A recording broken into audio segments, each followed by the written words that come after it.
foot drop punt is pure. We're not done yet. The 2024 AFL Premiership season on radio, Sport Digital, and take us with you on the ABC Listener. Just look for the AFL button. Something big is coming, I know. It is the West's biggest home and away fixture. Welcome to Derby 58 on ABC Sport. Fremantle looking to its own after two close losses. West Coast looking, in their terms, for a footballing audit after their first win of the season last week. Can West Coast win a Derby for the first time since 2021? Or will Freo win a sixth straight? Clint Wilden with you. It's a warm day in the West. It will get even hotter out there on the field. About 26 degrees at the moment.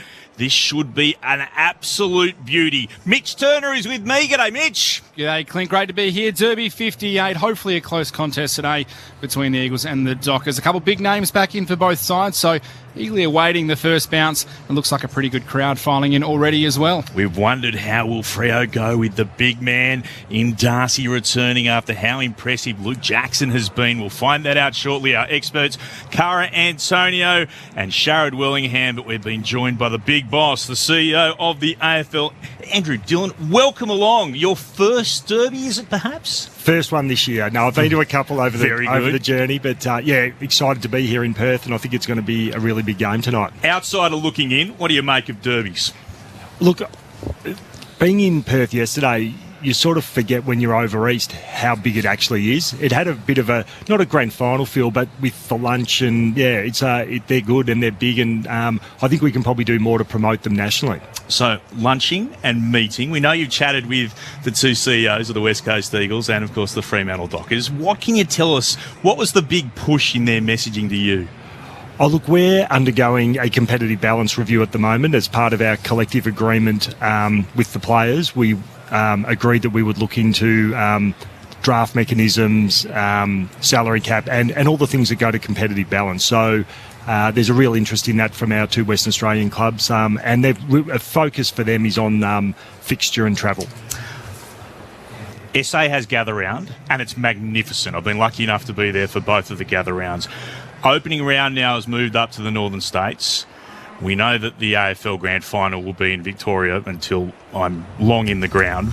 What does WA get? What do we get over here to celebrate our role in football and how important this state is? Yeah, look, it's a really good question, Clinton, and that's one of the things that we want to work with West Coast and Fremantle, but also our other 16, soon-to-be 17 clubs about what other games and events can we bring to Western Australia. Like sitting here at Optus Stadium, it's one of the best stadiums in the world, I think, and I think, and we've had games, during COVID, we had the Dreamtime game that was packed out and sold out in a matter of days, and we even had I remember a Carlton Hawthorn game that was played on a Friday afternoon in front of nearly 20,000 people. So there's a massive appetite for footy in Western Australia, and we'll work with the clubs to see how that looks. So is that on the AFL to come up with an answer, or is that on the clubs here to try and do something? Look, I think it's a bit of both, and I think what we want to do is, for us, it's about, ultimately it's what the fans want, and what we're seeing is that fans want to be part of big events.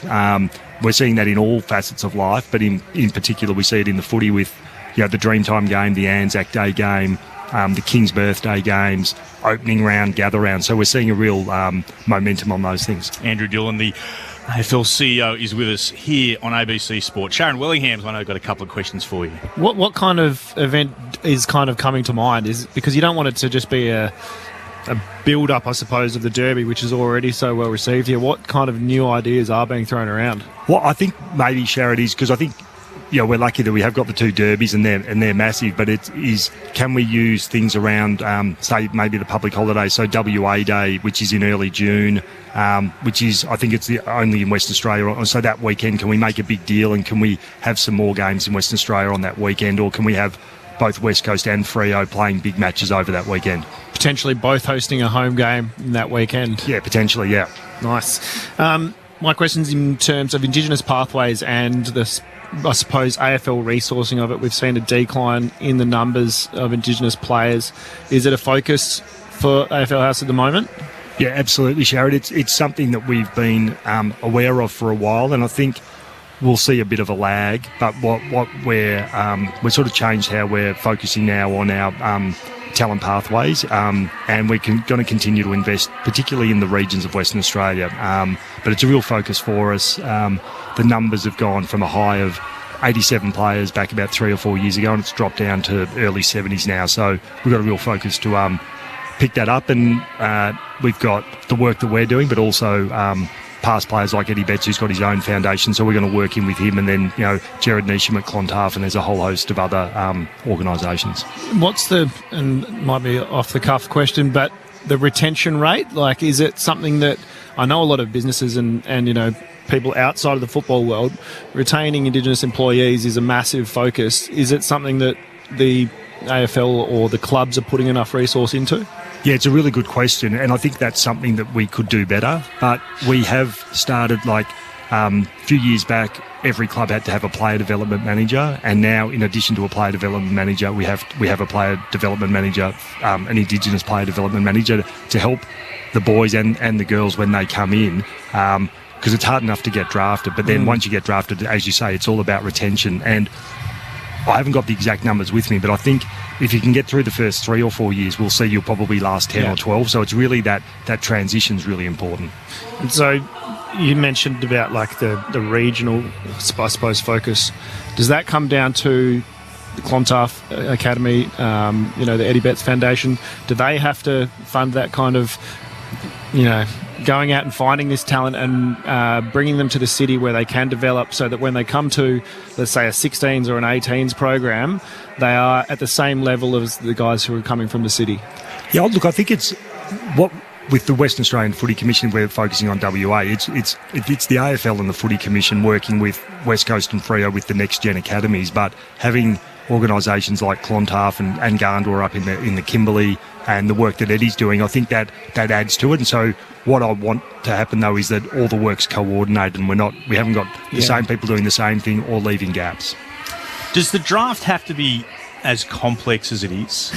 Because I often think, as an outsider to our supporters, we get phone calls and texts all the time with people wondering, how on earth does it all work? We know that there's compromises, and we understand the issues with the northern states and the academies up there, but should it be as hard to understand and as complex as it currently is, and perhaps even getting more complex from what we read? Look, again, another really good question. And I think having a draft system that our fans can understand is something that we should be striving for. And so I think part of the review will be trying to have as much consistency across, if we call them the compromises, like the father-son, the Northern Academies and the Next Gen Academy. So if we can have them as consistent as possible, I think that's a bit of an aim for us. And that might make it then a lot easier for people to understand. So the other one, again, from over this side of things, what more can be done about the travel imbalance that the WA clubs face? I know that Fremantle, for example, for a long time have said they shouldn't be travelling during the pre-season. Is it easy enough for the AFL to say the WA clubs don't travel in the pre-season, and that's one less burden that they have to cope? It's a complex question, and the schedule that we have to put together is really complicated, and it's underpinned by broadcast agreements, stadium agreements, and the like. But we know it's a big issue for the Western Australian clubs, and we're going to work with them to see, because they do bear a massive burden of travel just because of where Perth's located. So we'll never be able to eradicate it, but I think if we can make some things that make it easier for the clubs, we'll bring them in. We brought in charter flights for the last couple of years, which has helped a little bit, but it doesn't make Perth any closer to Melbourne, though. Do you think that the clubs have got to a point now where they're like, no, we don't want that unfair advantage over the WA teams? Now they're going to start coming to the table and realising that it is so much harder for the WA teams, and not pushing back on fixture changes or them not wanting to travel as much? I think what I've seen with the clubs, particularly in the last few years, is that, and the clubs are really good at seeing the greater good of the whole competition. So if it's specific on travel, I haven't had those just correct conversations, but I think they will see that. Now, how that plays out is a whole other question, I guess.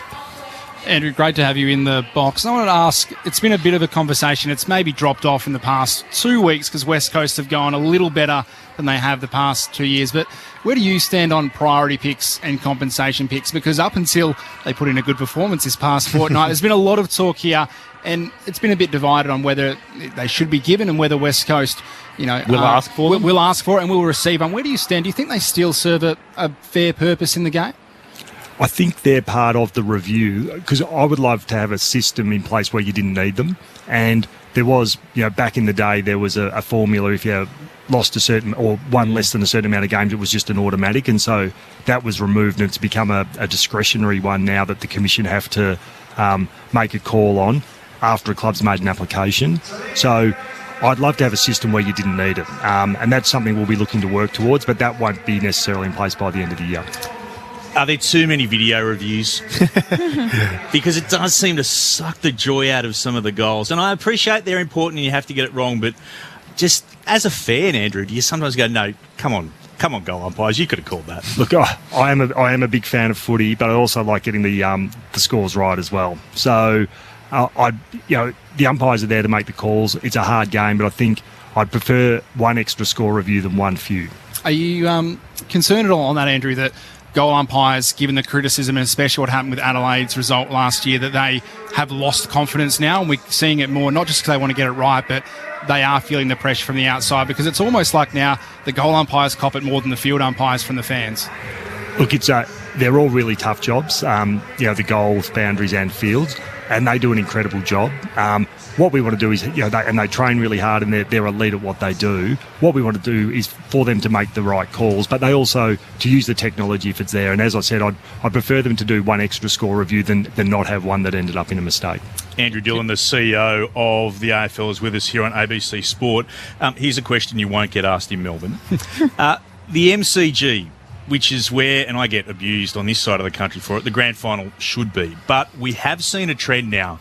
The last 10 times the grand final's been held at the MCG, it's an 8-2 advantage of the team that gets to play at the ground. And I did some stats. Victorian teams with games at the MCG, excluding the grand final, in the last 10 going in, played on average 12 games before the grand final. Non-Victorian teams at the MCG, excluding the grand final, played on average 2.4 games. It is incredibly lopsided. And again, I absolutely appreciate it's a challenge with the draw and there's so much going on. But is there anything else that can be done to give more access to the MCG to try to balance that out? One team gets to play there at home, or if not, at least 4 to 5 times. The other team might get to play there. West Coast in 2018 played there once before the grand final. Yeah, I mean, as I said before, the schedule is really complicated, and West Coast will have their 11 home games plus the derby here. They probably travel to Victoria. They might only play 5 or 6 games in Victoria for the year. But what we are trying to do is particularly working with the MCG so that when the West Coast and Freo, when they're in Melbourne, that they do get access to the MCG to at least familiarise themselves with it and train. And that's something that we've bought in for the last few years. And it's not the same as playing, but I think the more familiar they can get with the G, the better for them. Would just one last one, Cara. Sorry. I guess with Brisbane again, 2 games last year. So this is not just a WA problem; it is a non-Victorian problem. Chris Fagan, I imagine, would have had an interesting perspective, having come from the Hawthorn years with success to then having to bring Brisbane down there. No, Chris, absolutely, and he's come to us with a couple of observations that, because having lived and breathed and been successful at Hawthorn, and then seen the difference that it is when you're coming from interstate. So there's things like even just making sure that families can get down there and then finding accommodation for them, and then the cost of flight. So there's a couple of those things that we're looking at now, so that if we do have a non-Vic team in, that we can at least try and take those things out of the equation. Andrew, AFLW going into its 9th season this year, pretty exciting. Obviously being in the top role, where do you see that brand and that program going in the next 5 to 10 years? Oh, look, I mean, I see AFLW, I think we've come an incredible way in the 8 seasons that we've had so far, going from 8 teams to 18, and then the level of play has just continued to got better and better each year. But I see it as a massive growth area for the AFL. We made a announcement during the week about a new general manager. She'll come with a great leadership and a great number of ideas to continue to grow the on-field product, but also making sure that we bring our fans along and have a great experience when they come to the games. And I know before you took over the big job, you shared your role that you play with your daughters in their local footy club. Are you still able to coach them this season after taking on the big job? No, once they sort of got into that mid-teens years, they didn't want me anywhere near their football. So no, I'm not coaching, but I'm still watching. And there's a couple of girls, or now young women who are playing in the AFLW who were unlucky enough to have me as a coach. So somehow they made it through, regardless of that. Yeah. Just one more from me, Andrew. He got raised again last night. It was raised a couple of weeks ago. I have to ask, we talked about video review, the Captain's Challenge. We've seen two fairly clear-cut incidents in the past 2 weeks where it may have been overruled if the captains could challenge. Have you changed your mind? Have you stuck to a view on it? Where do you think? Do you think we will get a Captain's Challenge at some point? Where do you sit? I think if we don't like score reviews, I reckon we'd hate Captain's Challenges. So, no, it's not on the radar at the moment. Can't see where it would work anytime soon? Not in AFL, no. Okay. What was your opinion on last night's Draper call? I think we came out, it was, once you look at it in slow-mo and you look at the three different angles, technically it was there. But there were 17 Essendon players in the forward 50 and around. It was really hard, and we don't want the umpires guessing. So technically it was incorrect, but if they don't know, we don't want them guessing. So we discussed this morning. Like, even if they do make that call and it ends up being the correct call, Tex still has to go back and kick the goal. That's right. It's like there's still an element that it doesn't have to result in the win to Adelaide. So it's kind of like weighing up, all right, the correct call gets made, but I know it's a tough game for the umpires to make that call in the real time. And it was an incredible game, and we've seen another couple of good ones this afternoon as well. I'm a no, by the way, on the captain's call. Sharrod hit the post in the grand final, so he's against reviews. Absolute last one. Absolute last one. We know Tasmania is coming in if everything gets ticked off. You've said yesterday at the Derby lunch, no 20th team for WA. How long can you roll on with a bye and 19 teams? Look, I think I'm not as worried about a bye in the 19 teams, but I think also there's not many. The history of the VFL into the AFL is it has grown from 1987. We went from 12 to 14, and we're now at 18, soon to be 19. So there will be growth, but it's just a matter of doing it at the right time. And I think we've got a lot of work to do in Tassie, and that's the real focus for us at the moment. Do you think the halt on it is... Obviously, the AFL's got probably enough money to make it happen, but do you think there's enough talent, or is that part of the reason? That if, the talent pool is spread so thin, the game changes to a level that we don't want it to be at? Yeah, I think that there's so many... there's so many talented players. I think the key with the talent is making sure that it's spread evenly across the 18 teams, soon to be 19 and then to be 20. But I think it's making sure that if there is a 20th team, that there's a market for it and they want that team. And we've seen it in Tassie with 100,000 Tasmanians signed up and another 100,000 almost from around Australia and all around the world who want the Tassie team, and they want it to start as soon as they can. My 3 stickers arrived in the mail this week. Oh, well done. Andrew Dillon, it's been outstanding you could join us here on ABC Sport. It took your predecessor 59 weeks to come on with us. You came on within 6 rounds. Well done to you. Great you could join us. Enjoy the Derby. Yeah, looking forward to it. Thanks for having me on. Who's your pick? It's going to be umpired really well. Well played. Andrew Dillon, CEO. Thanks to him. Thank you very much to Brian Walsh as well and to Jay Allen from the AFL to make that happen. Derby 58, about 18 minutes away. Fantastic that you could join us here on ABC Sport, wherever you are around the great state of WA. The Eagles banner has been unfurled. Still magnificent to see it back. The Dockers banner about to be rolled out as well. This is a big game for West Coast. Can they frank their first win of the season with potentially a victory over Fremantle?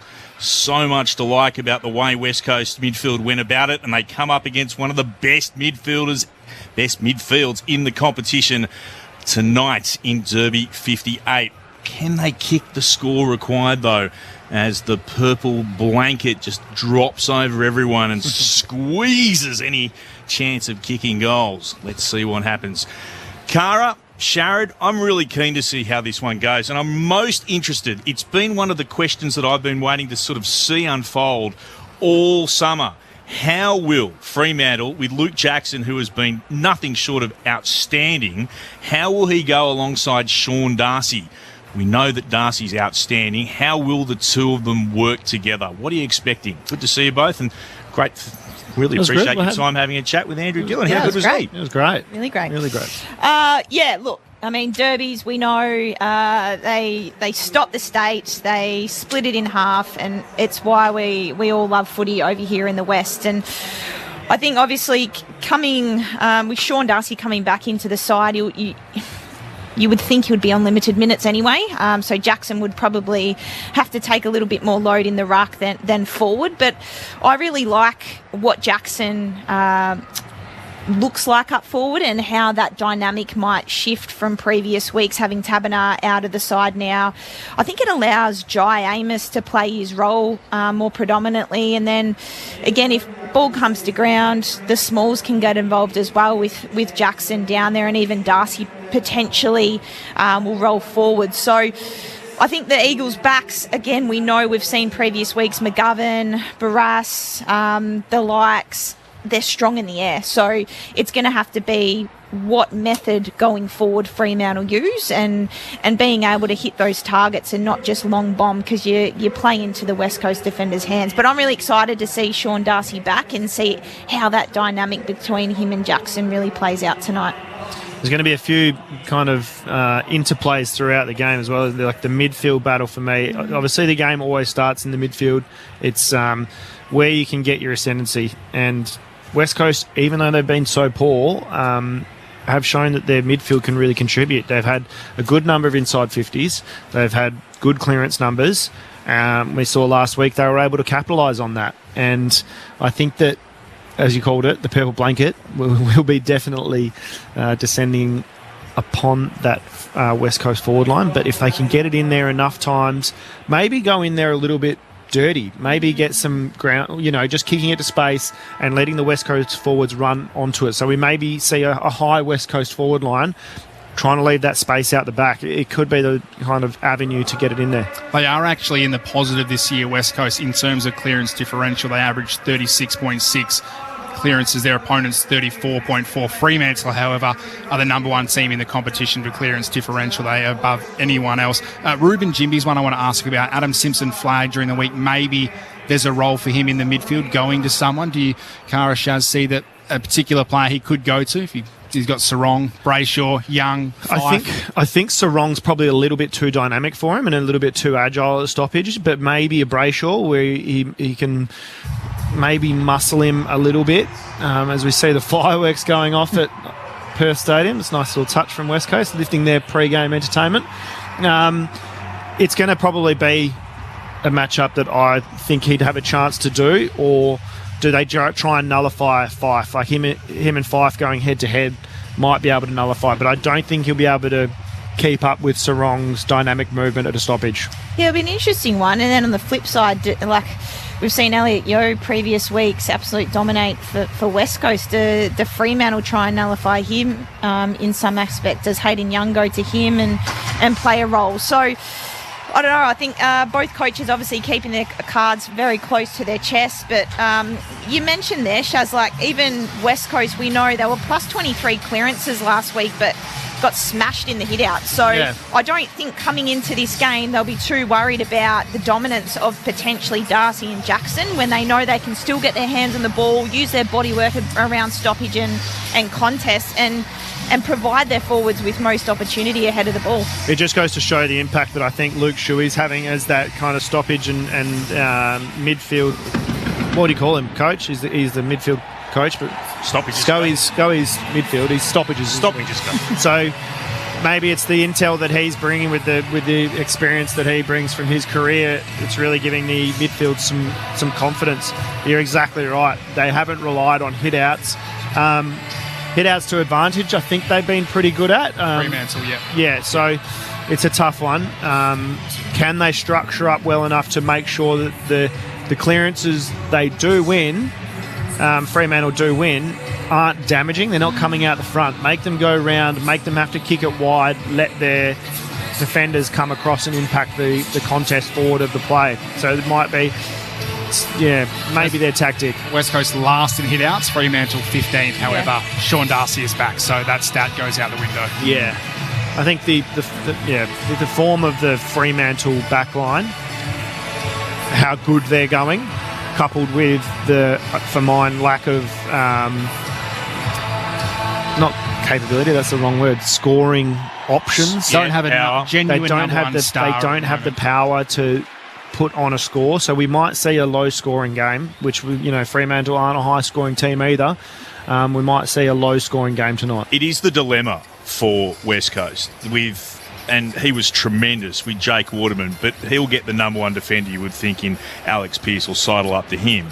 If they had an Oscar Allen and they had Matt Flynn playing in the ruck, which meant you could send Bailey Williams forward, and I was about to say, and I know they played him across half back in the WAFL, but if you put Liam Ryan in there as well, that's a very, very different forward line for Fremantle's outstanding back six to deal with. But as they sit now, it is hard to see West Coast being able to kick a competitive score with Fremantle just being so good at the back. They're just so restricting. But the other thing that I love about Fremantle is that so many of their, I suppose, plays do start from a turnover in their back line.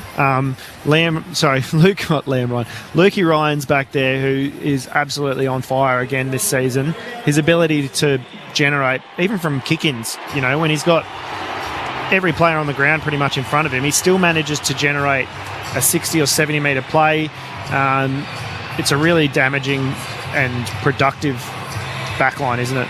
It is, and they're versatile. And you're right, Clint. If a couple of other tall timbers and agile players for West Coast were in the side, we would be probably having a different conversation. So, again, Fremantle, they've been strong previous weeks. Alex Pearce is having a much better season than he has previous years, and it'll be interesting to see, whether or not they send someone to Luke Ryan Luke Ryan. Now you're confusing me. Lukey Ryan to stop and nullify his impact off the half-back line, because he's such a great reader of the ball, and you don't, from a West Coast point of view, you don't want the ball in his hands, or you don't want to kick it near him, because he is quite damaging. It'll be an interesting one to see unfold tonight, that's for sure. Sean Darcy out there for the Fremantle Dockers hasn't featured at this level since round 18 last year, when the ankle injury ended his 2023 campaign, and then had some issues with a knee over the pre-season as well. It's a big return for him. Harley Reid, we all knew how good he could be, but really after the don't argue he gave to Dusty Martin, that went, as we thought, went around the footballing nation last week. It's a big moment for him as well, because you've played in these games, Sharad. This is as close as you get to a final. So for this young Eagles side, and there are plenty of youngsters out there, this is a really good learning experience for him. Tyler. There's a big roar for Harley Reid as he just came up on the screen. There hasn't been a roar for almost any player. They went crazy. The difference that a derby makes for these youngsters? The difference that he makes for the club, as we just saw, his name and picture goes up on the screen, and the fans absolutely love it.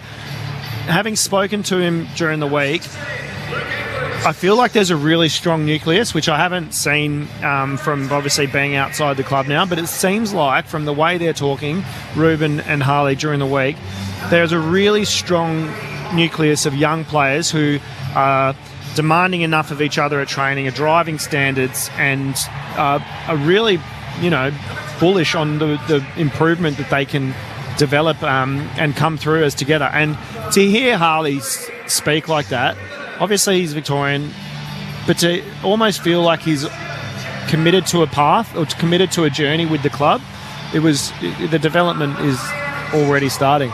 It's an impact that, I really haven't seen from a player in a while. And what about for those youngsters being able to play in a game like this? Does it help fast-track your development, playing in a slightly bigger stage? Because I know that the teams play it down, and I get why they have to. But there is a bit more in this, and there is an extra edge, and we're expecting somewhere in the vicinity of 54,000, 55,000 people in tonight. So it is as close to a final-like atmosphere as you can get. Yes and no. Sometimes they're dead rubbers, and so you're not always guaranteed to make it the contest as, I suppose, vicious and combatic as it can be in a final. But in terms of the lead-up, yes, because the lead-up, how to deal with a big game is probably the hard part when you're coming into a final. It's not actually going out there and playing, because when you get to the game, you're just going through your process and you've got confidence in your process. But it's having a different lead up that changes that process and how well you deal with the added nerves and I suppose added weight that might be on the game. So learning to deal with that side of it is really something that the young group will be able to learn off. There's 3 players from each side playing in their first derby tonight. So from West Coast, the 3 players, Harley Reid, of course, Tyler Brockman after being at Hawthorn, and Ryan Marrick as well for the Dockers. The first one for Jeremy Sharp after coming from the Gold Coast, Tom Emmett, and also Josh Draper, of course, who's come in to cover that gap from Brennan Cox. So 3 on either side in terms of derby experience.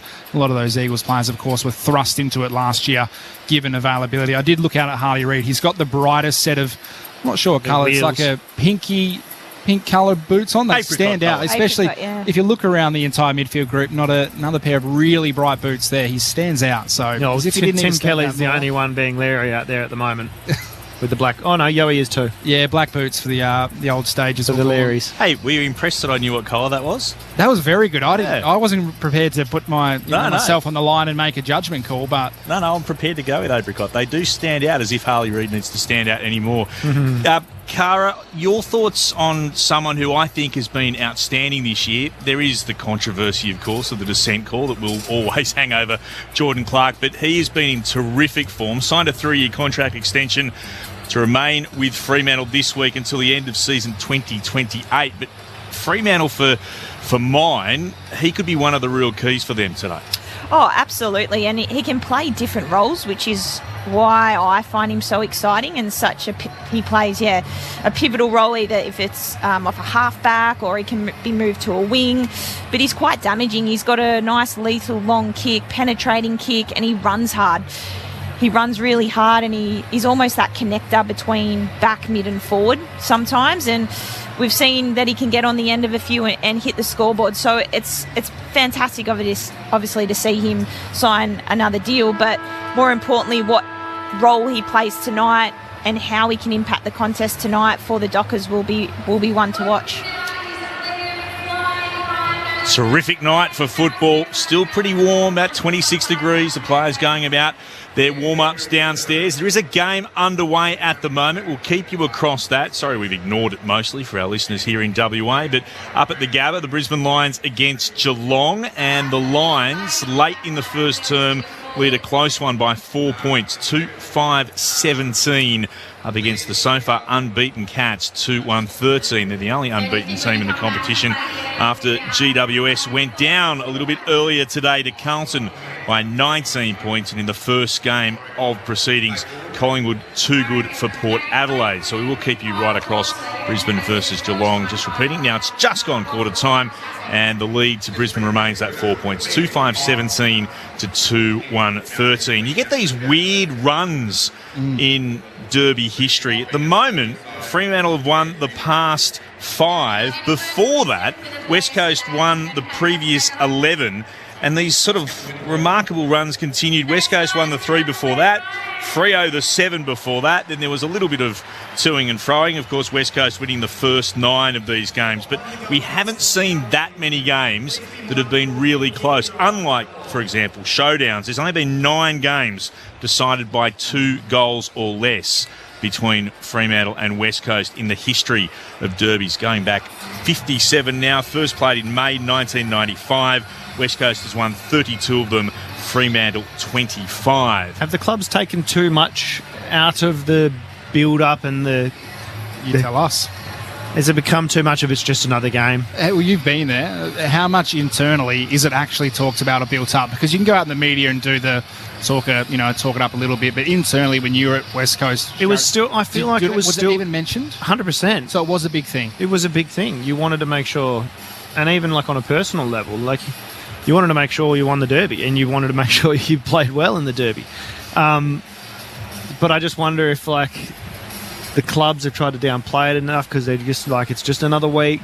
We heard Simon Garlick today speak about how they've tried to play it down. They're just another opposition. 4 points. Comes down to performance, though, doesn't it? If it's so one-sided, you said you win 11 in a row as West Coast, it takes a bit of the sting out. Fremantle 5. Before that, the 11-run, Freo had a run. It goes to show as well, if you win one derby over the last 10 years, you will win the next one as well. You don't just win one, you win a couple or if not more. If you don't have even rivalry, then unfortunately the sting goes out, doesn't it? Have a look out in the middle. Toss of the coin about to take place. The two captains, Liam Duggan and Alex Pearce, out there. Mitch Turner's got his eyes across it. Alex Pearce raises his arm, points to the Graham Farmer freeway end, winning the toss. Liam Duggan just gives him a thumbs up and runs back to his huddle. So Fremantle with the first win today. We'll get the thoughts of how much the margin will be, who wins, and a Glendinning Allen medalist from our experts in just a moment. But first, what is it like down Boundary Side? Akash Fodadar's with us. G'day, Akash. Good evening, Clint. Good evening, everyone. Yeah, the atmosphere down here is electric. It might just be another game for the players, but I can tell you it certainly isn't for the fans, and we're expecting, as you said, more than 50,000 today. It is still very warm down here as well, not much of a breeze and around that 25-degree mark. The subs for either side, Dom Sheet in his return is a sub for West Coast, and Neil Erasmus the sub for Freo. And starting on the bench for West Coast, Jack Williams, Tyler Brockman, Ruben Jimby and Tom Cole. And for Fremantle, Sam Sturt, Sean Darcy, Jager O'Meara and Ethan Hughes. Who are we tipping? Cara?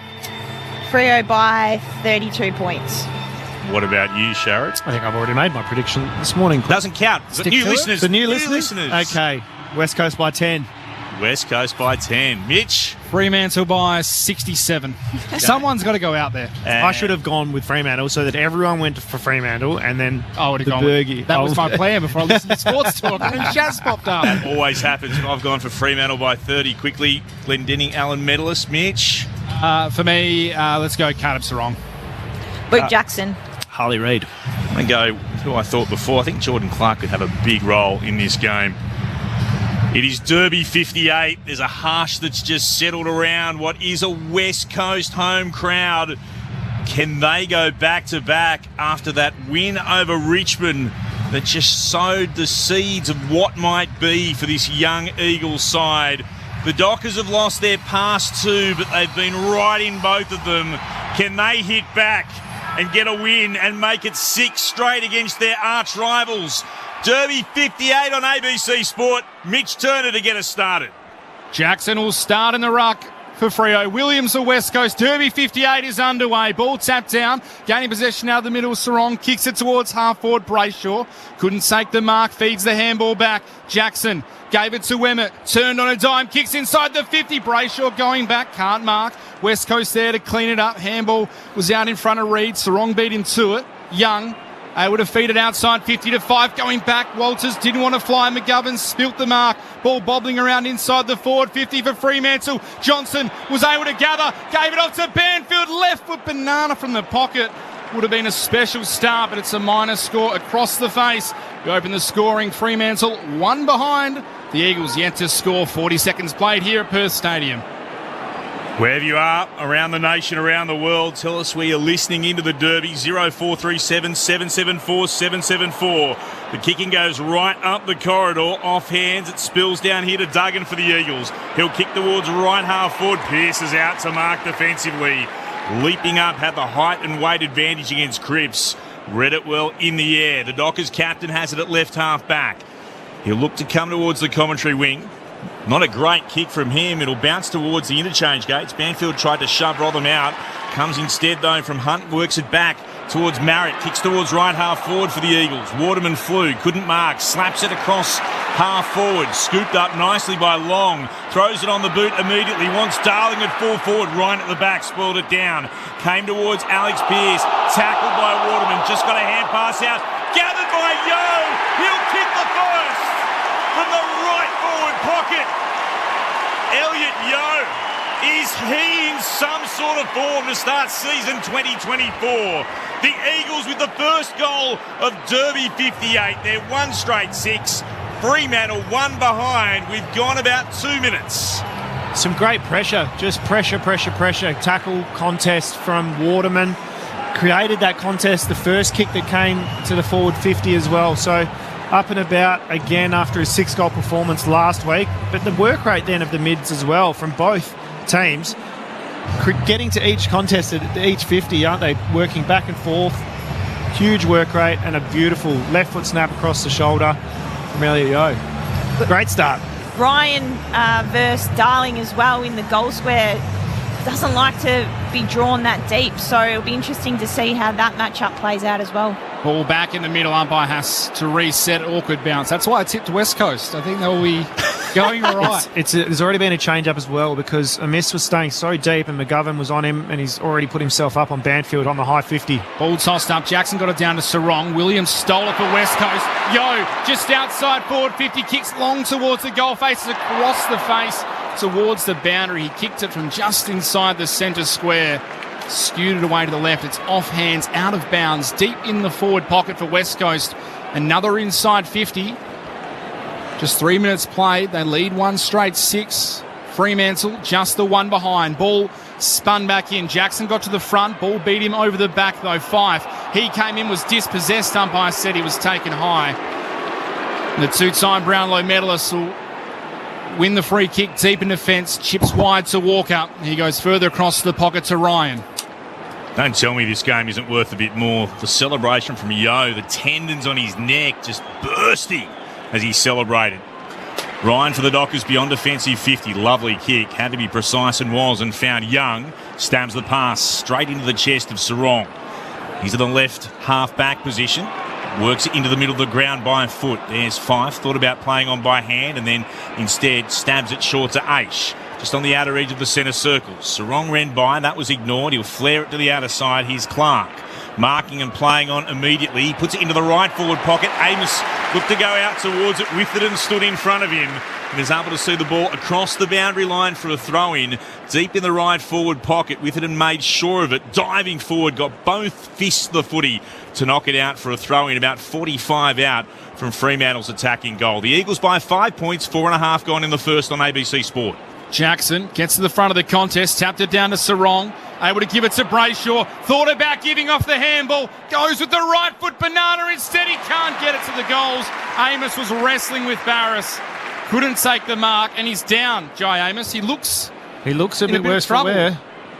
Not sure if he got caught by McGovern or it was his knock on. Oh, he's stumbling in the goal square here. That's really bad. Jai Amos is in trouble behind play. Meanwhile, West Coast move it up the outer side through Kelly. Hugs the boundary tight. Is able to find the chest of Jack Petrocelli, who's hugging the boundary line on the wing. Kicks further afield to Jamie Cripps, who gets down to a cash in just a moment. On the boundary with an update on Jai Amos. We'll go down quickly now to Cash. Yeah, he doesn't look very well. He's quite groggy. Michael Walters had to point him in the direction of the team doctor, who's now escorting him off the ground. Just watching the replay, McGovern's knee to the head of Jai Amos as he goes back for the fight. Nothing untoward, but goodness me, it would have hurt. Barris puts it inside forward 50 for the Eagles. Huge fly! Oh, Bailey J. Williams. That is an absolute beauty. Up into the night sky and dragging it down. 45 out from goal and right in front. Oh, that's huge. He was lucky not to knock himself out on the landing as well. The mark was spectacular. The landing, well, less than graceful. But goodness me, he attacked the footy before landing on his shoulder. Threw himself at that contest, didn't he? Bailey J. Big puff of the cheeks. Here comes Bailey Williams.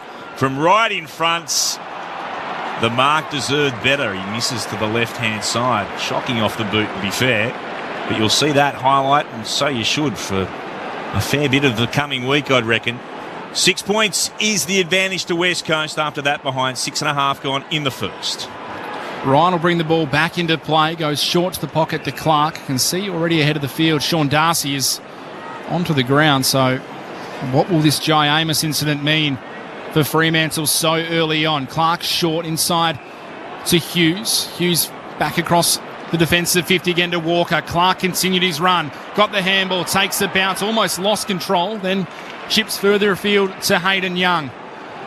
Dangerous kick by Young into the middle of the ground. Was able to find the chest of Banfield. He was able to turn around and spot Tracy all on his own.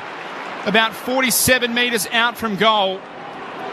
He'll go back himself in, Josh Tracy, and have a kick on goal for Fremantle's first. Fremantle done a really good job at just holding that patience coming out of the back line, haven't they? They had nothing, a couple of short ones, wait for something to open up and then pull the trigger coming through the corridor. Kick from Young was spot on. 3 goals last week for Josh Tracy. He strikes it from right on the paint. It's under, it's high, it's to the right. It's another minus score. So still no major for Fremantle. 7.5 minutes played Eagles 1-1-7, the Dockers 0-2-2. Just watching Jai Amos on the big screen take a deep drink of water, sitting on the bench as McGovern for the Eagles kicks towards left half back. Ryan is able to spoil against Waterman. All goes to ground, trying to emerge with it. Sharp got tackled, holding the ball. Free kick to West Coast. Eagles will have it at left half back. Head downstairs to a cash photograph. Jai Amos has already moved to the back of the bench, and Neil Erasmus has taken the warm-up top off and put the playing jumper on. So I think that sub has been made. So that's Gossley. First 8 minutes of the opening term. Fremantle forced to make their substitution. West Coast in the meantime have it through Hoff at the right back pocket. Kick down the commentary wing. Again, Bailey Williams attacks the footy. Crashes into a big pack of player. It's off hands and it's over the boundary line for a throw-in. Just shy of right half forward for West Coast. We're about to see the introduction of Neil Erasmus. He stands downstairs next to the interchange gates. So that substitution, as a cash told you, has been made. Erasmus will be thrown into the fray. Ball put back in. Darcy, front position against Bailey Williams. Won it down. Trying to emerge with it. Johnson ran straight into traffic. Was tackled but got taken high. Come here to be a free kick for Johnson, who has it just shy of the logo commentary wing. West Coast by 5 points, 9 gone in the first. Johnson goes short to Brayshaw. Matthew Johnson debut in a derby, playing in his third now as Brayshaw retreats back into defence for Fremantle, goes all the way back inside defensive 50 to Walko, spreads it wide to Ryan. Eventually, Fremantle move the ball forward. Draper, one of the 6 players out there in their first derby, filling the role left vacant by Brennan Cox after going down right at the start of this season. Kicks up the line, looking for Tracy, flies from behind, couldn't get it on the first, couldn't get it on the second, and the ball bobbles off hands out of bounds. It'll be a throw in just forward of the attacking side of the wing for Fremantle. Trail by 5 points, still yet to find their opening major. Ball tossed back in. Williams just got rid of Darcy, then his kick was smothered. Sharp was able to follow it up, pick the ball up, kick towards half-board. McGovern and Tracy in a wrestle. Tracy couldn't take the mark. Again, it's off hands, out of bounds. This time a little closer to the attacking 50. It'll be tossed in around 60 metres around from Fremantle's attacking goal. 10 minutes played. Sunday night footy, Derby 58 on ABC Sport. Thrown in. Darcy took clean possession and then lost it. Spills to ground. Johnson tries to pick it up. There's umpire spotted a holding decision here. Saturday night even. Yeah, I didn't want to chuck you under the bus, so I thought, no, I probably should say something. Yeah, good by me. Fremantle will have it at right half forward. They put it into the right forward pocket. Spills down off hands. Cole at the back. Got a hand pass away. Chesser will kick beyond defensive 50 again and turns it over to Darcy. Marks and plays on. Chance for Sharp to put it towards the top of the goal square. He wanted Tracy, I think. Instead, it was the other 35 in Rotherham who marked, and he finds Jack Williams marking in the right back pocket. The Eagles by 5 points, 11 gone in the first. The Lions lead by 9 minutes gone in the second term over the Cats up at the Gabba. Good start by West Coast so far. Still hold the 5 point lead. Waterman high up the ground. 6 goals last week. His kick across defensive 50 was smothered partially by Banfield. Fremantle able to get hands on it. Sturt, he knocks it forward. Rotham was dispossessed. Then Sturt able to regather. Shakes the tackle. Handball to Tracy. Back to Banfield. Dribbles towards goal and sneaks it through for Fremantle's first. Small mistake by West Coast. Big punishment. They swoop. Banfield puts it through. The goal umpire will check. I know we've had a lot of score reviews, but even to my eye, it was very close to the post, so it is worth a check, this one. I thought it hit the post. I think that's hits. Yeah. I actually thought live it may have hit, but the goal umpire went straight to the middle to signal a goal, so... They just didn't need to make it so hard, Fremantle. For themselves. Yeah, that's... Oh, hit the bottom, I think. Yep. Oh, the Snicko. Snicko's out. Review complete. Snicko. Looking at these angles, we can see a spike on edge as the ball passes the post. Decision on the scoreboard. So, rewind that tape, erase it. Fremantle have not got their first goal. They've got yet another minus score, so it is 3 behinds, and Bailey Banfield... I'll tell you who have done better. Sigh of relief there is Waterman after that failed attempt at a switch. Just got to go up the line there when you had options. For the record, I don't mind a goal review on that one because it was so close. But quite often it's obvious it's gone through as the Eagles bring it towards the commentary wing. There's a push in the way of Fremantle who'll have it. It's Darcy who gets the free kick from that pack. First game of the season. Sean Darcy towards left half forward. Tracy front position against McGovern. Tracy won it down for the Dockers. O'Meara tries to gather. Gets a hand pass backwards to Fife. Fife forced to backtrack and then forced to kick backwards. Nicely gathered by Clark. Hand passes immediately to Sarong. Hand pass into the middle of the ground to Aish. Fires the ball inside forward 50, but only hits the chest of Hoff, coming out defensively to mark for West Coast between fullback and centre half back. The Eagles by 4 points. 13 gone in the opening term. This is Saturday night footy on ABC Sport. Saturday night indeed, as Josh Rotham goes wide to Tom Barras, has the ball left half back, just inside his defensive 50. All the numbers spreading to that side of the ground. Eventually kicks long and high towards the pack. At the back, Darling. Pearce was able to get a hand in there and knock it away. It comes to the back of the pack now. Luke Ryan and Ruben Jimby wrestling. Eventually Jimby was able to win out. Gave it to Yo. His looping handball was knocked away from Cripps. Ball bobbling on the wing. Chesser couldn't gain possession. Now Darling spun 360. How will the umpires see it? Says it's okay. It'll be a ball up. Fremantle players, a small appeal for holding the ball. But it will be a ball up, attacking side of the wing, favouring West Coast. They have a 4-point lead. Darcy knocks it into space. Cripps sharks it for West Coast. Handball out in front of Yo. He was caught in the Brayshaw tackle. Had to give it to Petruccelli. He's driven into the turf by Sarong. Umpire gave it a long time. And eventually, Hayter holding the ball. There wasn't a lot of prior, Sharon. Not a lot of prior. Holding the ball, Fremantle win possession back. Caleb Sarong has it at half back and he goes short to Jeremy Sharp. 14 minutes played. Eagles lead by 4. Lions by 10 over the Cats up at the Gabba. 12 gone in the second there. The Knockers have gone down the outer side. Chance for Brayshaw after taking the mark. He'll kick towards right half forward. Jackson out, ran underneath the football. Couldn't quite get hands to it. Comes down for the Eagles. Hoff works at the Chesser. Moves it forward quickly. Massive cries. They look to go forward through Brockman. Pumps it inside the forward 50. At the back, Waterman got a hand to it. Couldn't mark it. Spills down. Clark taps it to his own advantage. Immediately tackled to ground. This will be interesting. Umpire lurks. Ball up the call. Just had to swivel his head to the left there, Brockman. He had Cripps all on his own. The bright green boots on tonight, Brockman, with it thrown up, and Jackson won it down to O'Meara. It's a pierce by hand at the bootstraps of Brayshaw, who's done well to gather. Kicks it towards the outer side. Darcy!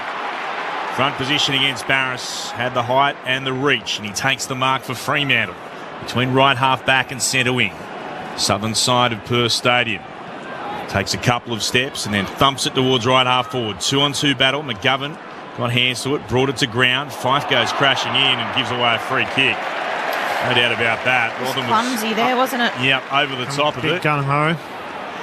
He attacked the football, got the player. Rotham's okay. Fife stands on the mark. Rotham will have it for West Coast at left half back. The Eagles lead by 4, 16 gone in the first. Rotham kicks in the Darling direction. Big pack form, was knocked to the front. Yo was able to gather the bouncing ball, trying to shake the tackle of Sarong, couldn't get away. Ball hits the turf, is jarred out in the contact and rolls out of bounds. So the best midfielders going around, Caleb Sarong, Elliot Yo, head-to-head there. Neither one of them wanted to give an inch. Yo, 27 touches, 2 goals, 15 clearances last week. Return to his best as Darcy is able to work Jack Williams out of the ruck. Handballed into space. Brayshaw just kicks it off the deck towards half forward. Sturt is out to meet it. Had Rotham for company. Ball is once again just parried out of bounds. Sam Sturt into the side alongside Sean Darcy. Kicked 4 in one of the derbies last year. West Coast doing an amazing job at staying in this contest with the clearances 9-1 in the favour of Fremantle. There's another one to Fife. Ball spun back in. Darcy tapped it straight down the throat of Fife. His kick inside the forward 50 was too hot, but the Eagles' clearing kick was at Sumbler without looking over the shoulder, and it falls straight into the lap of Caleb Sarong. But it will be a testing kick. Tight angle to the right, and he'll have to kick, you'd suggest, from just outside the paint of 50. not only are Fremantle dominating at clearance, they're also dominating at inside 50s, but just not getting bang for buck, just like last week. So hopefully this one goes through for the Dockers. Having another terrific season, Caleb Sarong gets to the 50, unloads on the set shot. It's away to the left. It doesn't make the distance. Barris takes a strong mark on the defending goal line. The Eagles will look to repel once again. Still remaining that 4-point lead, just 1-1-7 West Coast. Fremantle 0-3-3. We're 18 minutes played here. Saturday night footy on ABC Sport. Barris goes to McGovern. It's a dangerous kick beyond defensive 50. Johnson got hands to it, couldn't mark under pressure from Hoff. Unable to pick it up, O'Meara. Here's Johnson again. Look away, hand pass was magnificent. Found Erasmus, then moved it on again to Fife. He gets a kick up into the air inside forward 50. Leaping to try to mark was Brayshaw. Thought his arms might have been chopped. So did he. Umpires thought different. All over the boundary line for a throw-in. That handball from Johnson was elite. To Erasmus, his Subiaco Colts teammate, all the way through their development, their Colts, and drafted the same team the same year. Bit of chemistry. Throwing in again. Darcy palmed it down. Only as far as Kelly, though. Got it to Jinby and then moved it back to Hoff for the Eagles. Kicks high up in the air. It's a wobbly one beyond defensive 50. No one can take the mark. Brockman looks to try to slap it forward. Sliding out. Young. Long rather. Couldn't quite gather. Still on the deck here. It's going to be a ball up at right half back for West Coast. The Eagles are 1-1-7. The Dockers 3 behinds. 19 gone in the first. Ball back in the air. Williams. Darcy halved the contest. 5 came through. Couldn't get it cleanly. Brayshaw, though, able to fire a handball out. Sarong's kick smothered by Duggan. Then he regathered it, ran straight into the tackle. The umpire, you think, will give him the benefit of the doubt. Not a lot of prior. Tackled by Brayshaw. It will be a ball up. So, ball up in the exact same position we were about 10 to 15 seconds ago. Umpire just inspecting Sean Darcy for what looked like blood. Able to play on, though. Darcy tapped down to Fife was good. Rode the bump from Hunt. Gave the handball to Aish from 65 out. Kicks to the top of the square. Jackson can't mark. Cole has it for West Coast deep in defence. Able to handball to McGovern. His handball out in space to Jimby. Off to Kelly. The Eagles are running it out of defence. Kelly kicks up the ground. Harley Reid. Good fist from behind came from Draper. And the Dockers able to stifle the Eagles attacking play for just the moment. Ryan kicks wide. Finds Ethan Hughes, who'll go back to Ryan. And Fremantle just able to stop the Eagles' momentum for the moment. Luke Ryan, right back to his captain. On his own, his defensive 50 is Pearce to Johnson at left half back. Goes on a bit of a run. Fires the ball down the commentary wing. Jackson got hands to it, dropped it under pressure. Came from McGovern. Has time to regather. Jackson pops up, hand passes to Erasmus, to Jackson, to Sarong. Kicks inside forward 50. Trying to battle here.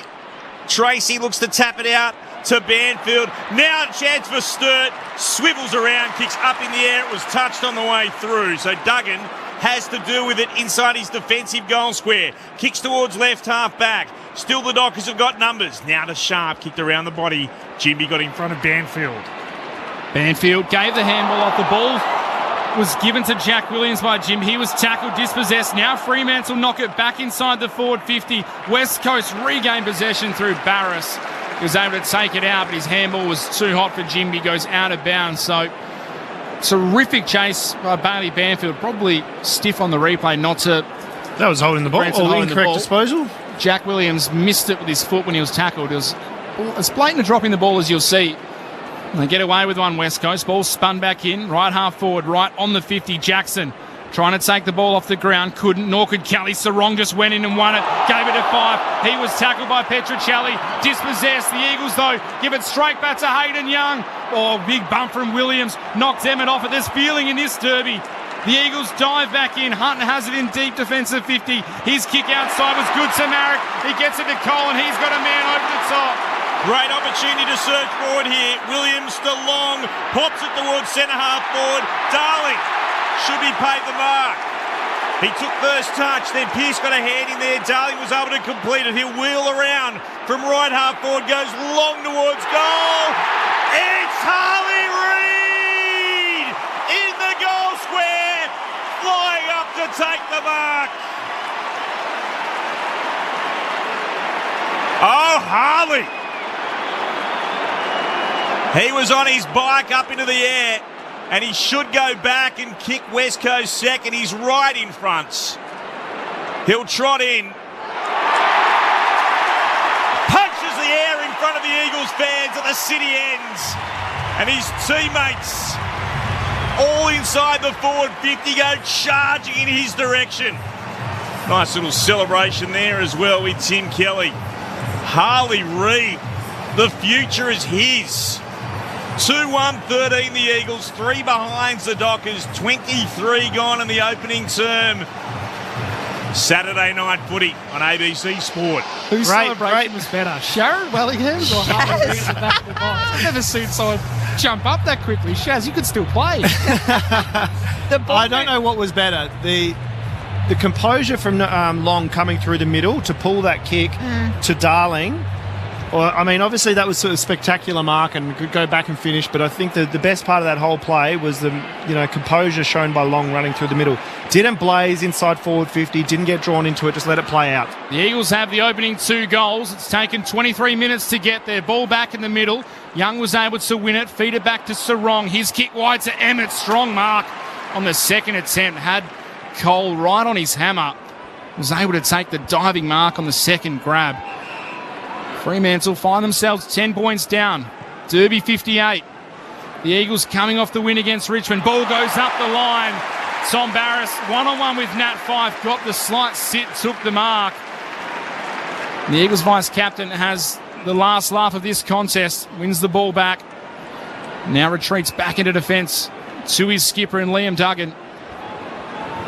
Still carrying the duties by himself in the absence of Oscar Allen. Goes back to Barras. Further up the wing, on the broadcast side to Noah Long. Barras has had 7 touches already. As Long, wearing the famous number 13 for the Eagles, kicks it up the line. Finds nothing but Sean Darcy. Fremantle win it back, and Darcy's kicks a poor one over the head of Johnson. Turns it straight back over, and Rotham will take the mark for West Coast. Getting plenty of advice to where to go with it from his Eagles teammates too, as Yao had just come onto the ground. Rotham, though, kicks to a packet right up. Oh, flying was Waterman. Came from a long way. Couldn't get hands to it. At the back, Aish is forced to mop up, and he's tackled by Cripps to the ground. Umpire says we'll ball it up in the right forward pocket for the Eagles. Their fans have come to life. West Coast supporters with a bit to cheer about. Goals to Yeo and to Reid in this opening term. Fremantle, goalless. Reid involved again, got it back from the restart to Yeo, threw it on the boot, who not long enough to be a mark. Spills down to Reid again, snaps one towards goal. Waterman marks. He's got it at left full forward. Harley Reid is in everything. Just hunting the ball, really. It wasn't clean, it wasn't beautiful football, but they all were just hunting the footy. Jake Waterman kicked a career-high 6 last week. 1 from this angle as well. He kicks his first of tonight's. And West Coast have got the opening 3 goals of Derby 58. Who would have thought it? They have battled away the Eagles, and they find themselves with a handy 16-point lead. 3-1-19 to the Dockers. 3 behinds, 26 gone in the first. Who said they'd struggle to kick goals? What was he thinking? Yeah, we may have been a bit off the boil there, but I still thought they'd win. Picked them by 10. No, that's way too early a crow, but I've just been loving the hunt of the footy. They're not doing anything overly attractive with it, not playing any, special brand of footy. They're just going and hunting the footy. Built on pressure as well. It's been outstanding from both sides, but in particular from the Eagles. The clearances, though, they've got to do something about the clearances. Scotto says he's listening in from Robinson. Freo by 35, maybe. Darcy won the tap back in the middle, was looking for Sarong. Yeo beat him to it, then he turned back into Hayden Young, was taken high, wins the free kick middle of the ground. Jeff Bryan and the boys, 45 clicks outside Overlander on the way to Shark Bay for a week of fishing. Go Eagles. You'll be having a good time at the moment, lads. Yeo kicks towards half forward. It was intended for Kelly. Brayshaw took his eyes off the ball. It's been called for a block. So Tim Kelly has the free kick. 65 from home, just outside right half forward. He'll send the Eagles back inside again. Crowded forward line. Kicks towards the top of the square from the side. Petrocelli couldn't take the hanger. Ball falls down, taken in a tackle There's the Dockers defender there, and that was huge. Gee, Petruccelli got up from the side. We're seeing some confidence with them just launching a contest. Tom Barras, Petruccelli. Ball back in the air. Darling did the ruck work. Darcy won it down to Harley Reid. Taken high, yes. The tackle was high the whole time as he tried to slip through the pack. The Eagles senior players come in for just a little bit of defence from their young teammate. There was nothing untoward, but it was a high tackle. Oh, no, I think got taken twice, Harley Reid. He'll go back, have the set shot, tight angle to the right. The siren has sounded, so he can't run around from the line he is on now. He's too far in. Looks like he'll go fairly straight at it. Every West Coast player is standing 15 metres from Harley Reid for his second goal in the Derby. Harley Reid kicks. Umpire does the work, but it works straight through. He turns to the crowd, he pumps the fist, and every single Eagles teammate gets over to him and embraces him.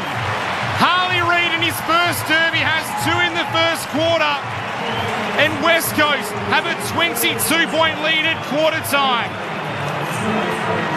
4-1-25. The Dockers 0-3-3. They go goalless Fremantle, and West Coast fans erupt as they go to the first break with that 22-point lead. Derby 58 is pulsating. It is an Eagles home game, and those in blue and gold that have come out in big numbers enjoying just about every moment of it. The Eagles holding Fremantle goalless in the opening term. West Coast 4-1-25. Fremantle 3 behinds. The goal kickers for West Coast, as you heard from Mitch, Harley Reid has got 2. Elliot Yeo with 1, Jake Waterman with 1 as well. What a start for the Eagles. What do Freo do now? That is all ahead of us. Wherever you're listening on ABC Radio, Sport Digital, streaming on the ABC Listen app. Look for the AFL Extra button tonight, and you can send us a text to 0437 774 774. We'll run through some of your messages in just a moment. But this is Saturday Night Footy on ABC Sport. Time for the family road trip. 98. The big prawn. Yes. 99. The big mosquito. It's a real one. And 100. Easy. The big Listen app. Of course. The ABC Listen app has a big array of road trip ready podcasts, radio, audiobooks, music and sport. Something for everyone. I guess it has to be big to fit in all those podcasts. Aww. For a big selection of audio entertainment. Really, Dad? Listen big. Download the free ABC Listen app today. This is ABC Sports coverage of the 2024 AFL season. Every match on the ABC Listen app. Look for the AFL button. Long throws it on the boot immediately. Wants Darling at full forward, right at the back, spoiled it down. Came towards Alex Beers, tackled by Waterman, just got a hand pass out, gathered by Yo. He'll kick the first from the right forward pocket. Elliot Yo. Is he in some sort of form to start season 2024? Kick across defensive 50 was smothered partially by Banfield.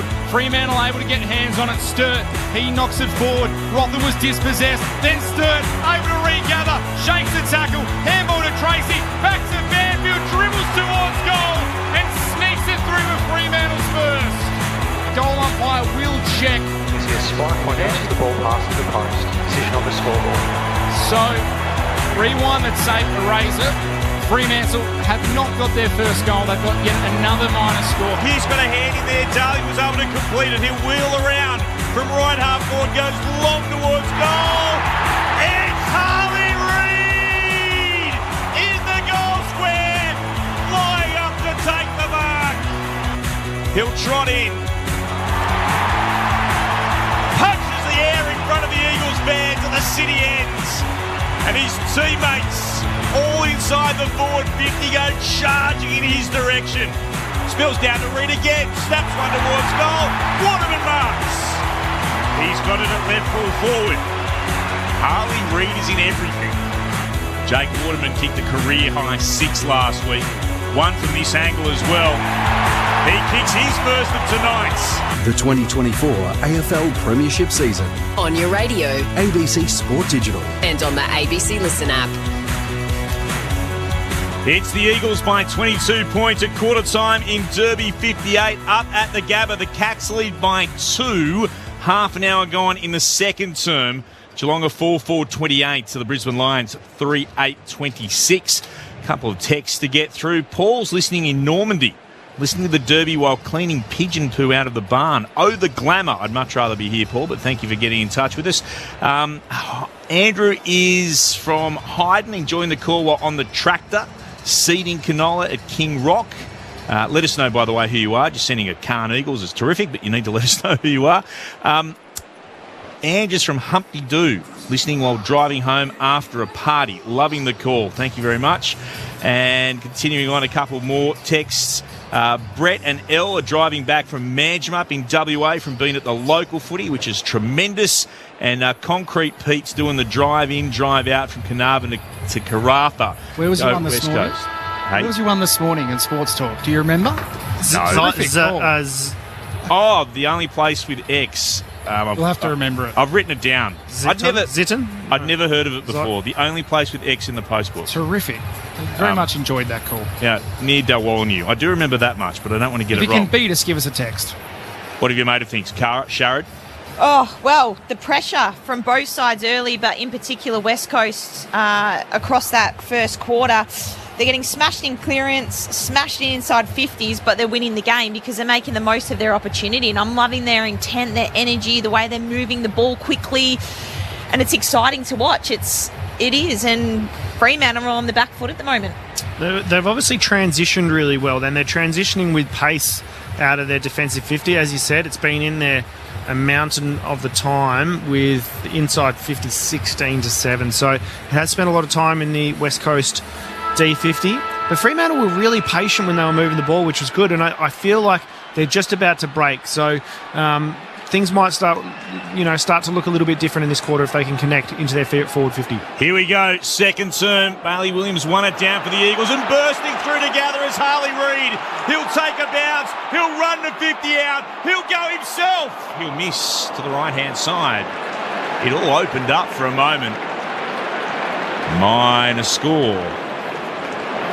4-2-26. Eventually they'll put it up on the scoreboard. 3 behind the Dockers, opening 14 seconds of the second term. Harley Reid got a hand in off the kick out. Eagles able to turn it over, send it back inside 50. The umpire sees a free kick and Jack Williams will win it for West Coast inside the forward 50.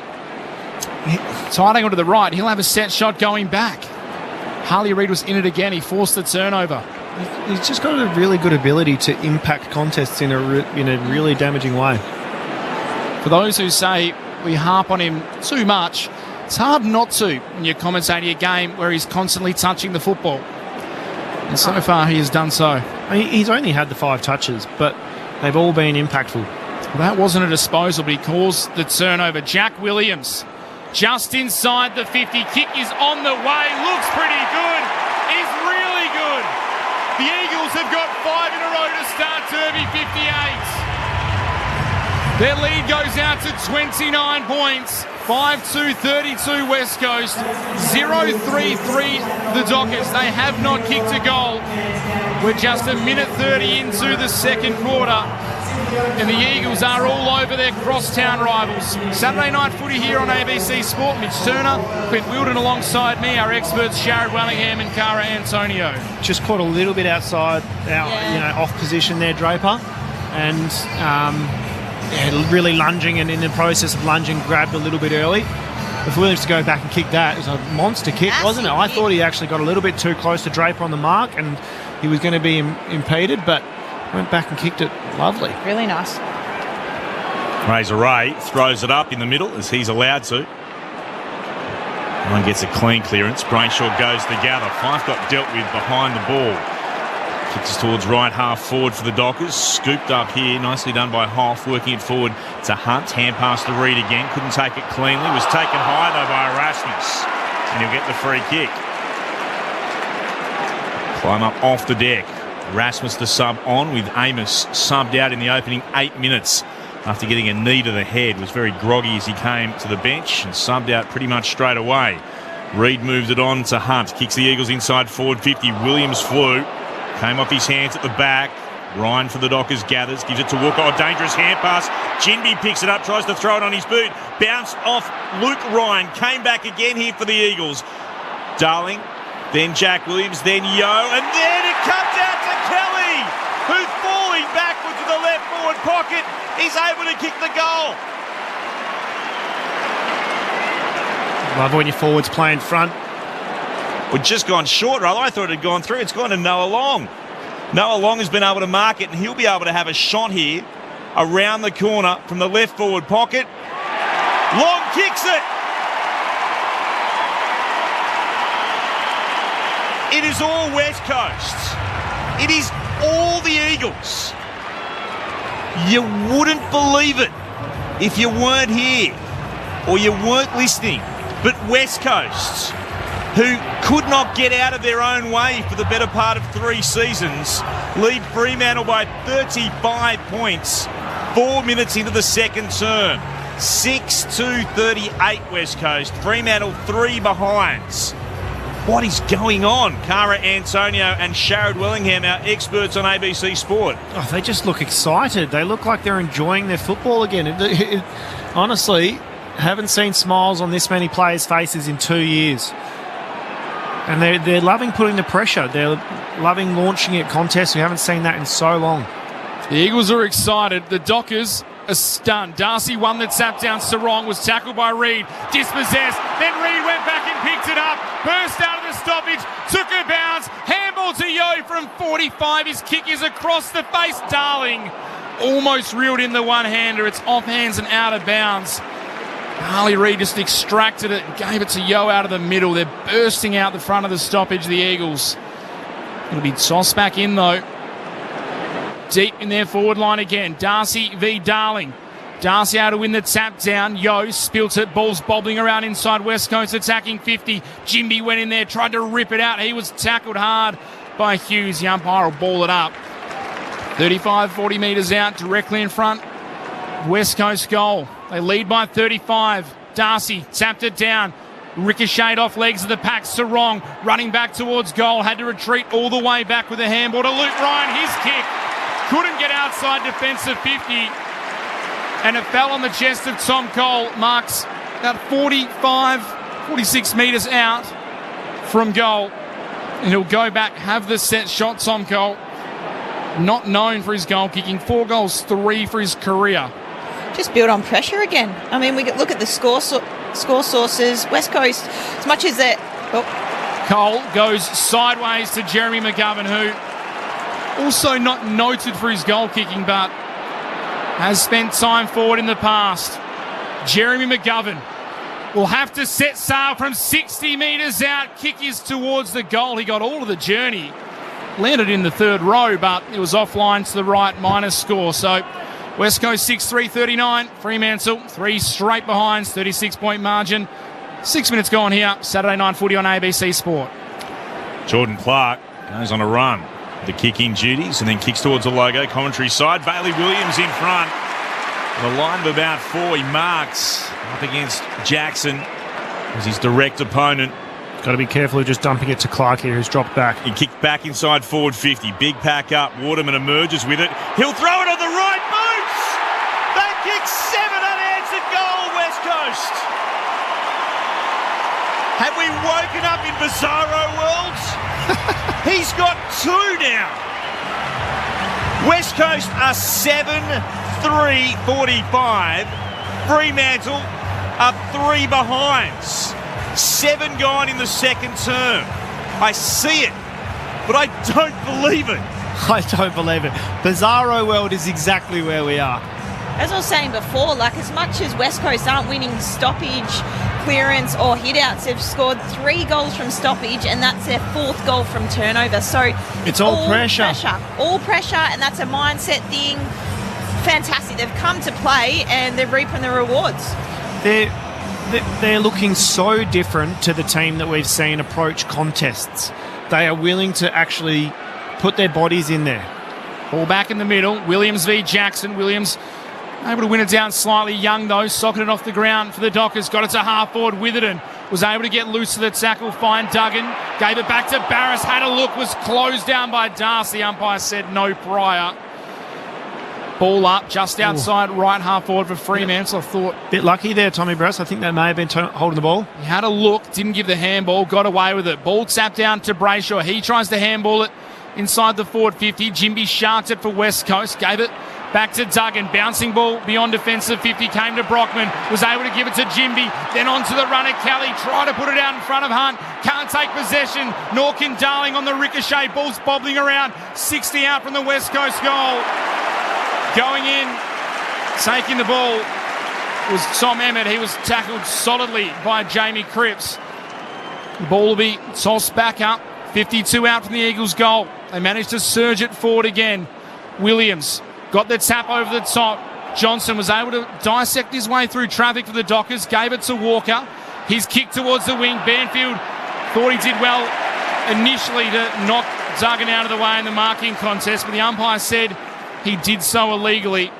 The Eagles captain wins possession and was able to chip one inside to Tom Cole. 2 of the 8 premiership players out there for West Coast still tonight from 2018. Cole kicks it inside the forward 50. Waterman! Jake Waterman on the lead, takes the mark in front. He's looking more and more like a superstar every day, Jake Waterman. He's kicked 2 already tonight. He kicked 6 last week. He's lining up for his 9th goal in the last 6 quarters of footy. And this is, again, it's clearly mindset. They are so much more confident approaching a contest than I've seen in so long. And Fremantle aren't doing much wrong. A cheer for Harley Reid as he comes to the bench. Jake Waterman on the runway for goal number 3. He leans back and he puts it to the right. Minus score. West Coast 7-4-46. The Dockers 3 straight behinds. 43-point margin. Mitch Turner here on ABC Sport alongside Clint Wilden, Sharad Wellingham, Cara Antonio and Akash Fodadar. What a performance for West Coast so far. Their supporters revelling in this in Derby 58. As the Dockers move it into the left back pocket and Sharp has it now. Goes short. Getting told to move it on as Clark. Finds Hughes. Still inside his defensive 50. He'll turn and send it back to Draper, marking between fullback and centre half back. And now it's out to Luke Ryan in the right back pocket. Even their defensive running at the moment, West Coast really shutting down the open side play. Fremantle looking for it again. Ryan for the Dockers to Clark, who'll switch play into the left back pocket. Comes to Draper, now beyond defensive 50 to Hughes. There's nowhere to go for Fremantle here. Hughes gets told to move it on. He'll thump it to a pack out of side. Huge fly from McGovern, spill down to Jindy, got it back to Cole. Eagles will go forward again, off the boot of Rotham. Kicks towards right half forward. Darling! 2 bites at it, falling to ground, takes the mark. He's got it at right half forward. The Eagles' lead remains 43 points, 11 gone in the second. Darling kicking a half from home, kicks it into the forward pocket. Waterman was able to work Pearce out. Marrick couldn't took the mark. The umpire said it was a push, yeah. It was a bit aggressive from Waterman, just hands straight in the back. Free kick goes to Alex Pearce. A reprieve for the Dockers backline for the time being. Under siege this quarter. The captain, Pearce, kicks it out beyond defensive 50. At the front was Jackson. Couldn't take the mark. Knocked it to his own advantage. Was eventually able to give it to Young. Tucked up against the boundary line. Jackson got it back, retreated to Sharp, and he's got to kick all the way back to where it started. Alex Pearce has the ball in the back pocket again. He kicked it 50 metres, and it's come all the way back through hands. Now Pearce goes beyond defensive 50. Dangerous kick. Was a good one in the end. Hayden Young on his right boot kicks up the field. Able to find the sub in Neil Erasmus. He's onto the ground. Jai Amos subbed out 8 minutes into the contest. Went down off the field for the time being and off the field for the rest of the game as the kick goes up the line. And Tom Barris cutting across is able to fist it away from Tom Emmett. Goes out of bounds for a boundary throw-in. 7 goals for the Eagles. Fremantle 0-3, 43-point margin. It's a start even the most fanatical West Coast supporter could barely believe as Jackson won it down and has it stolen away by Jinby. Goes on a run down the southern wing. Hand pass to Petruccelli. Back to Yo. Soccers it off the ground but puts it out of bounds on the full. Free kick to Fremantle at left half back. West Coast 7-4-46, Fremantle 3 behinds. The Eagles have won 5 of their past 50 games, and yet they are completely controlling Derby 58. Clark with the free kick, kicks to the outer side, and there's Bailey J. Williams again, taking a strong grab in a pack of 6. He'll turn and go back to McGovern, who marks it right half-back. And he'll pop it inside defensive 50. And Rotherham marks. He'll send it back towards right half-back again. And he'll hit Hoff on the chest. Nowhere immediately presents in front of him, so he trots back to stand on the boundary line at right half-back. And he'll send it down down the outer wing. Here comes Bailey J again. He flies Bailey Williams, couldn't mark. Pearce was at the drop, got it to Young for the Dockers. Sweeping hand pass for Fife to Banfield. Hand passes inboard to Erasmus. Hand pass knocked down by McGovern. Trying to get to it again. Banfield worked it on by his toe to Young. Tried to get it inside forward 50. Emmett taken high. I thought umpires waits. They're going to play this on. The ball's been locked in. They'll circle and they'll ball it up. A little bit of push and shove too between the two sets of players. Just inside Fremantle's forward 50. It's thrown aloft. Ball in the air. Darcy won it down. Comes out the back of the pack to Banfield for the Dockers.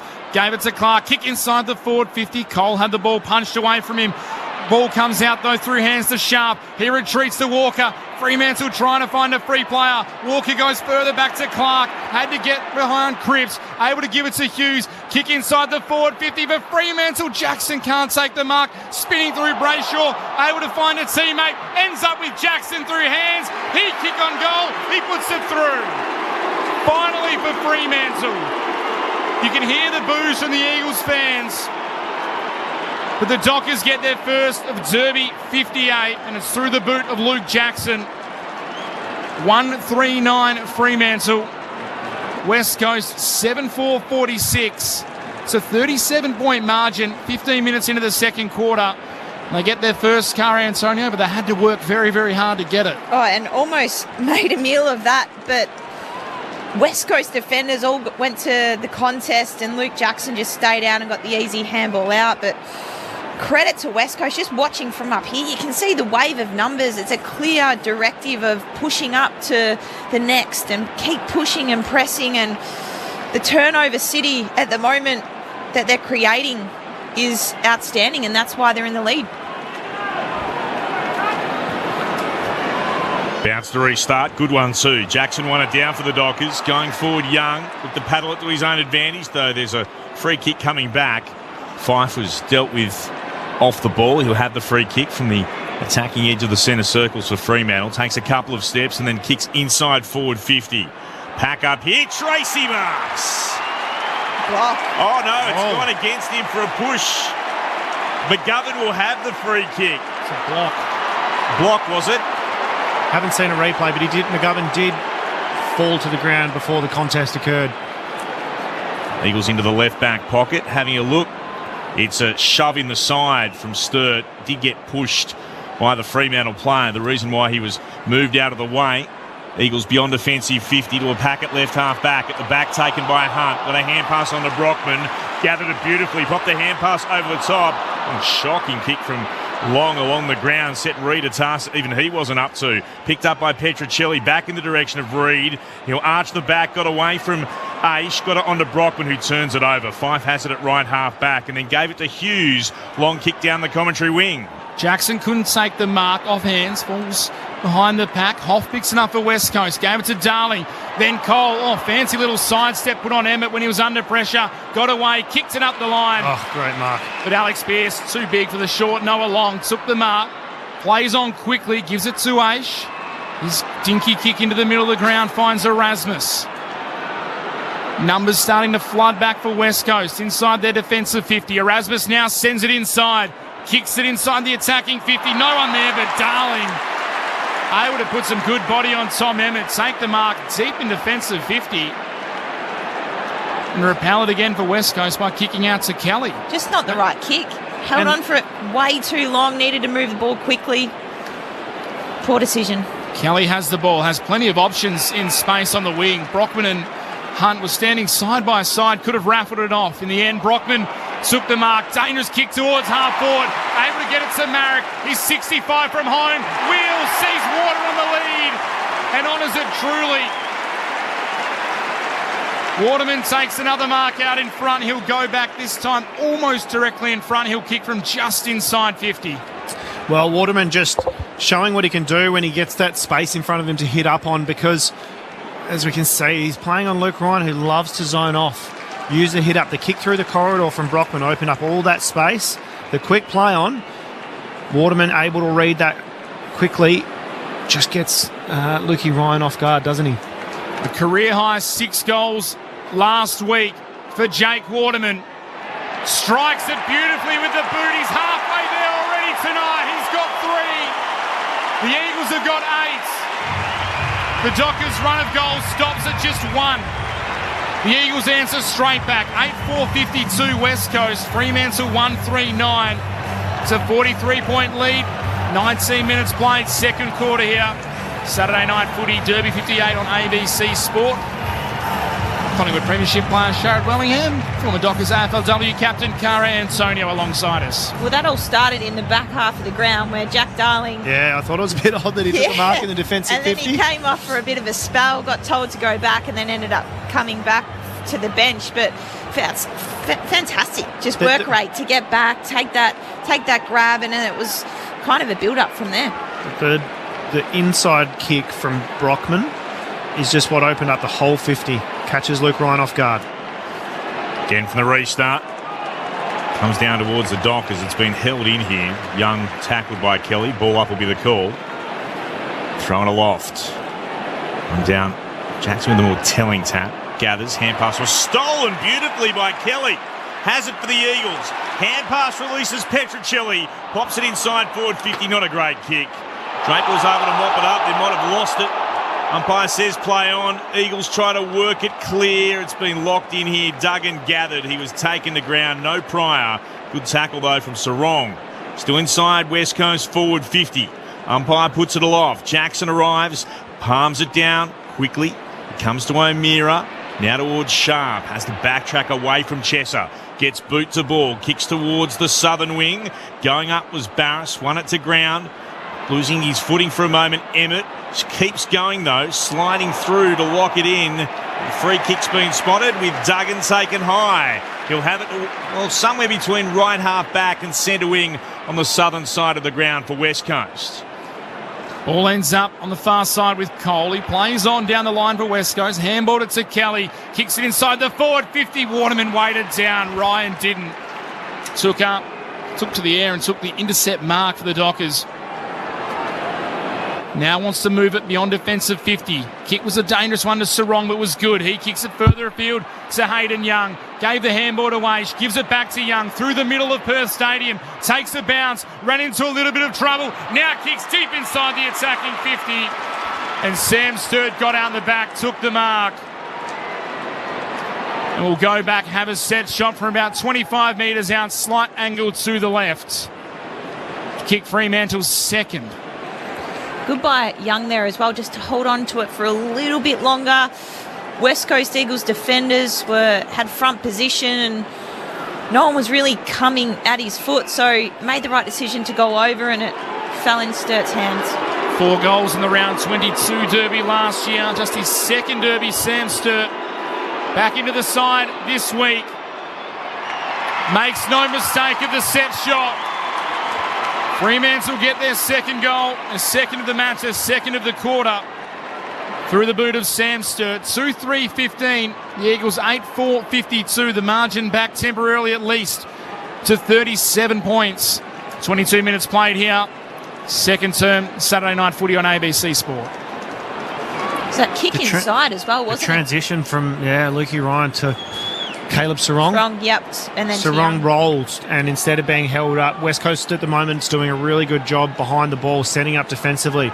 But that roll from Sarong just exposed them, didn't it? And it's got to be, I suppose, that confidence to take off and try and get it out the back. We have three Fremantle players lining up for that pretty much, 3v2. They still lead the inside 50 count, 21-18 Fremantle, and the clearance count, 19-11. From the restart, Fremantle win it here too. Sarong, lovely hand pass to 5. Beautiful hand pass to Brayshaw. Crunched tackle by Duggan. Just wrapped him up, the ball jarred free. Umpire said, we'll ball this up. Jimmy went diving in there. Goodness me, what a tackle.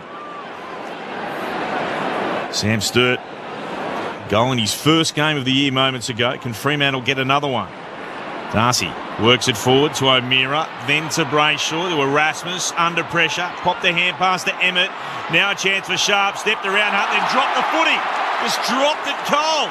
Umpire says play on. Surely more players go diving in here. It's going to be balled up. Not sure what happened then with Harley Reid, unsurprisingly. One of those looking to lock it in, but just dropped it. He fumbled it onto his knee, onto his left knee. Oh, that's why it was an incorrect disposal, because it's hit the knee and therefore been decreed as a genuine disposal. But he was never tackled, I guess, in the end, was he? No, just dropped it. Just dropped it onto the knee. That's a disposal. The knee or below counts. It's been worked over the boundary line for a throw-in. Darcy. Oh, clever tap, back inboard, taken then by Emmett, fires at goal. That's a wonderful finish. Well done from Darcy. Set play, I reckon that. They're going to send it upstairs. And this is where they can really get dangerous, Fremantle. They've got to try and get some forward 50 stoppages. We've seen how much they can dominate. Review underway. The stoppage. It's close. Has it clipped the right-hand goalposts on the way through? Snicko, what does it show? What's the soft call? I missed because I was convinced it was a goal. I believe the goal umpire said... Review complete. Looking at these angles, we can see there's no spike on edge as the ball passes the post. Decision on the scoreboard. Well, I feel a bit better now because I thought it had gone through. And I didn't see the soft call because I wasn't even looking. 8-4-52 West Coast, 2-3-15.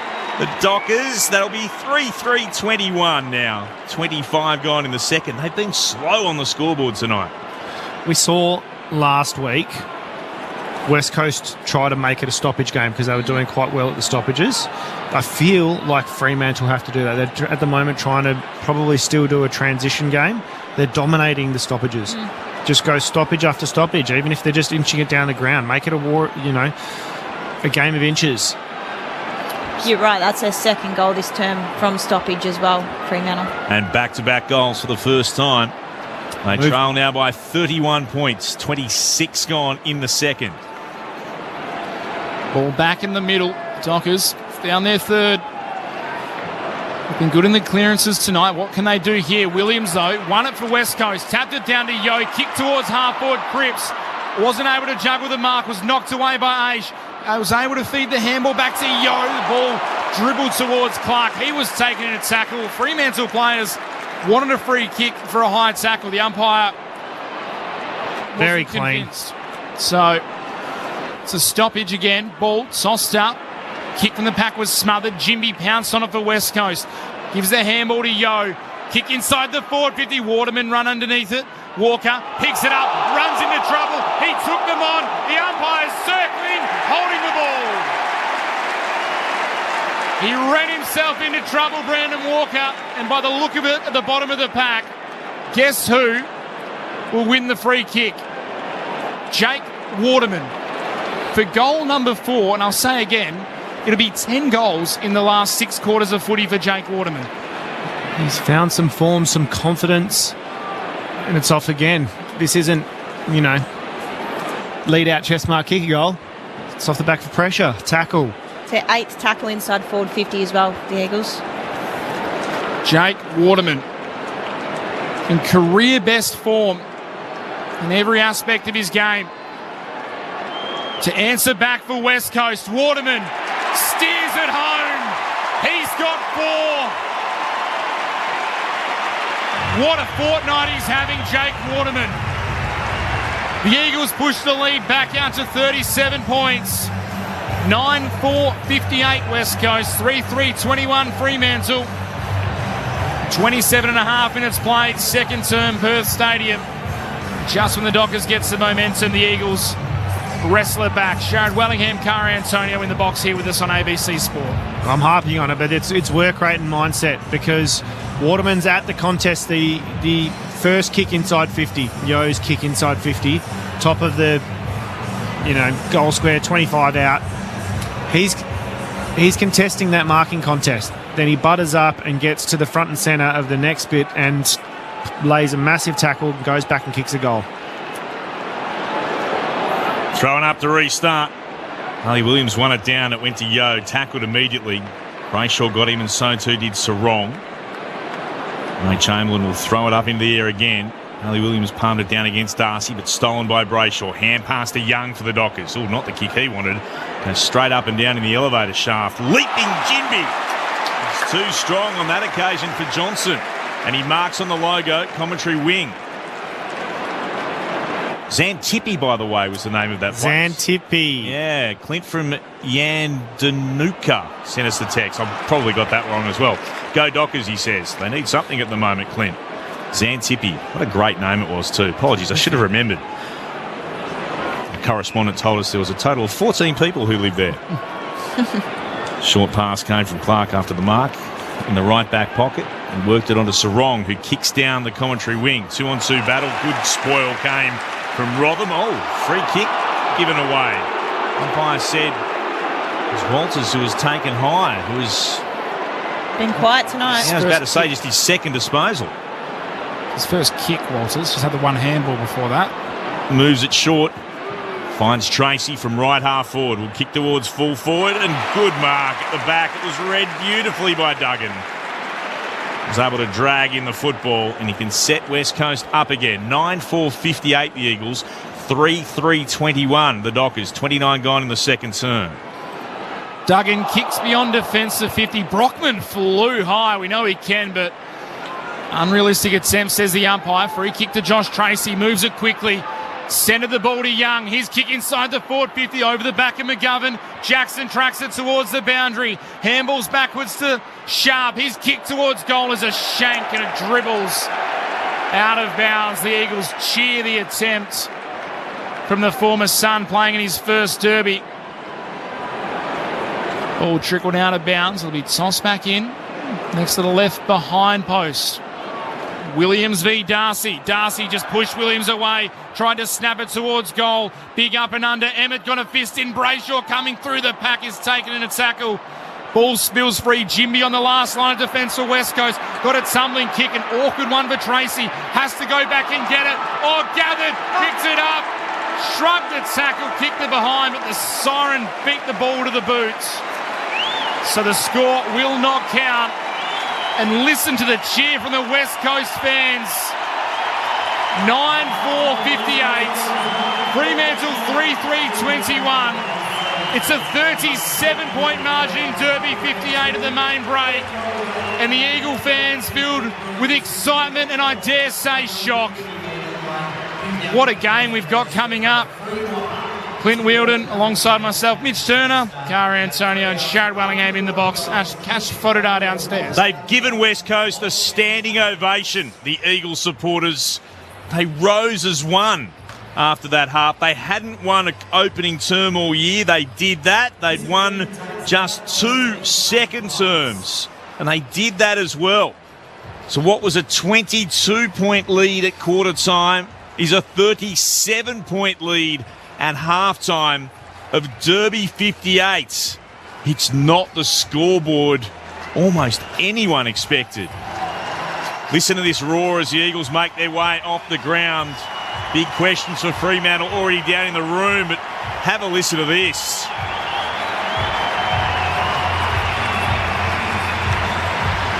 Expected crowd of about 54,000 in tonight, maybe a few more.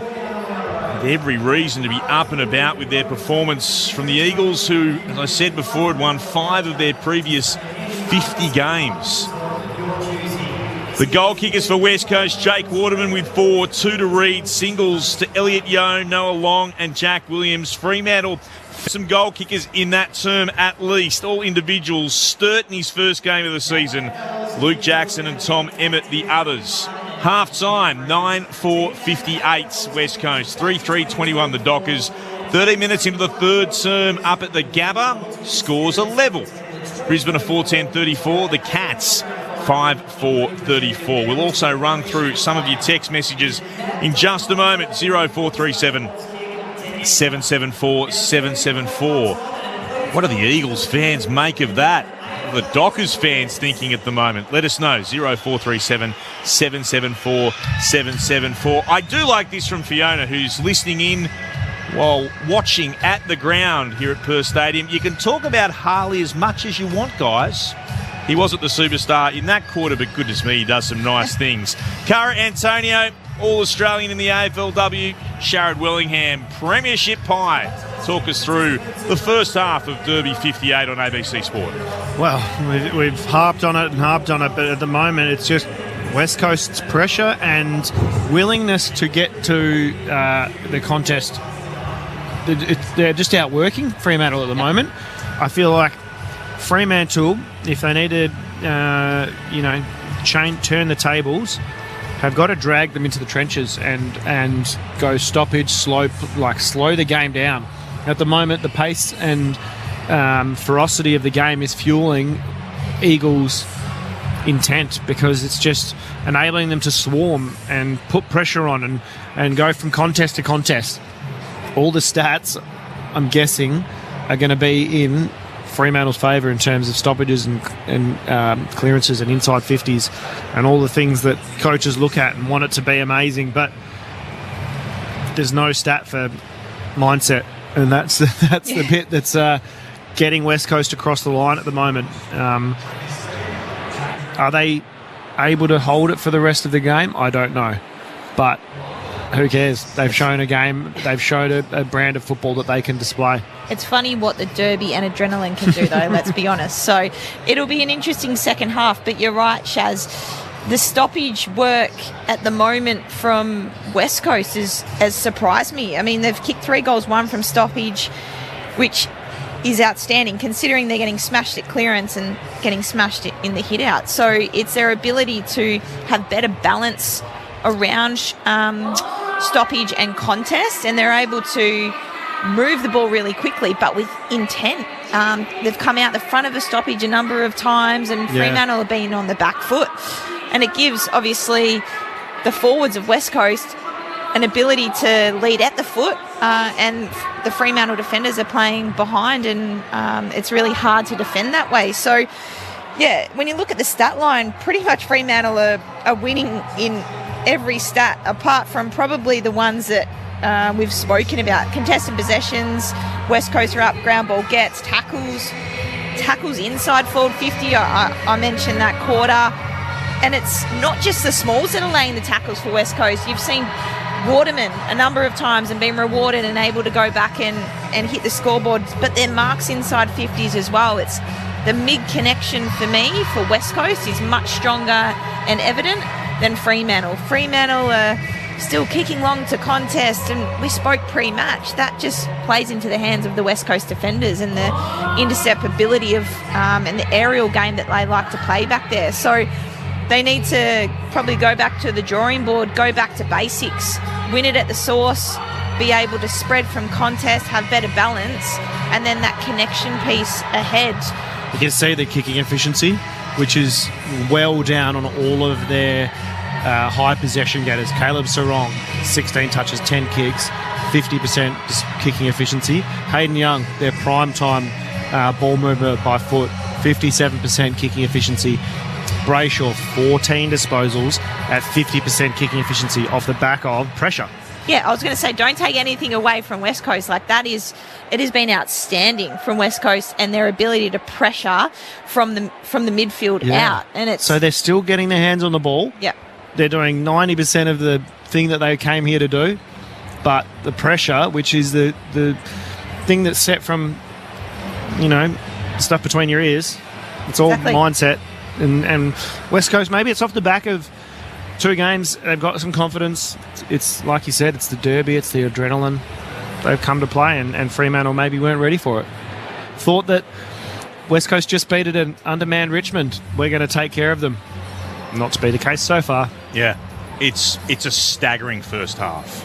And how good is how much this crowd just loves every time Reid goes near the ball. Yeah. It's Have you seen? This is Nick Nat-esque. Yes, it is. It's actually the hype that he had at Subiaco Oval. It is like that.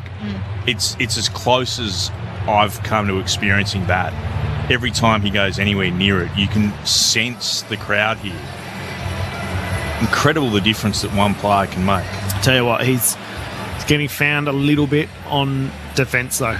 Yeah. They're kind of using that short inside 45 kick, and Freo did a good job of that, of maintaining the ball. But I reckon they should just be going for ground and getting a contest. They're probably holding a little bit too much length because they're wanting to keep West Coast's aerial power deep, so they're holding all this length. They've got everyone inside their forward 50, so they're not trying to kick it down to a contest because they know that they're not going to have representation. Bring them up and play it a little bit condensed, and then be able to kick it to that contest forward of the ball. Fascinating half of footy to come out of Fremantle, who so much was expected of ahead of this game because of their two, tough losses that they had in Adelaide against Carlton and then Port, and they've been caught napping. West Coast 9-4-58, Fremantle 3-3-21. Thanks to the stadium, by the way. This is called Burgers for Comment. They've dropped off a chicken burger for us all, and it's absolutely magnificent. Kara's not eating it. Yeah, exactly, because she's an athlete, unlike the rest of us. Akash, you can come up and have Kara's. She's not into it. Flynn's from Morawat. I'm just seeding some sorghum. I'm loving the call. I'm hoping I don't hit any rock piles. I bet you are. Meg and Dave have been tuning in. They're in Hong Kong en route to Canada, hoping that the Dockers can collar Reid soon because of how impressive that he has been going. Love to hear from you wherever you happen to be. It's 0437 774 774 is the text number, 0437 774 774. Gus is listening in from Kuru here in WA. I'm seeding canola around the clock, wishing I was somewhere else with a beer in my hand watching the Eagles' performance. And again, let us know who you are. Go Eagles, says one of their Eagles members, on holiday in Croatia, loving listening to the call. Richard is in Antigua again. Says, I'm loving the Derby so far. Go the Eagles. And another correspondent, again, let us know your name. I'm sick of being a Dockers fan. 30 years of potential. Got to go forward to win, though. I need a new team to go for. Stick with the purple. There's still a half to come. Clint, Shaz, Kara, and of course to Akash, top call as usual. Go the Dockers. Why are the Eagles playing so well? Tuning in from the Listen app, that's Grant in Waterloo. It's a good question. Damien says these are the old Dockers who need a bit of mongrel about them. We'll see what happens from here, and can Fremantle target Harley Reid in the second half? Again, we'll have to wait and see. It's not just Harley Reid. He has been good. And Fremantle have a few more problems than just stopping the number 9 in the Eagles jump up. Repeating that score, half-time here in Derby 58. West Coast 9-4-58 to Fremantle 3-3-21. And an update for you in that other game up at the Gabba. Early stages of the third term there, or actually about 9 minutes in. The Lions by 1 point now. Brisbane 4-11-35 to the Cats 5-4-34. Let's pause from here at Perth Stadium, wherever you're listening on ABC Radio, Sport Digital, streaming on the ABC Listen app. You can always look for the AFL or the AFL Extra button. Saturday Night Footy on ABC Sport. Let's take the latest from the ABC Newsroom.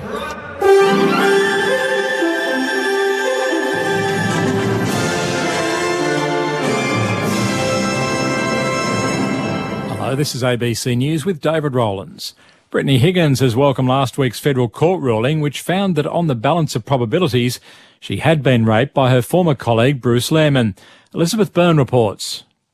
Brittany Higgins has released a statement on social media thanking Justice Michael Lee, saying she hopes what she described as his trauma-informed ruling will set a precedent. Bruce Lehrmann had tried to sue Network 10 over an interview with Ms Higgins when she first alleged she was raped, but the network successfully argued a defence of truth. The defamation action was launched after Mr Lehrmann's trial was abandoned with no findings against him. Ms Higgins has also apologised for the hurt caused to her then boss, Senator Linda Reynolds, and Chief of Staff Fiona Brown. A man accused of yelling death threats at the alleged stabber of an Assyrian Orthodox bishop at a church in southwest Sydney has been granted bail. Ethan Ricks has the details. 45-year-old Sam Haddad is charged with riot and threatening violence to cause fear. The court heard Mr Haddad admitted to yelling death threats at the 16-year-old who allegedly stabbed 2 clergymen while the boy was held inside the church by police. But the father of 3 was granted bail because the magistrate found he was not accused of causing physical harm to police or damaging property. Mr Haddad is the 3rd person to be arrested over the riot that took place at Wakeley on Monday night, with the 28-year-old man due to face Parramatta Bail Court tomorrow. The United Nations Relief Agency for Palestinians says the threat of disease outbreaks in Gaza is growing. Authorities are especially alarmed as temperatures rise with the end of winter. UNRWA's Affairs Director Scott Anderson, who is in Gaza, says that cleaner living conditions are urgently needed. Everything moves kind of at the pace of a donkey cart. And what you have is people every day trying to find food, water, and now trying to find shade as the temperatures increase and we move from winter to summer. Our fear is it's an outbreak of disease, so we need to do some work to control mosquitoes, to control flies, pick up trash, and continue to try to improve the water and sanitation system overall.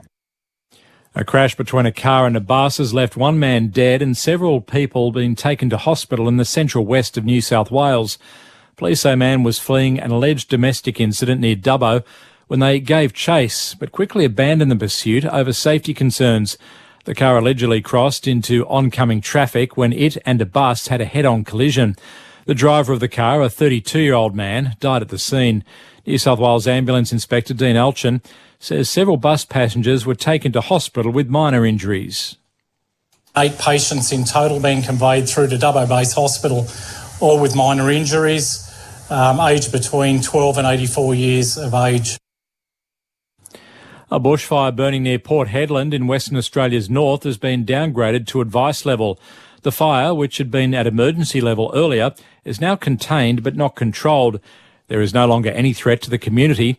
However, people in the area are advised to remain on alert in case the situation changes. South Australia's new Special Minister of State says the government is facing complex issues when it comes to delivering its promise to ban political donations. Labor took the policy to the 2022 state election and has been working on legislation since forming government.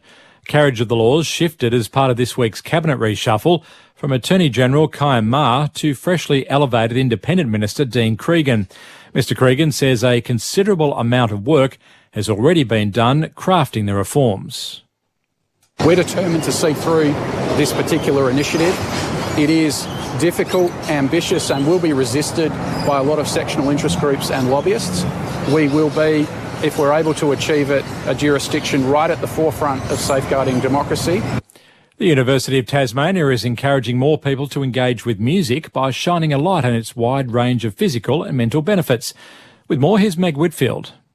The university recently held an event to showcase the wide-ranging benefits of engaging with music, from its ability to improve mood and connection to the physical effects the body experiences. Guest speaker and University Associate Professor Anne-Marie Forbes, who teaches a Diploma of Creative Arts and Health, says music can be transformative. It really should be a public health priority that we enable access to music. She says she wants to see greater investment in music programs and events, including in school curriculums. ABC News.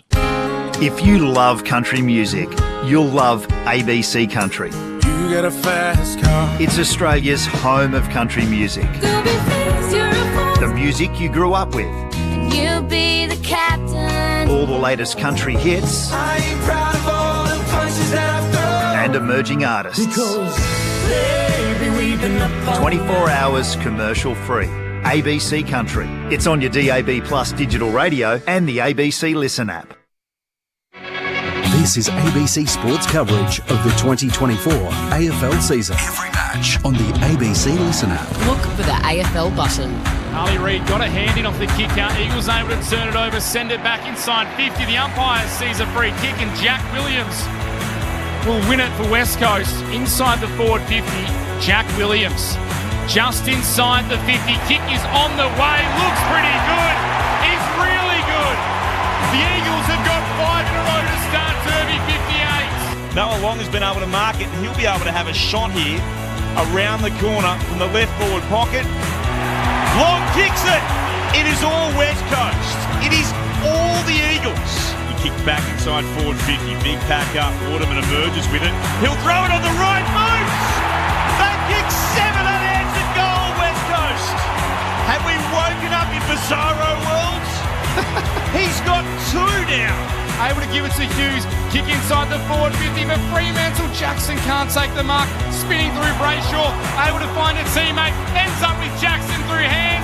He kick on goal. He puts it through. Finally for Fremantle.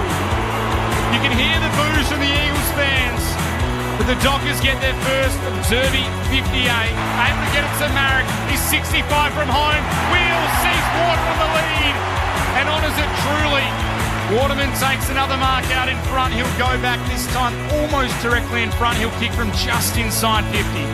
Career high 6 goals last week for Jake Waterman. Strikes it beautifully with the boot. He's halfway there already tonight. He's got 3. The 2024 AFL Premiership season. On your radio. ABC Sport Digital. And on the ABC Listen app. So the games earlier today, Collingwood by 42 points over Port Adelaide. Carlton beat GWS by 19. There's another game going on as we speak up at the Gabba. Brisbane hosting the, up until this point in time, unbeaten Cats. It is Geelong, though, by 6 points. Half an hour gone in the third. Geelong 6-5-41 to Brisbane 4-11-35. Here, the second half about to get underway. West Coast lead by 37 points. A couple of other scores to bring you right up to date with around the other codes. In the National Rugby League, the Panthers beat the Tigers 22-6. Manly 34 to the Gold Coast Titans 30. In the final game, the Broncos 34 have beaten the Raiders 10. I made the call before, is it Bizarro world? Well, feels a bit that way because in the rugby there's a game taking place just up the road.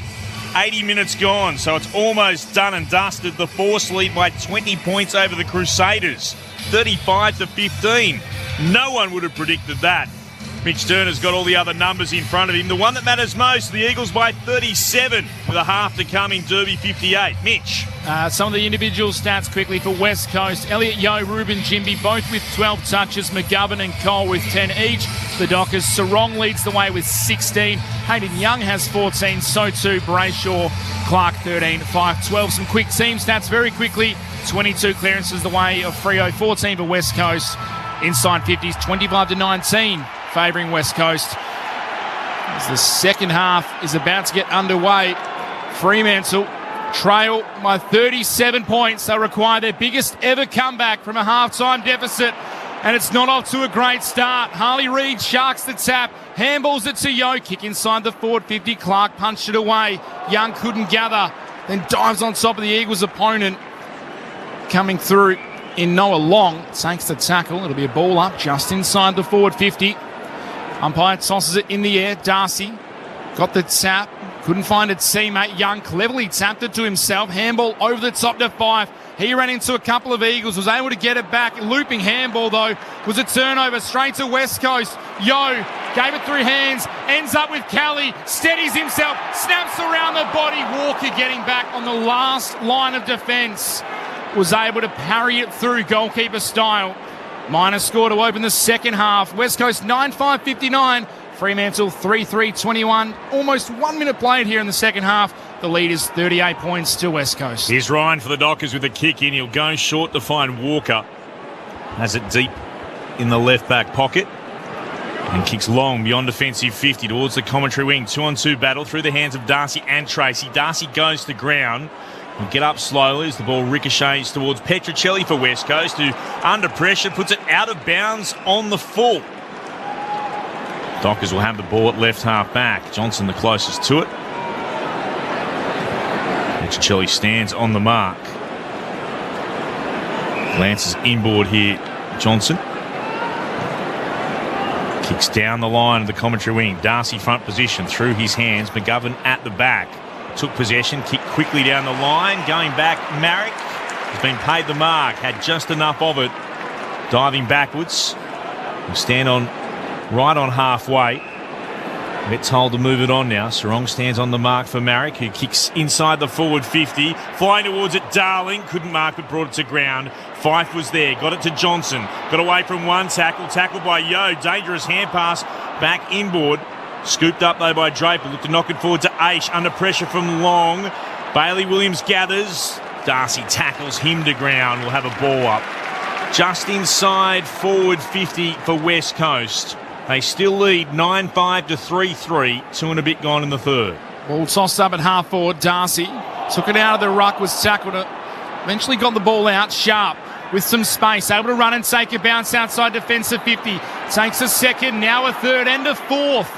Jeremy Sharp running up the wing, looking for a target. Kicks to Erasmus, coming across McGovern. Got the spoil in, but knocked it straight to Jackson. Brayshaw handballs further inside the 50. Tracy couldn't knock it on. Well done, Hoff. Was able to win out, win the contest. Got it to Duggan, then Barras. And the kick from Barras up the field was knocked out of play eventually by Jordan Clark. But well done, Brady Hoff, deep in defence. Amazing closing pace from Clark there, wasn't it? He was about 40 metres away as the ball was coming out. Just read it beautifully. Just the 3 goals for the Dockers. 15 times they've kicked 3 goals or less the opening half of a derby. They've lost all 15. Ball tossed back in. Cripps won it, gave it to Reid. He tried to break through this time. Harley Reid is caught. Sarong got him. Holding the ball. Free kick, Fremantle as he kicks it back towards the middle of the ground, and Young has it. Well done to Sarong. No breaking free of that tackle for Harley Reid. The Dockers go across half back. Here's Pearce with it now, the captain. And switch play. Comes out towards Draper, who marks on the defensive point of the centre square at right half back. Hands it on to Clark, running down the southern wing. Kick will bounce at right half forward. Beautifully gathered by Darcy. Hands it onto the run of Sharp. Sharp will head towards goal. That's remarkable. He was hard up against the boundary, deep in the right forward pocket. From 50 out, he's found the major opening. Now, that is the sort of goal that can lift those in purple. They've got their fourth, and they've got the first major of the second half. West Coast, 9-5-59. Fremantle, 4-3-27. The Eagles lead cut back to 32 points at the 4.5-minute mark of the third term. Showing his running strength, really, isn't he? I think the defensive run before where he broke the line and steamed up, took 4 or 5 bounces, was impressive, but then to back it up and nail one from literally at the 50 and boundary junction. Good pick up from, well, it bounced in his lap, Sean Darcy, but good to move the ball on very quickly. Too sharp. Really nice finish. Really nice finish. His first derby. He's on the scoreboard with a major. Jeremy Sharp. Darcy won the tap down to Fife. Was able to feed it back to Hayden Young. High kick towards the forward 50. Coming through Barras. Just crunched the pack. Couldn't take the mark. The Dockers, though, able to clean it up. Johnson slipped over. Tried to get a handball towards Sarong. He's called for a throw.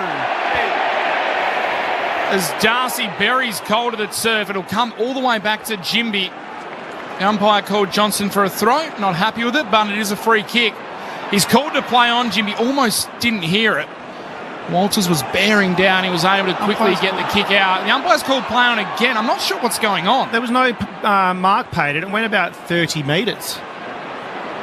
Sharad Wellingham, Cara Antonio, not exaggerating. A 30-metre kick, no mark paid. The Eagles had to move it quickly, and now they win it back, the Dockers. Sharp breaks the tackle. Handballs inside 50 to Jackson. From a tight angle, has numbers in the middle of the 50, finds Banfield.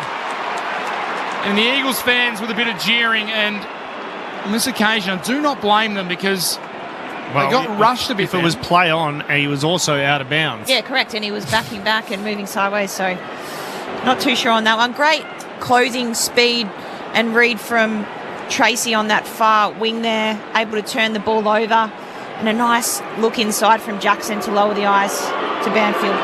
Bailey Banfield had the opening shot of the game, couldn't make it count then, he can't make it count now, he pulls it away to the right. Another minus score for Fremantle was kicked 0-3, Bailey Banfield, 4-4-28 the Dockers, 9-5-59 the Eagles. It's a 31-point margin, third term. Here's McGovern beyond offensive 50. Jimby's up to mark at right half back. By the way, the Force have won 37-15 over the Crusaders. I know the Crusaders have not been going well, but then neither of the Force. It's been one of those nights. Ginby kicks towards right half forward for the Eagles. No mark taken. Spills down. Bailey Williams hands it off to the run of Reid. His kick was smothered by Walker. Oh, incredibly gathered it again. And then gave it, did Reid, back to Brockman, who kicks towards full forward. Sliding out. Ryan can't get there for the Dockers. Came back from Merrick. Worked it on to Cripps. Poor disposal. Reid goes crashing in alongside a number of players. Jamie Cripps was there looking to lock up. It's Johnson for the Dockers underneath all of that. We'll have a ball up inside forward 50 for West Coast. Throwing aloft. Darcy gives away a free kick. Certainly, it's a free kick to the Eagles. Darcy just shoved Darling out of the way in that ruck contest. And Darling can go back. He'll take the free kick on a 45-degree angle to the right. He'll put boot to ball from 40 out. Those are paid every day of the week, should I say. Pretty obvious. 2 hands in the back. Added a little bit of mayo onto it, but definitely there. Jack Darling. He'll trot in. He'll kick the goal. He'll give West Coast their 10th.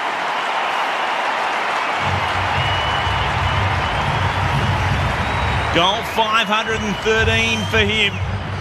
And a broad smile breaks out across Darling's face. 10-5-65 the Eagles, 4-4-28 Fremantle. We've travelled 8.5 minutes into the third term. Just a score check again for you up at the Gabba between the Lions and the Cats.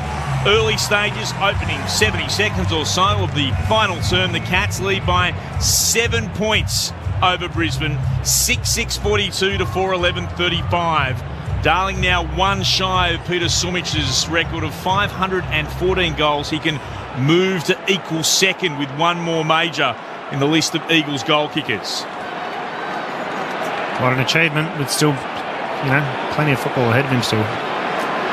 The Eagles lead by 37 again. Ball back in the middle. Petrocelli's in the middle of the ground for West Coast. Couldn't gain clean possession. Williams dives in on top of it. Brayshaw on top of him. So to his teammate in Yo. Have a secondary stoppage. About 10 metres away. Further wide than the original centre circle. Ball gets tossed up again. Darcy tapped it to Brayshaw. He just tapped it onto Young. Feeds it back by hand to Hughes. Now to Clark. The Dockers trying to go forward. Clark shakes the tackle of Cripps. Took a little bounce. Kicks towards half forward. Going back. Emmett takes a strong mark. Right on the junction of 50 at right half forward. Almost an identical spot from where Jeremy Sharp kicked his goal this quarter. Won't have a go though. Kicks it towards the top of the square. Banfield from the side, but coming the other way for West Coast. And paid the mark was McGovern. Or Barris it is. It's a little confusion, but the mark was paid. He goes short to Duggan, kicks further afield, doesn't make the distance to Chesser. Had to take it on the half volley. He's tackled immediately by Sharp. The kick from Barris to Duggan also wasn't paid.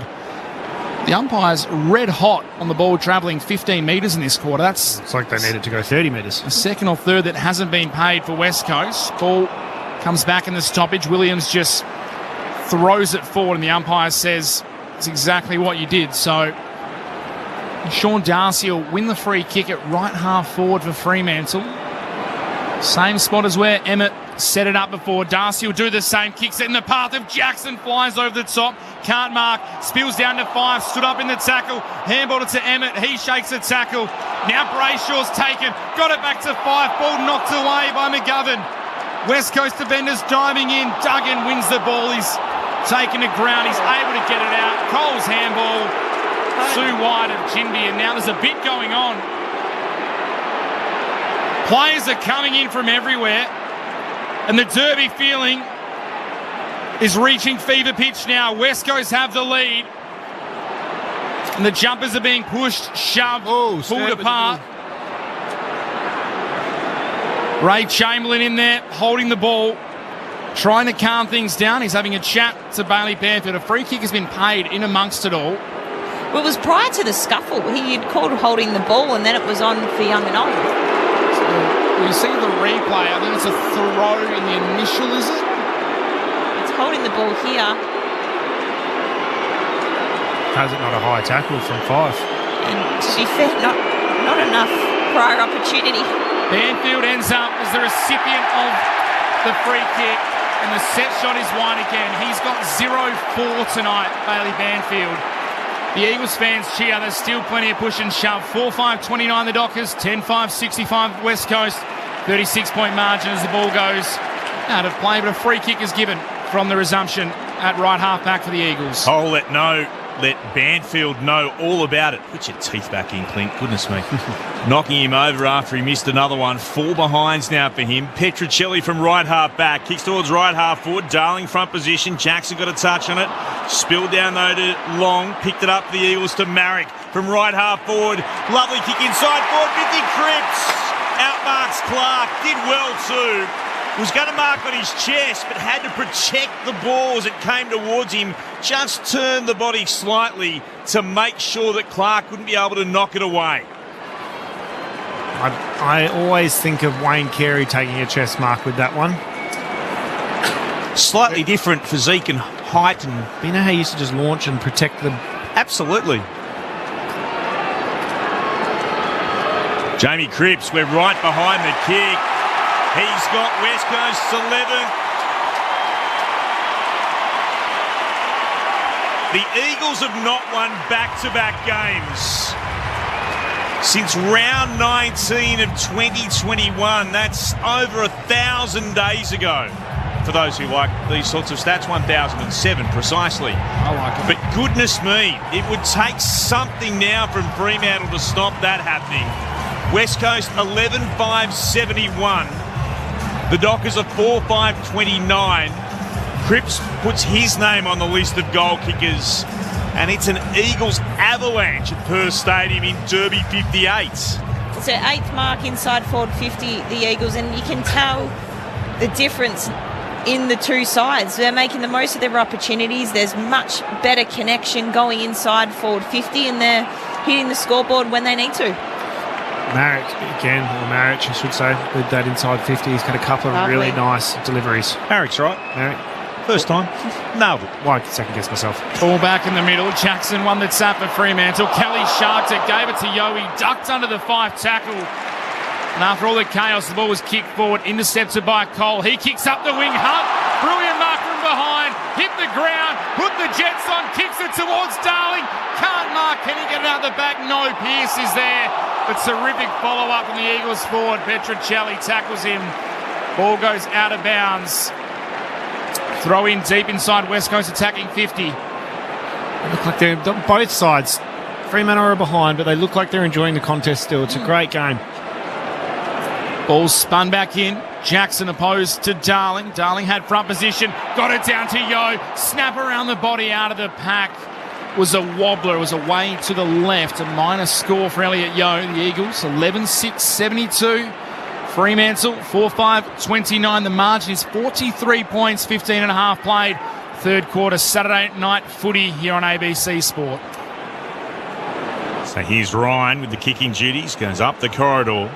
Finds Brayshaw. Launches a kick towards the outer side of the ground on the Logo southern wing. Tracy couldn't mark. Spill down to Hoff. Has it for the Eagles, tries to spin away from Tracy, broke his tackle, then got a hand pass forward to Jinby from left half forward, goes the Waterman! Marks in the left forward pocket, hard up against the boundary, 35 from goal. Did you say about Wayne Carey before? He's wearing number 2 for West Coast tonight. Just again. What's this for, 5? This is for 5. Missed tackle there on the wing. Costly for Fremantle. A lovely delivery. Just no body contact. Nowhere near him, Pearce. Jake Waterman, he'll wheel around, snap with the right. Not this time. Across the face. A minor score. 11-7-73 the Eagles. 4-5-29 the Dockers. 17 gone in the third term. Saturday night footy on ABC Sport. On ABC Perth and WA, Sport Digital and streaming on the ABC Listen app. Clark plays on from the kick in, kicks long. Outside defensive 50. Ball came to the pack. Harley Reid was able to gather at ground level. His handball spilt by Hunt. Then Sturt comes in, grabs it, and he's literally lifted off the ground in a bear hug by Jaden Hunt, but sensibly did not dump him to ground. Umpire comes in. Will toss it back in the air. Darcy rucking against Jack Williams, takes out the ruck. He's caught, trying to get rid of it.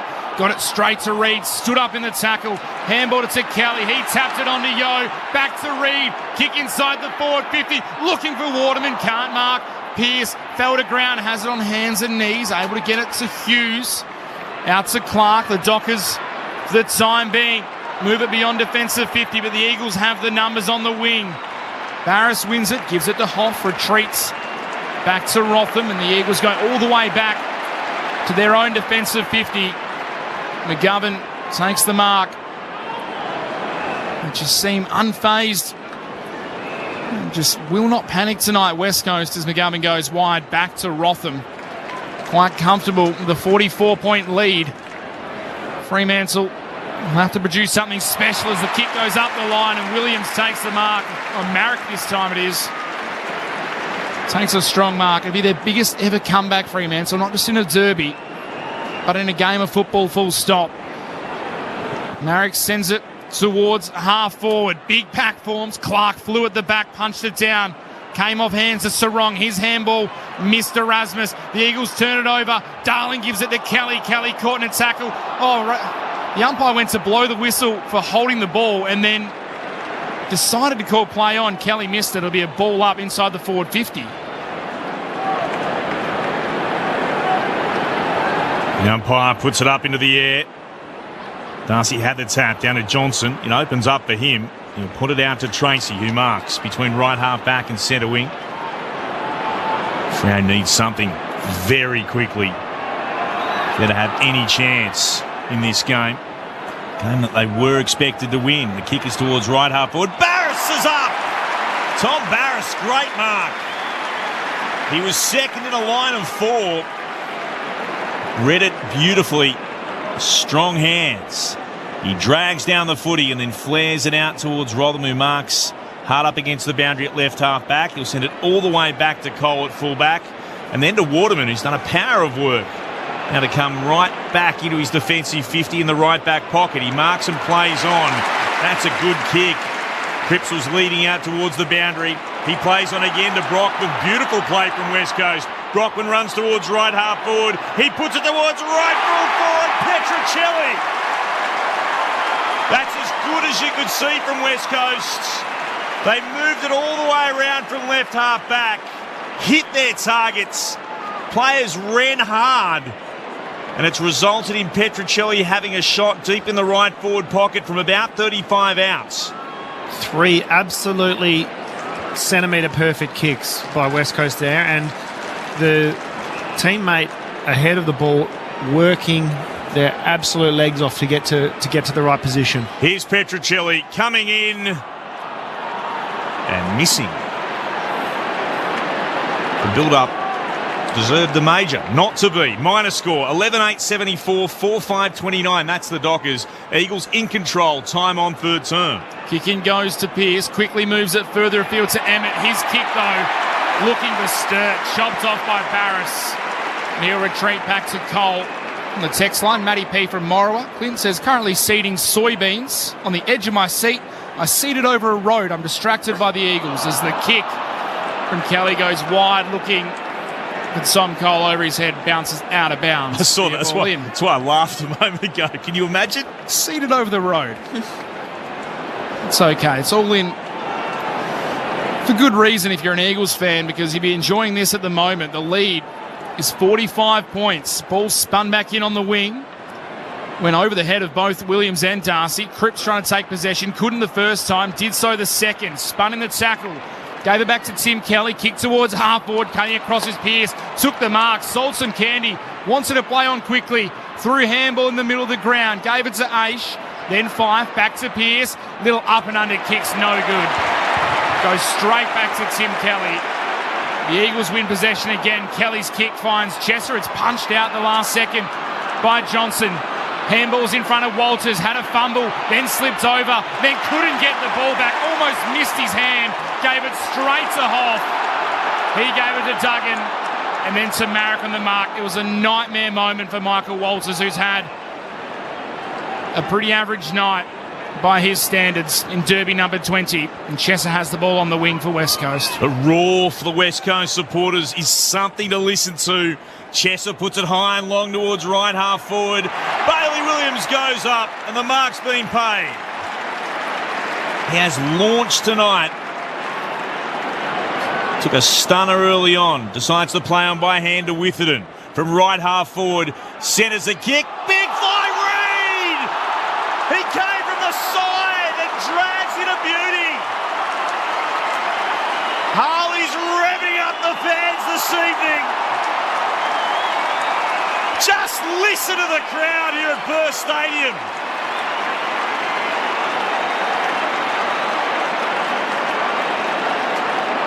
There was a rumble from the moment he started to make his way towards the pack.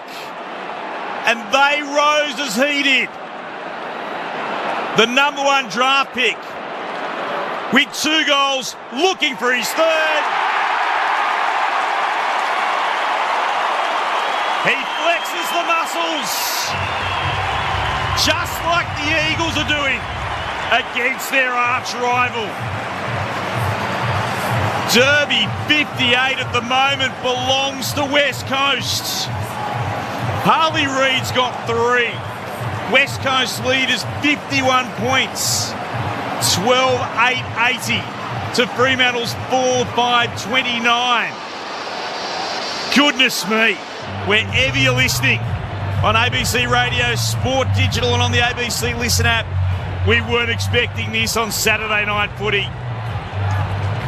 How's the airtime? It's like he wanted some shoulders to sit on, but what a mark, what a grab. If there was a roof here at Perth Stadium, it would have been blown off by the crowd. Outstanding individual effort from Harley Reid tonight. Something special to watch. Ball back in the middle. Williams tapped it down. Fremantle stole it. Fife gave it to Darcy. The big man running through the middle of Perth Stadium. Kicks it inside the forward 50. Walters couldn't mark. Was knocked away from him. Ball bobbling around in the forward 50 for Fremantle. Emmett, he was gang tackled. The Eagles win it back. Duggan, handball up to Hunt. Runs beyond defence to 50. Gives it to Kelly. He kicks it up the wing and Darling will take the mark. No, Pearce coming late. Knocks the ball away. It's bobbling around on the wing. It'll be a ball up as we welcome our listeners on Sport Digital from Sydney, Brisbane and Canberra and the Sports Stream. Welcome across from the NRL matchup between the Broncos and the Raiders. It's a 51-point lead here for West Coast in Derby 58 at Perth Stadium. 12-8-80 the Eagles, 4-5-29 the Dockers. They are all over them, West Coast. Ball gets kicked towards half forward for them now. Petricelli couldn't take the mark, was able to gather. Gave the ball to Marek. His handball too hot for Brockman. Had to go back and get it after spilling it. Fife laid the tackle for those listeners joining us. Mitch Turner here, Clint Wheeldon alongside me. Our experts, Sharad Wellingham, Cara Antonio. Ball toss back in the air. Darcy tapped it down. Stolen by Yo. Kick inside the 450. Lands on the chest of Jack Darling. He's got one tonight. But this one will be for goal number 514 and will draw him level. Second all time on the Eagles goal kicking with Peter Sumich if he can put it through. Not much Alex Pearce could have done there. Just, again, well done to the forward. Jack Darling playing in front. Quick kick out of a stoppage. Nice mark on the chest. Jack Darling to create some history here on what is already a big night for the West Coast Eagles. Darling's kick is away to the right. He'll have to wait for that moment. It's a minor score. The Eagles 12-9-81. The Dockers 4-5-29. 52-point margin here. 26 minutes played in the third term. Ball kicked towards the commentary wing and a strong mark to Darcy. By the way, the Cats by 25 points over the lines, 19-9 in the last. The ball is seen by Hunt, knocking it away over the boundary line for a throw-in. 12-9 plays 4-5. West Coast looking to lock up. Derby 58. Bailey Williams wins the tap down. Yo gathers, tries to break away from Fife, does so, and O'Meara. and finds a hand pass to Kelly, who puts it into the right forward pocket. Waterman front position. Ryan won it down at the back for the Dockers. Pearce was strong, went over the football, and then when he was being tackled by Darling, was clever enough to fall over the line. It'll be a throw-in, right forward pocket for West Coast. What a performance by the Eagles. Later back-to-back wins, unless something miraculous happens. Reid might have been dealt with without the football from the restart. Umpire said play on.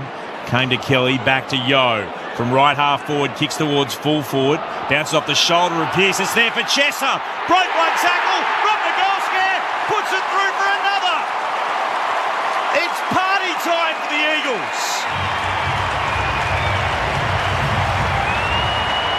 Perth Stadium is pumping. It's an Eagles home crowd, and after they were humiliated in the most recent derby by 101 points, they're up and about tonight, those in blue and gold. Their lead is 58 points, 13-9-87, Fremantle 4-5-29. Chesser becomes the next goal kicker for West Coast. 8 different goal kickers for the Eagles tonight. Well, it's upside down world, all right. I can't believe the confidence. It's just confidence, isn't it? Yeah. They're all playing with today. It's caught Fremantle completely off guard. All on the same page. Yeah, it's incredible to watch. West Coast lead by 58 points. Ball back in the middle. Reid shakes one tackle, stood up in the second, fed it to Yo, kick inside the forward 50s, marked by Marrick. It's been a procession at times for West Coast. They've moved the ball forward. The same cannot be said for Fremantle. Maybe a 13th mark inside the forward 50 for West Coast. And that'll be the siren as well. The Dockers have never come back from more than 18 points down at three-quarter time in an AFL game. The Eagles currently lead by 58 with a chance for Ryan Marrick to push it further in front. Playing in his first derby, the former mid-season draft pick kicks from just beyond 50. Oh, what a beauty! He runs straight to the fans, and so too do all the Eagles players. They are up and about. We haven't seen this energy from the Eagles in years. They are pumped. They are mobbing Ryan Marrick, and once again, the Eagles fans stand as one on their feet and give their side a standing ovation. They are dominating the Dockers. 14-9-93 West Coast, 4-5-29 Fremantle, a 64-point lead at the last change. Clint Wheeldon alongside myself, Mitch Turner. The sleeper has awoken. West Coast, incredible. Waterman's got 4 goals. Harley Reid turned 19 this week. He's got 3. And then you can go through the individual goal kickers. There's 7 more of them. Yo, Long, Cripps, Chesser, Darling, Jack Williams and Ryan Marrick. While for Fremantle, just 4 goals in 3 quarters of football. Sturt, Jackson, Sharp and Emmett. It's been as lopsided as we've seen for some time in favour of West Coast. The Eagles' lead at three-quarter time is 64 points. Score check up at the Gabba. At the moment, the Cats lead by 25 points in the final term. Geelong are going to remain unbeaten, 9-8-62 to the Lions 4-13-37. So Geelong by 25 at the 24-minute mark. But here at Perth Stadium, West Coast lead by 64 with a quarter to come in Derby 58. Wherever you're listening on ABC Radio, Sport Digital and streaming on the ABC Listen app. This is Saturday Night Footy on ABC Sport. Time for the family road trip. 98. The big prawn. Yes. 99. The big mosquito. It's a real one. And 100. Easy. The big listen app. Of course. The ABC Listen app has a big array of road trip ready podcasts, radio, audiobooks, music, and sport. Something for everyone. I guess it has to be big to fit in all those podcasts. For a big selection of audio entertainment, Really, Dad? listen big. Download the free ABC Listen app today. This is ABC Sports coverage of the 2024 AFL season. Every match on the ABC Listen app. Look for the AFL button. Kick will bounce it right half forward. Beautifully gathered by Darcy. Hands it onto the run of Sharp. Sharp will head towards goal. That's remarkable. He was hard up against the boundary, deep in the right forward pocket. From 50 out, he's found the major opening. Now that is the sort of goal that can lift those in purple. Long picked it up for the Eagles to Marrick from right half forward. Lovely kick inside forward. 50 Cripps outmarks Clark. Did well too. Was going to mark on his chest but had to protect the ball as it came towards him. Jamie Cripps went right behind the kick. He's got West Coast's 11. Decides to play on by hand to Witherden from right half forward. Centres a kick. Big fly Reed! He came from the side and drags in a beauty. Harley's revving up the fans this evening. Just listen to the crowd here at Perth Stadium. There was a rumble from the moment he started to make his way towards the pack. The number one draft pick with 2 goals, looking for his third. He flexes the muscles, just like the Eagles are doing against their arch rival. The 2024 AFL Premiership season. On your radio. ABC Sport Digital. And on the ABC Listen app. Derby 58 will be one West Coast fans will long remember. So too Fremantle supporters, but for all the wrong reasons. It's all blue and gold. The Eagles' lead is 64 points. We'll run through some of your texts in just a moment, but let's get the thoughts of our experts.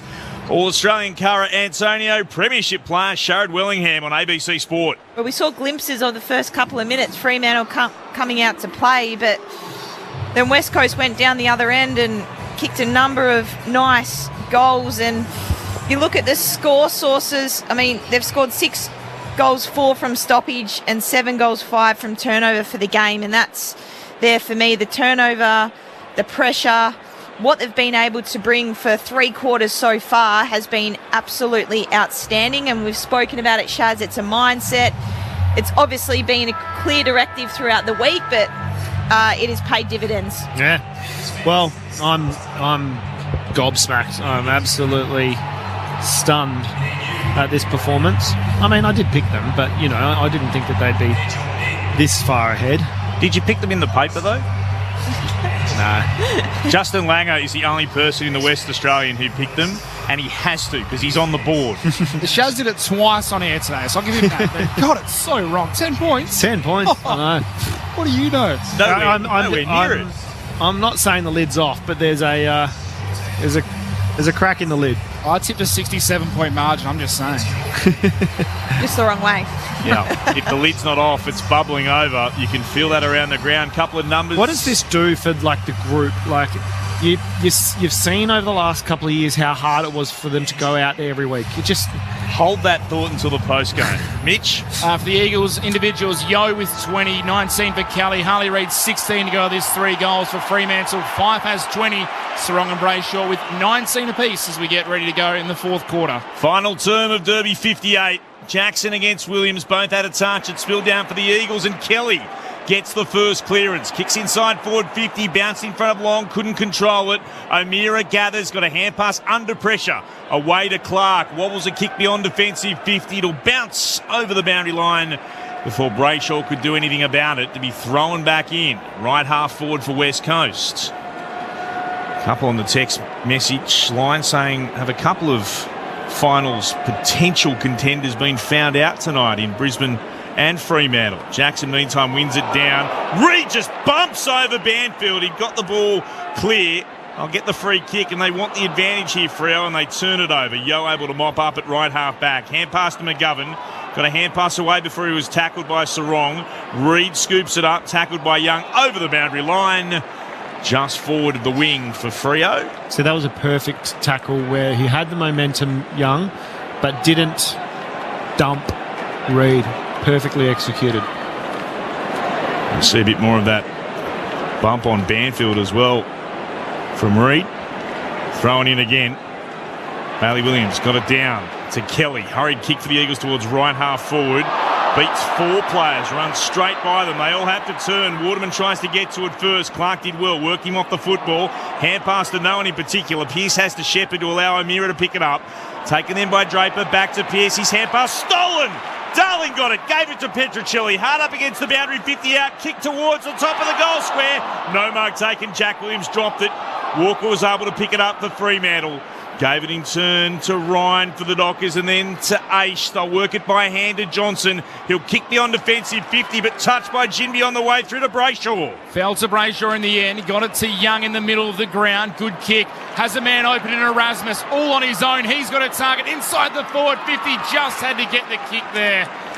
Did so just beyond the outstretched arm of McGovern.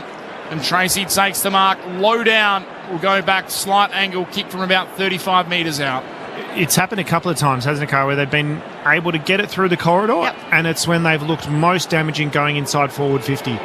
Getting some pace on the ball and not catching West Coast out, but just getting goal side of them. Haven't kicked a goal since Jeremy Sharp produced something special in the 5th minute mark of the 3rd quarter. Tracy leans back and puts it straight through. So the Dockers get their 5th. All that does is bring the margin back to 58 points. 5-5-35 Fremantle now. They trail West Coast 14-9-93. 58-point margin. Just under 3 minutes played, final term here at Perth Stadium. Saturday night footy on ABC Sport. You're right, Chaz. The moment they go through the corridor, and they've done it a few times tonight, Fremantle, they've been able to, I suppose, get their forwards in a better position and have caught, you're right, probably caught West Coast defenders a bit off because they like to, they're used to the ball coming in really quickly. So, it's fantastic, but there's, I think it's well and truly out of arm's length now. The restart. Williams and Jackson both got a touch. It's spilled down to Sarong. Works it onto Young for Fremantle. Kicks inside forward 50. Coming out Darcy. Couldn't mark. Walters had it. He was tackled to ground by Barras.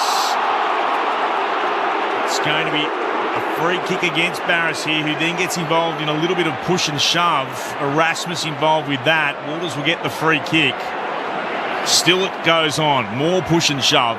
Broken out a couple of times tonight between these sets of players. Yo involved. Sarong still got plenty to say. In the meantime, Hoff wants his Eagles teammates to get back into some sort of a position behind him defensively. They've all calmed down. Walters is going to have a shot at goal. He'll start in line with the right hand behind post. He'll put boots the ball from just inside 50. Walters is on his way in. Sends it towards the big sticks. And he kicks another for Fremantle. Reduces the margin now down to 52 points. The Dockers move to be 6-5-41. The Eagles are 14-9-93. 5 gone in the final term. Saturday night footy on ABC Sport. Score check for you up at the Gabba. Brisbane were in deep trouble against the Cats, and Geelong have won by 26 points. 9-9-63 to 4-13-37. Thoughts on the Barras tackle, everybody? Yeah, definite free kick. Is he in trouble, though? Definite free kick. Potentially in trouble. It'll be looked at because he's pinned the arm. There's one arm free. Yeah. He's actually smashed him onto the ball. So the big question here is, in trouble. We do know that Tom Barras is a good bloke, so he could be okay. Hasn't been suspended before. Fremantle win the ball out of the middle again. Sarong gave it to Erasmus. Jackson running on goal, kicks towards the goal line. Faded away to the left. Took on the big sticks, couldn't get it to go through. 6-6-42 Fremantle. 14-9-93 West Coast, 5.5 played. 51-point lead to the Eagles. Sarong was very unhappy with Jeremy McGovern in that last bit of biff. McGovern was really unhappy with Sarong. I thought it was the other way around, because Sarong was getting pulled away. Sarong then threw the arms up saying, "What did I do?" Kicks towards the centre wing. Williams trying to get a hand pass away, did well, got on to Marek, releases Brockman, now to Cripps, sweeps a hand pass forward. Brockman knew he couldn't gather it, there were Dockers everywhere, so he punches it forward magnificently, fell to Ginby, snaps around the body, wanted Darling, well read though by Pearce. The Dockers captain came out to attack the football, he marks between fullback and centre half back, and he'll send it short by foot to Clark. 14-9-93 the Eagles, 6-6-42 the Dockers, 7 gone in the last. Clark goes further up the field to Brayshaw, still inside defensive 50, called to play on, goes short to Sarong. Sarong now, dangerous kick in the middle of the ground, able to find Aish. Wants to play on quickly, Fremantle have no option, got to go quick, Tracy! There it is again, that inside kick that enables them to get out the back and get it inside forward 50 quickly. Got the sit, got the ride on Barris. He's already kicked one this quarter, Josh Tracy will go back directly in front. Will kick from just inside 50 to peg the margin back to 45 points. Josh Tracy steps in, thumps the ball. Goal umpire doesn't have to do much work. Straight through the middle, he's got his second. Fremantle have got their third straight. Still a long way back, a lot of work to go. It's a 45-point margin. 7-6-48 the Dockers, 14-9-93 the Eagles. Sharad Wellingham, Cara Antonio, our experts. Before we go down, Akash Fodadar on the boundary. Just a little bit of concern for West Coast down here with Jack Williams having a right ankle looked at by the doctors and physios. Well, West Coast all night have defended the corridor so well. Not allowed Fremantle to come through, but maybe just some tired minds and bodies out there from the Eagles. They've burned a lot of tickets in those first 3 quarters. You just hope that they can sustain that for the last kind of 15 minutes of this game. They're deserved winners of this game so far. Eagles fans find their voice again. Good bounce in the middle for the restart. Bailey Williams went up, won it down, but it's gathered by 5. Oh, Ginby got him, wrapped him up magnificently. No prior, but that is a great tackle. The 2 number 7s involved. Ginby winning that. Untelling tap from the restart. Williams gathers off the ground for the Eagles. That's Bailey. Kicks forward to Long. Got a hand pass through traffic to Ginby. Had it slapped out of his hands by Fife, who wins that battle. Gave it on to Clark. Kicks through the middle of the ground. Swooping onto it then. Emmett gathers. Kicks inside forward 50. Wonderful Sturt marks. So slick. And a chance to go back now and kick their 4th unanswered goal. Here the Fremantle Dockers. Just quick ball movement again from the Dockers, but again, where was this a couple of quarters ago? Fantastic leg speed there and kick to advantage, 1-on-1 to Sturt against McGovern. Sturt, in his first game of the season, already has 1 goal tonight. It's slightly better than a 45-degree angle to the left. He kicks from 40 metres out. And he gives Fremantle 4 unanswered majors.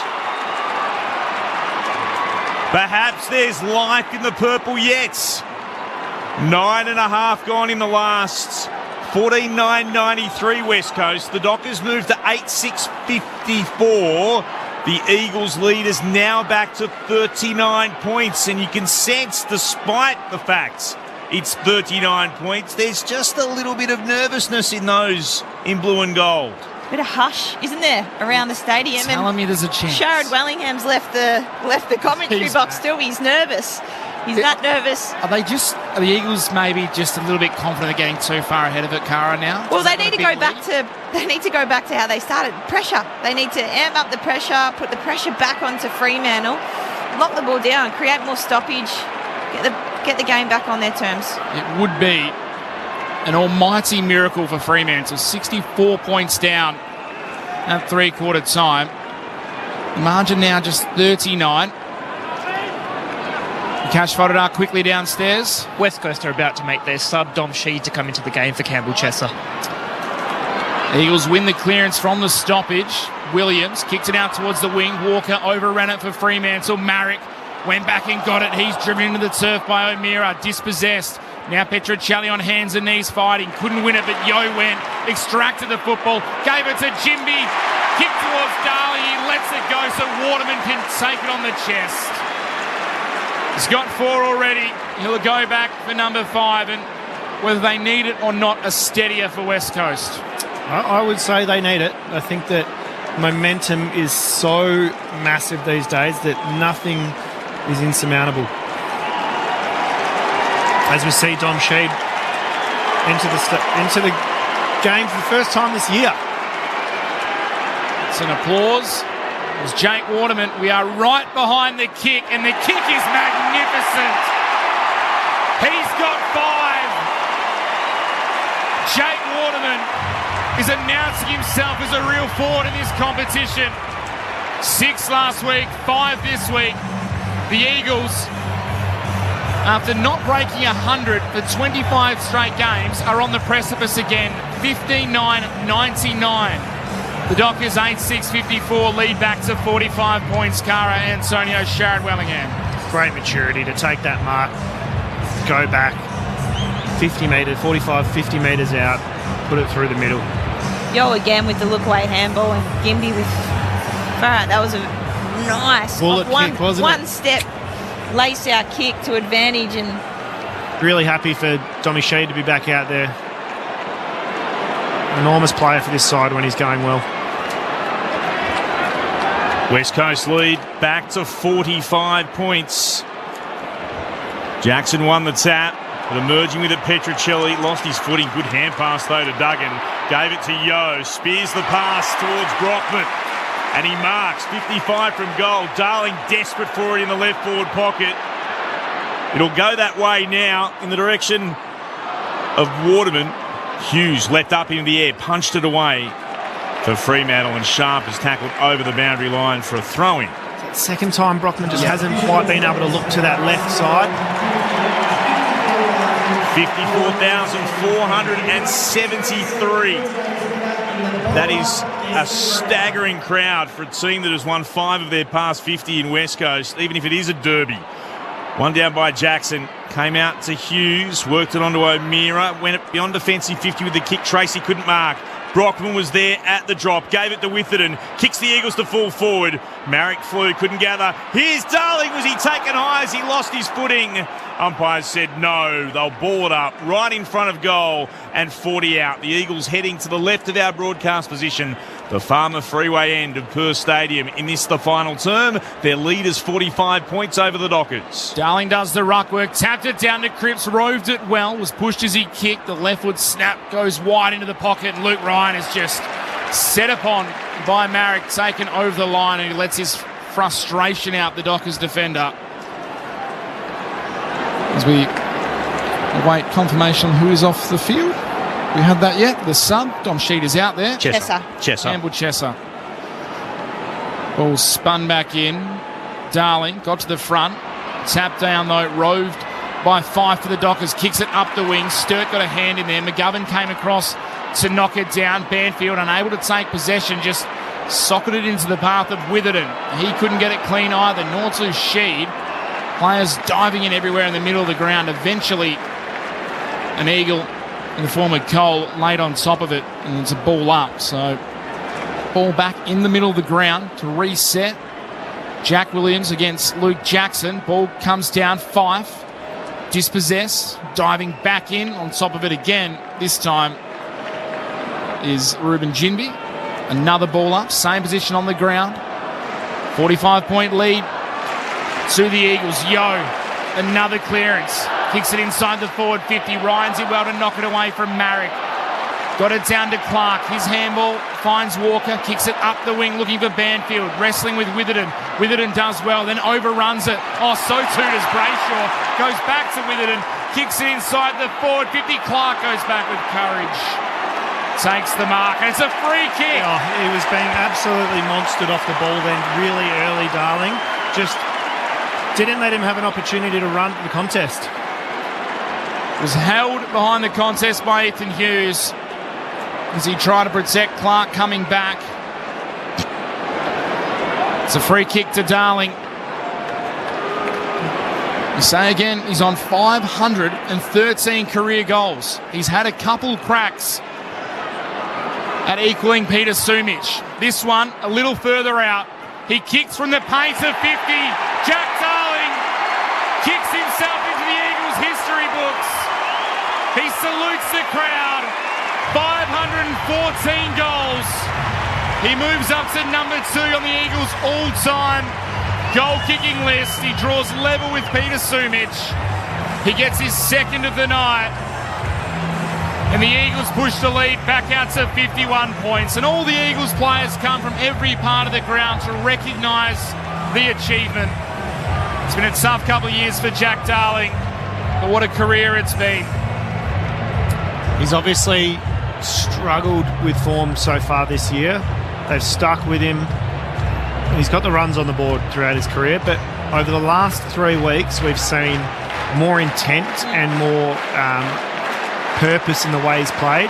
The first 2 games didn't result in too much, but we're seeing tonight him having an impact on the game. West Coast bringing up 100 points for the second week in a row. There are blue and gold shoots in this side as Jack Williams wins the tap down to Fife. Gets it for Fremantle, shares it with Sarong, back to Fife, chips towards the commentary wing. Walker runs onto it, gathers for Fremantle, kicks back towards right half forward. Sarong under pressure from Yo, couldn't get there. Sheed was there at the drop. Hand pass to Hoff, steps inside Emmett from centre wing commentary side. His kick is perfect, leading out Waterman marks. He'll go looking for Darling again. Darling can't quite take the mark. Draper did well defensively to bring it to ground. Sharp at the drop, gathered it, gave it to Hughes, kick beyond defensive 50. Decent battle on at left half back here for the Dockers. Jack Williams will go in to try to lock it in once more. Ball up will be the call. Up against Emmett, will throw it aloft the umpire. Still the Eagles' lead remains 51 points, 18 gone in the fourth. Ball tossed up, Jackson went early, took it out of the ruck, was claimed straight away by Jack Williams. It'll be another ball up. The young ruckman was onto it. So athletic, Jackson, just launching himself at the contest. This time, front position again, taps it down, Brayshaw, able to gather, slipped over, fed the ball to Sarong. He goes back to Sharp, kick up the wing, looking for a target in Tracy. Barris stands tall. Takes the mark on the wing. Soaks up a little bit of time, then kicks towards half forward. Harley Reid all alone. 70 metres out from goal. Disposal number 17 for Harley Reid. To go with his 3 goals. Kicks it high into the forward line. Under it, Marek flew, couldn't mark. Crowd was ready for the hanger. Comes down to Sarong. He's tackled by Brockman. It'll be a ball up. There's plenty of Eagles that can fly high in that pack. Hey. And we're seeing them actually jump tonight. We haven't seen it.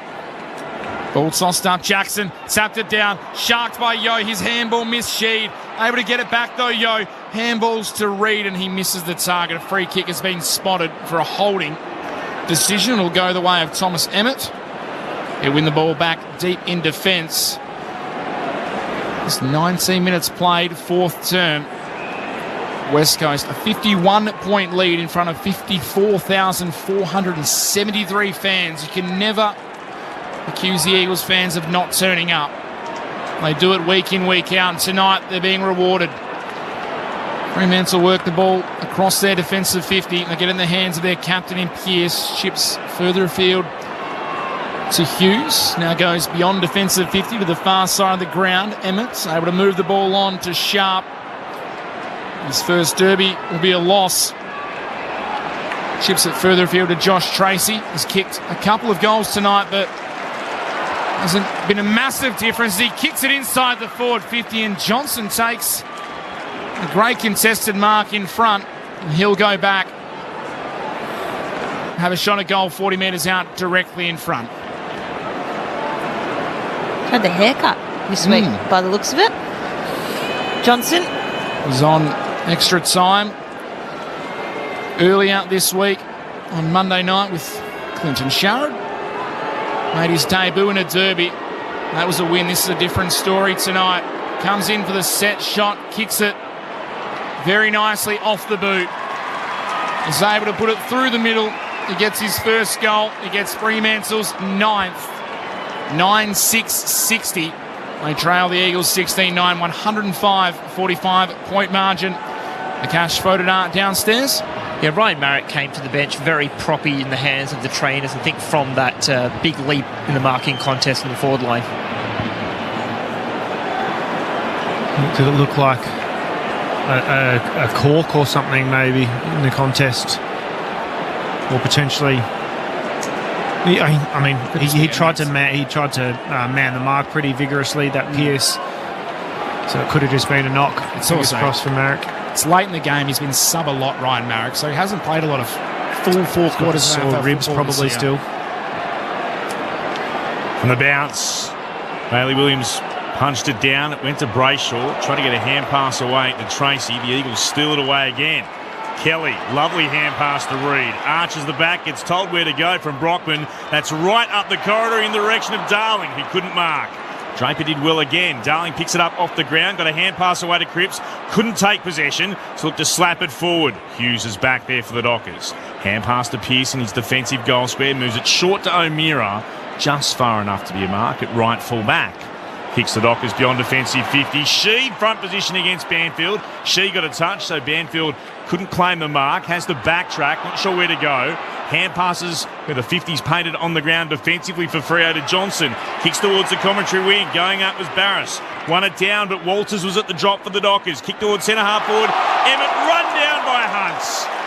Got a hand pass out. Scooped up by Cole. Umpires say play on. Cole goes up the corridor to Cripps, who marks for West Coast. Cripps has a player over the top. Petrocelli v Walker. What a battle that is for pace. Petrocelli able to gain possession. Couldn't get away from Walker, though. Tackled, holding the ball. Sort of the quickest players on the field. Fremantle win possession back. He goes short to Jordan Clark. A cash voted out on the boundary. Also some concern for Noah Long, who spent a lot of time talking to the team doctor on the bench. West Coast have already made their sub. Dom Sheed onto the ground for his first game of the season. Campbell Chesser off. Jai Amos subbed out. His concussion early in the first quarter for Fremantle. Bringing Neil Erasmus onto the field. The Dockers chip the ball around defensive 50. Eventually pull the trigger. Clark receives it on the far wing. Goes short to Jordan Sharp. His kick looking for Emmett. Chopped off. Cole was able to get a fist in there. Go back, gather, and then spin out of the tackle just for good measure. Kicks it up the field. Can he hit the target? No, Aish knocks it away from Jack Williams, but a little bit of showtime perhaps. Tom Cole reminding everyone that he's not a bad player, the 2018 Premiership Eagle. 45-point margin, 23.5 gone. Speaking of 2018, it's the first time that West Coast have scored back-to-back 100-point totals since 2018. Their premiership year as Bailey Williams won it down. It came to Jinby, got a hand pass to Reid. Just breaks the sharp tackle. He's able to get a hand pass away. Bounced on the boundary line to Kelly. Kicks towards Brockman. Good spoil Hughes. Won it down for the Dockers. Walters tackled. Hoff got him. Ball spilled out. Duggan picks it up. Kicks to Petrocelli. Can't mark as he dives forward. Hughes might have taken him high. Umpire says play on.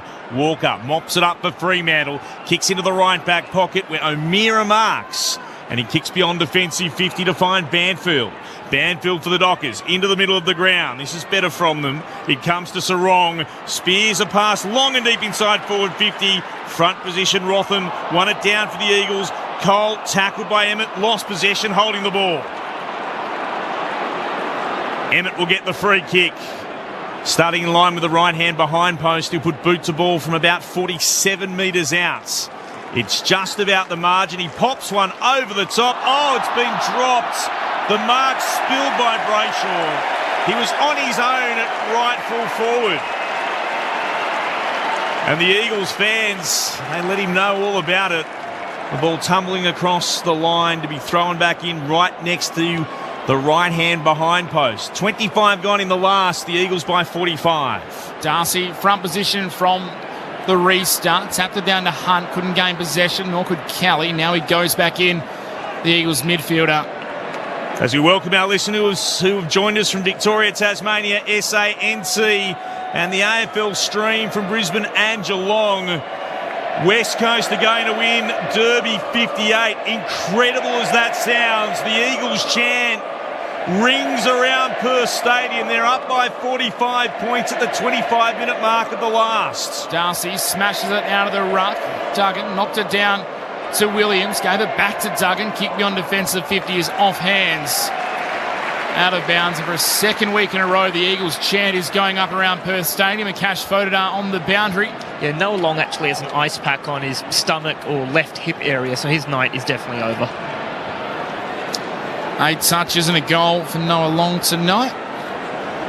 Played his role as the ball's spun back in. Tracy Williams did battle on the ruck, got it down to O'Meara. He's handball found Brayshaw. Now Johnson running towards the attacking arc, kicks it towards the top of the square. Big punch from Tom Cole. Smashes it over the goal line for a rush behind. 9-7-61 the Dockers. 16-9, 105 the Eagles. Dying minutes here at Perth Stadium. Clint Wilden with Mitch Turner in commentary. Our experts, Premiership High, Sharad Willingham, Cara Antonio, all Australian. As the Eagles just work it around their defensive 50.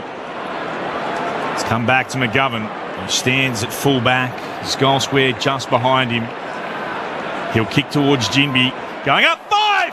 Got hands to it, couldn't mark. It sat there for him. Just couldn't drag in the footy. It spills across the boundary line for a throw-in. Those 2 sevens have been locked in a good battle all night. A dual Brownlow medalist and then a youngster with so much potential. Ball puts back into play. Tracy palmed it down for the Dockers. Fife to Sarong. Kicks into the right forward pocket. Barris punches the ball away from Jackson. It's over for a boundary throw-in. 35 out from Freo's goal. They're heading to the city end or the right of our broadcast position. The Eagles have been in control from the very start. 16-9, 105. The Dockers 9-7-61. 27 gone in the fourth. Ball spun back in again in the Fremantle forward line. Got down to 5. He was tackled by Yo. Brayshaw emerged from the pack with it. Tried to handball it to Sarong. Missed the target. Aish picked it up. Kicks it towards goal and Barris happy again just to punch the ball through on the line. Another minus score, 9-8-62 Fremantle, 16-9, 105 West Coast. The margin now 43 points, 28 minutes gone in the fourth as McGovern takes the mark at left half back. He goes short back to full back. Mucking around with a bit here, West Coast. And McGovern tackled over the boundary line by Walters for a throw-in. Those kicks have gone so much more than 15 metres. Yeah. They should have been marks, no doubt. That's about 5 or 6 tonight now. They haven't been paid. Still unable to get it beyond defensive 50. Not that it matters too much. It is just about the margin in Derby 58. How much will West Coast win by? Tracy palmed it back down. Fife will emerge with it eventually. Got it back to Walters. Then on to O'Meara. Kicks the Dockers to full forward. Jackson is up to take the mark. Just in front of the attacking goal square. He should be able to go back and kick his second and Fremantle's 10th. 50-metre.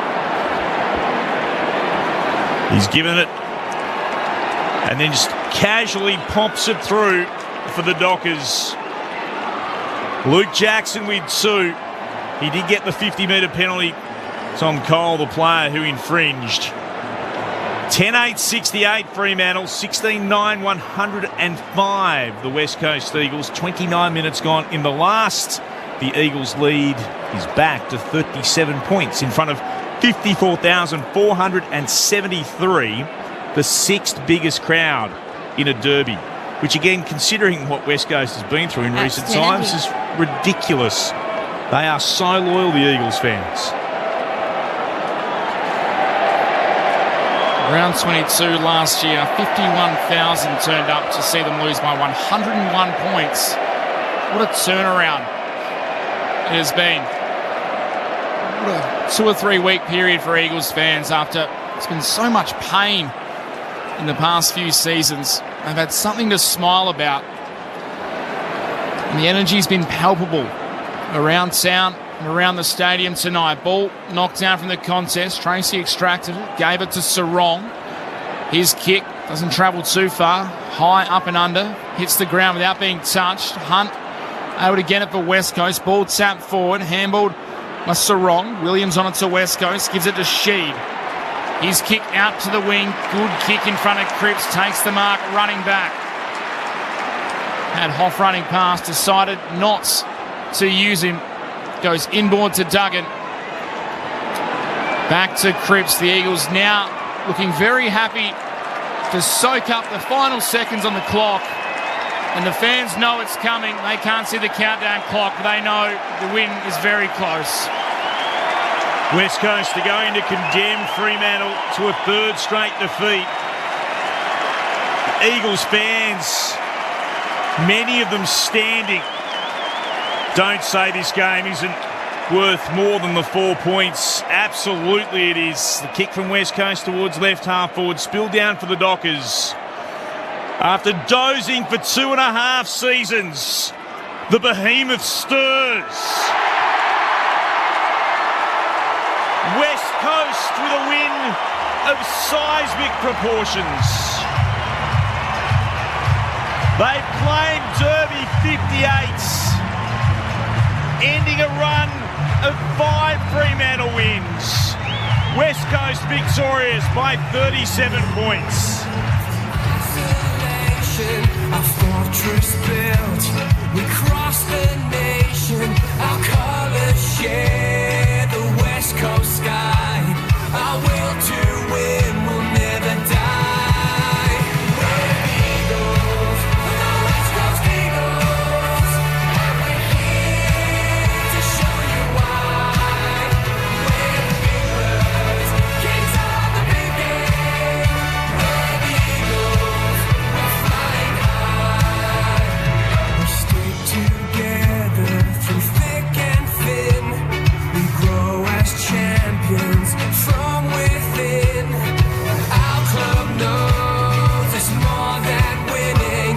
It's West Coast magic and it's just beginning. We're the Eagles, the West Coast Eagles, and we're here to show you why. We're the big birds, kings of the big game.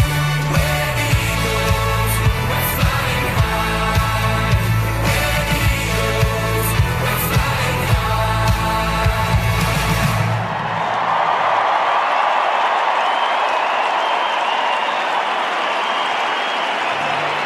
54,473. Most of them Eagles fans would be delighted by that performance. 16-9-105.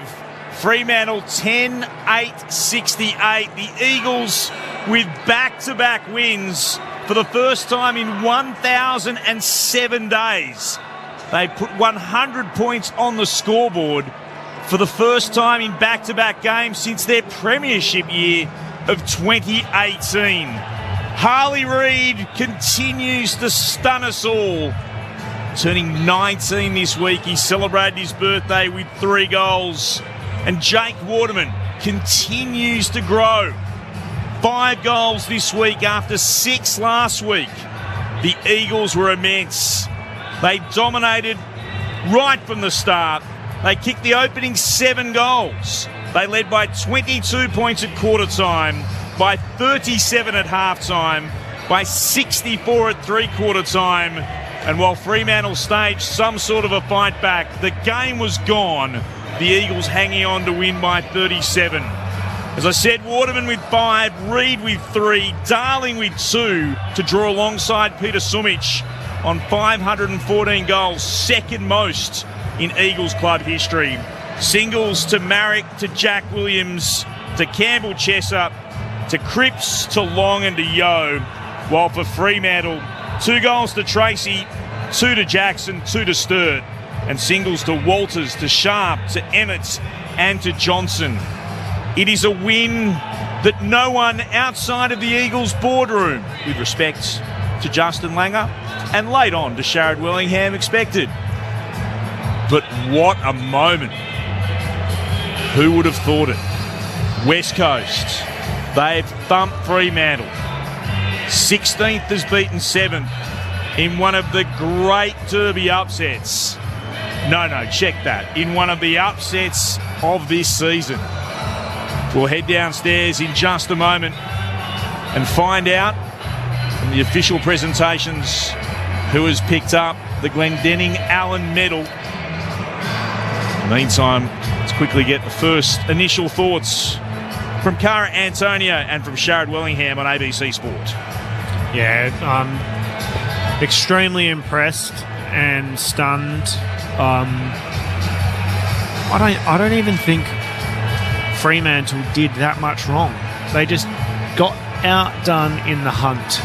They got outdone in the pressure.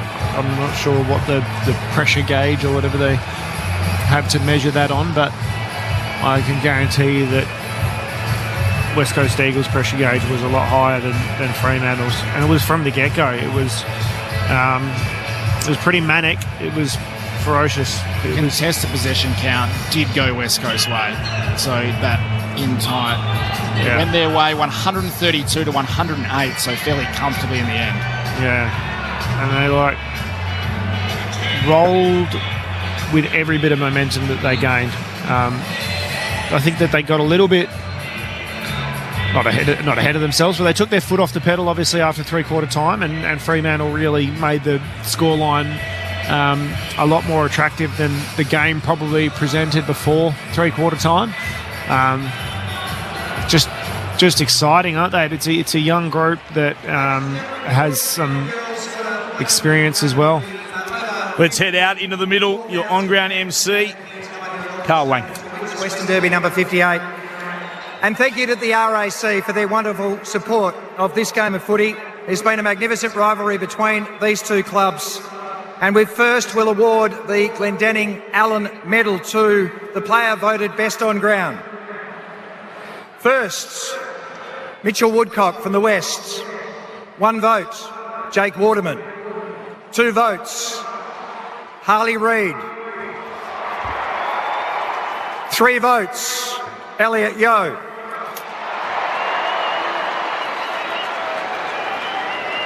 Andrew Embley of Triple M. 1 vote, Elliot Yeo. 2 votes, Jake Waterman. 3 votes, Harley Reid.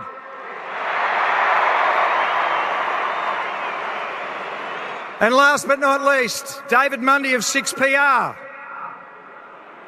1 vote, Harley Reid. 2 votes, Jake Waterman. And 3 votes, and your Glendenning Allen medalist, Elliot Yeo.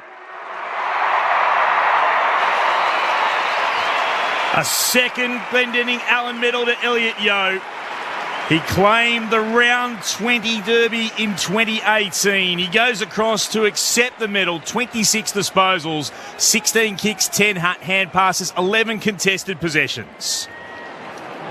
Oh, I'd just like to say thank you very much to the fans. We've had a pretty tough couple of years, and look, you keep coming out, and we can't thank you enough. 55,000 today, thank you very much.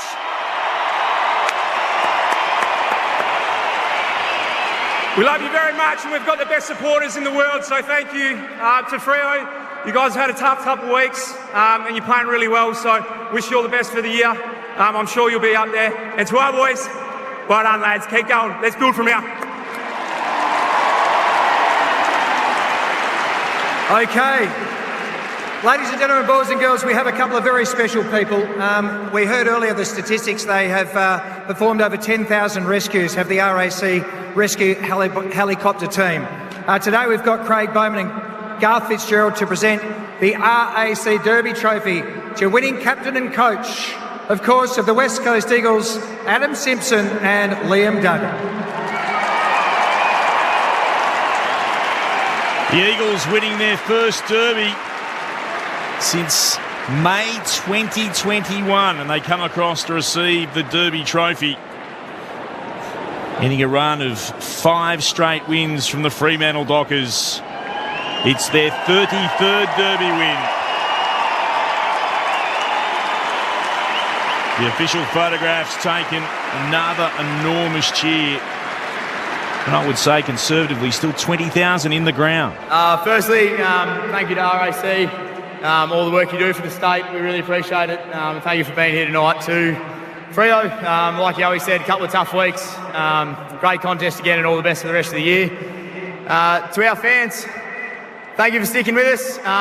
We found a little bit of a groove, so appreciate you turning out tonight. Again, 55. Heard you loud and proud tonight. And to our boys, again, great reward for effort. We'll move on from here and we'll keep going. Well done, boys. Ladies and gentlemen, that ends our RAC Derby presentations. Please drive home safe. Fine presentation downstairs. No controversy tonight about medals being shared. Elliot Yeo picking up his second Glendenning Allen medal. The Eagles will pose for the trophy. The 33rd time that they've done that. Fremantle will have a lot of soul searching to do.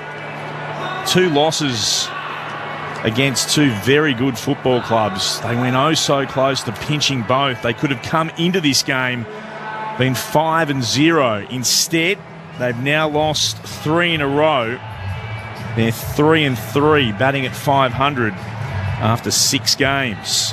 West Coast, they've won back-to-back games. Been a long time since we've said that. The Eagles victorious 16-9, 105 to Fremantle, 10-8, 68 in front of nearly 55,000 here at Perth Stadium. The other result, Geelong remain the only unbeaten side in the competition. They beat Brisbane by 26 points tonight. And earlier today, Carlton by 19 over the Giants and Collingwood by 42 over Port. I am, and you said it best, Sharad, I am gobsmacked that West Coast won that, and not just won it, by how much they won it by. 37 points in the end, but there was enough else going on. Mitch? I don't know. It's worth flagging this. There may have just been an incident down near the race. Michael Walters was pointing out some people in the crowd to the staff, or the members of the football department down there from the Fremantle Dockers. Nat Fyfe came and just ushered Michael Walters into the players' race, but I can see some staff down there talking to security still near the race. It seemed to be, as the Fremantle Dockers were exiting the field, there may have been some sort of incident involving Michael Walters. It's just one, just caught my eye. Hopefully it's nothing after what's been a really nice night for West Coast and all their fans and the players, but there was an incident that, just as you were talking, Clint, did catch my eye down the boundary, so we'll just follow it up and check in with Fremantle and the AFL and see if there is anything going on there. Well, 2 security guards, or 1 now, still continue to look up into the stands. That's a good spot, Mitch. And there's a Fremantle employee. He seemed a bit upset on the phone. Michael Walters. He was a bit not overly emotional, but he was clearly upset by something, and Nat Fyfe did come over and kind of put his arm around him and just walk him into the change room. So it's one to keep an eye on. We'll follow it up. I hope it's not what it might be. I'm just seeing Kelly Black, who runs the on-ground side of things for Fremantle, just come running at a rate of knots across to speak to the security guards. So something has definitely happened, which would put a real downer on this night, an extra downer for Fremantle, and just a downer on football and humanity, full stop. But we'll wait to see if it's what we fear it may be. I was going to point out a really positive thing, that the result is obviously a bit of a shock to many that the Eagles have won Derby 58, but who would have thought Jake Waterman is 3rd in the common medal race. He has 17 goals. Charlie Curnow is 2nd with 20. Jesse Hogan is 21. After round 6 so far, you wouldn't have thought earlier in the season Jake Waterman, but he's kicked 11 goals in 2 weeks. What a performance he's put in. It was pretty remarkable. Confidence. They're obviously playing better. They're playing a more aggressive brand of footy, which is bringing him into the game because he does like the ball coming in quickly. He's really good at timing his hit-up leads. He doesn't like it coming in slow and being put on his head because he's not a giant. I mean, he's probably 196. I've got it in front. Jake Waterman is 192. Oh, there you go. Mind you, Jack Darling is 191 on the official listings, whether they're always accurate or not. So, they're not monsters. No, they're not Charlie Curnow and Harry Mackay.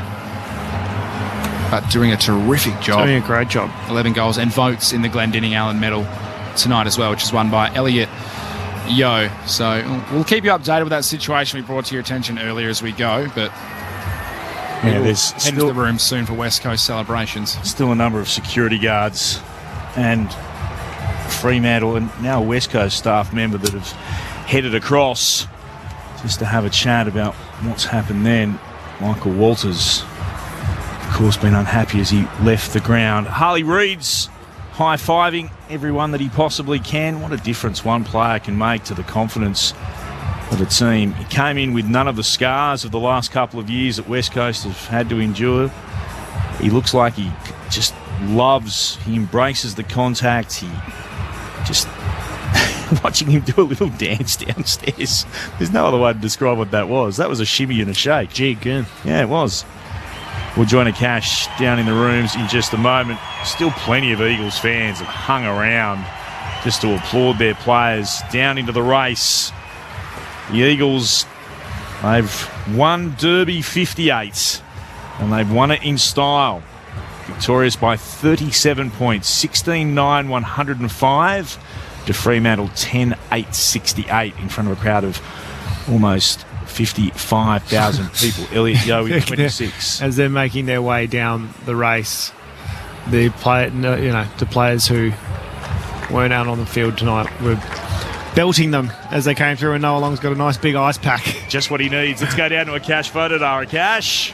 Yeah, the players have just made their way into the rooms now, all grabbing the sports drink, getting ready for the song. The Derby trophy is waiting for them in the middle of the floor. There are a lot of family and friends in here, a couple of ex-players as well, all the staff.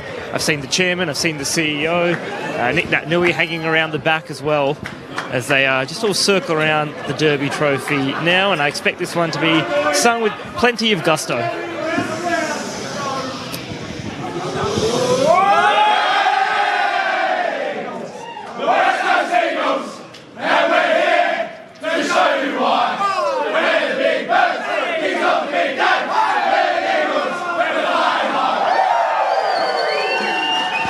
There is sports drink flying around everywhere down here, guys. We should have a player to join us very, very shortly. As there always is. Derby 58 is the Eagles, 16-9-105 to Fremantle, 10-8-68. 37 points the good. The earlier game, many of you joined us from Geelong by 26 points over the Brisbane Lions.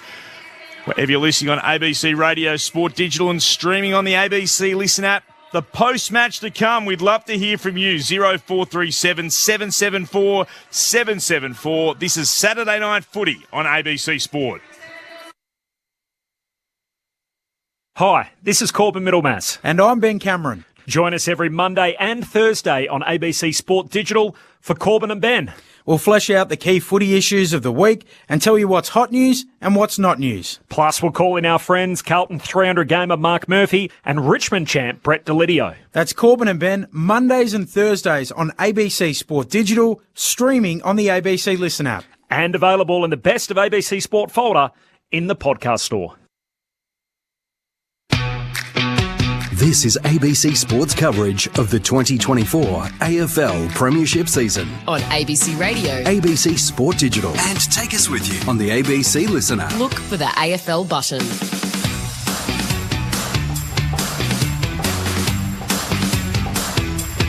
So much to talk about in what has been a remarkable Saturday. Geelong remain the only unbeaten side in the competition. Too good for the Brisbane Lions by 26 points. Carlton stunned the Giants, though they were without Taylor and Cornelio. The Blues by 19 points. And Collingwood, so much for Port Adelaide. In the battle of the black and white stripes, Collingwood proved very much victorious by 42 points. And we're here in the West on ABC Sport for the Eagles up against Fremantle. Derby 58 belongs to those in blue and gold. Clint Wilden with you alongside Mitch Turner, our experts, Premiership Pie, Sharad Wellingham, All-Australian Inkara Antonio. Sum that up for us. What on earth did you make of that? Wow. Well, I think, what was the word that you used? Gobsmacked. Gobsmacked. Yeah, I thought that West Coast were going to be competitive after last week, coming off that win against the Tigers. Fantastic effort last week, but it was just outstanding. The pressure they built from the front, the first kind of 5 minutes, and then were able to sustain it throughout 4 quarters and just really caught Fremantle off guard. I don't know if they came in confident or didn't know what to expect, but well done to West Coast. Before we hear from you a bit more, Sharad, let's go downstairs again. Akash Fodato with us. Thanks, Clint. I've got Eagles superstar Tim Kelly here with me. Tim, broken the 5-game losing streak against the Doctors. What does it mean to get another Derby win on the board? Yeah, it's massive. They're a club. We've been, pretty disappointing against over the last few years. So, last time we played them, they beat us by over 100 points.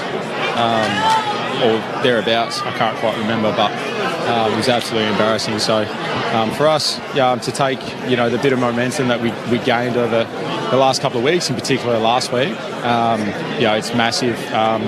In the style of play we want to play, what we want to be known for, it feels good. Again, another step in the right direction, and it feels good to be winning. After 2 wins in a row now, what's the confidence like amongst the group? Yeah, obviously, the confidence is up. It's nice to sort of get a bit of reward for effort, and start to really see that, if we go after a few things, get a few things right, take away a couple of things from the opposition, we're well within the game. So I think it's great that we're starting to see as a team, and probably more, probably deeper than that, as individuals are starting to really grow, and some of the senior players, some of the younger players, we're all starting to really gel together and sort of find some form individually and collectively. So we're in a we're in a good spot right now, which feels good. How beneficial is it to your game to have a fully fit Elliot Yeo in the midfield with you and the likes of Harley Reid and Ruben Jinby and these guys coming along? Yeah, look, it's massive. All those guys you mentioned, they're all having fantastic years. And I just think us as a midfield, the work we're putting in behind the scenes, it's really starting to show. We probably haven't really been this deep. And obviously the guys you named are pretty awesome players, but even our guys who we've got on the outside, the roles they're playing are pretty important, which allows us to do what we do. So all the boys collectively, I think, are really digging in, and it's really starting to show. I'll send it upstairs to our team: Clint Wheeldon, Mitch Turner, and our experts Sharad Wellingham and Cara Antonio. TK, Shaz here, mate. Congratulations on a great game and the win. Mate, has there been any change or shift in the last 3 weeks with training? Has it gone up in an intensity level or anything, and that's transferred out onto game day? Yeah, I don't really think it has, mate. I think just, if anything, some of the things that we've sort of been building towards, pretty much from November, are just really starting to, really starting to show. In particular, our contest work. We want to be a good stoppage team. I think all year we've been in an okay space, even when things were bad early on. But at the end of the day, like, we're not, we take a lot of confidence out of the teams we beat, in particular Freo. I think they could very well be undefeated before today. So we'll take a lot out of today, as we move forward. But just our contest work has sort of gone up a gear. Stoppage work has been good, and off the back of that, just trying to play the game in our front half, and the way we defend as a team, I think that's our pressure. Has definitely gone up a level, and I reckon that's probably been the biggest shift. It's pretty pleasing. I know Simo's big on, through this tough time, making sure that you still enjoy the game, and through the last month, it looks like there has been more smiles on the faces, which, I don't know, it just feels like you've got more energy and you're taking that then, like you said, into the contest. Has it been easier to go out there each week knowing that you're more confident in the performance that each and every one of your teammates is going to throw out there? Yeah, absolutely. I think just I guess our system, our style of play, it's pretty simple. When we're not doing it, it shows. When we are doing it, it shows. Which sounds really basic, but we've just really simplified things. Guys have a lot of clarity in what they're really going after in terms of lines and individual roles and things like that. So I guess it's really clear to sort of judge yourself and in the eyes of the team. So just really playing team football. And it sounds that silly. brings the smiles. Sounds silly, but it really is nice as well. Like to beat a couple of good teams and really start to get some reward for effort. It's been tough the last few years, so it's nice to be able to sort of have a bit of a smile and feel good about yourself, feel good about your footy. We've still got a long way to go for sure, but. We'll take a lot of confidence out of today and last week, and we'll just keep continuing to grow and move forward. The clearance and ruck battle was always going to be something that weighed in heavily on the game. What was the kind of game plan, knowing that they had Darcy coming in and Jackson in really hot form? You guys still got your hands on the ball a bit, but they won the clearances, but it didn't seem to matter. Yeah, look, they're a pretty handy duo, those two. So, we knew we were going to have our hands full. I think Baz did a hell of a job competing. He's massive. been doing that week in, week out. And, at ground level, it just, if anything, it makes it simpler. When you,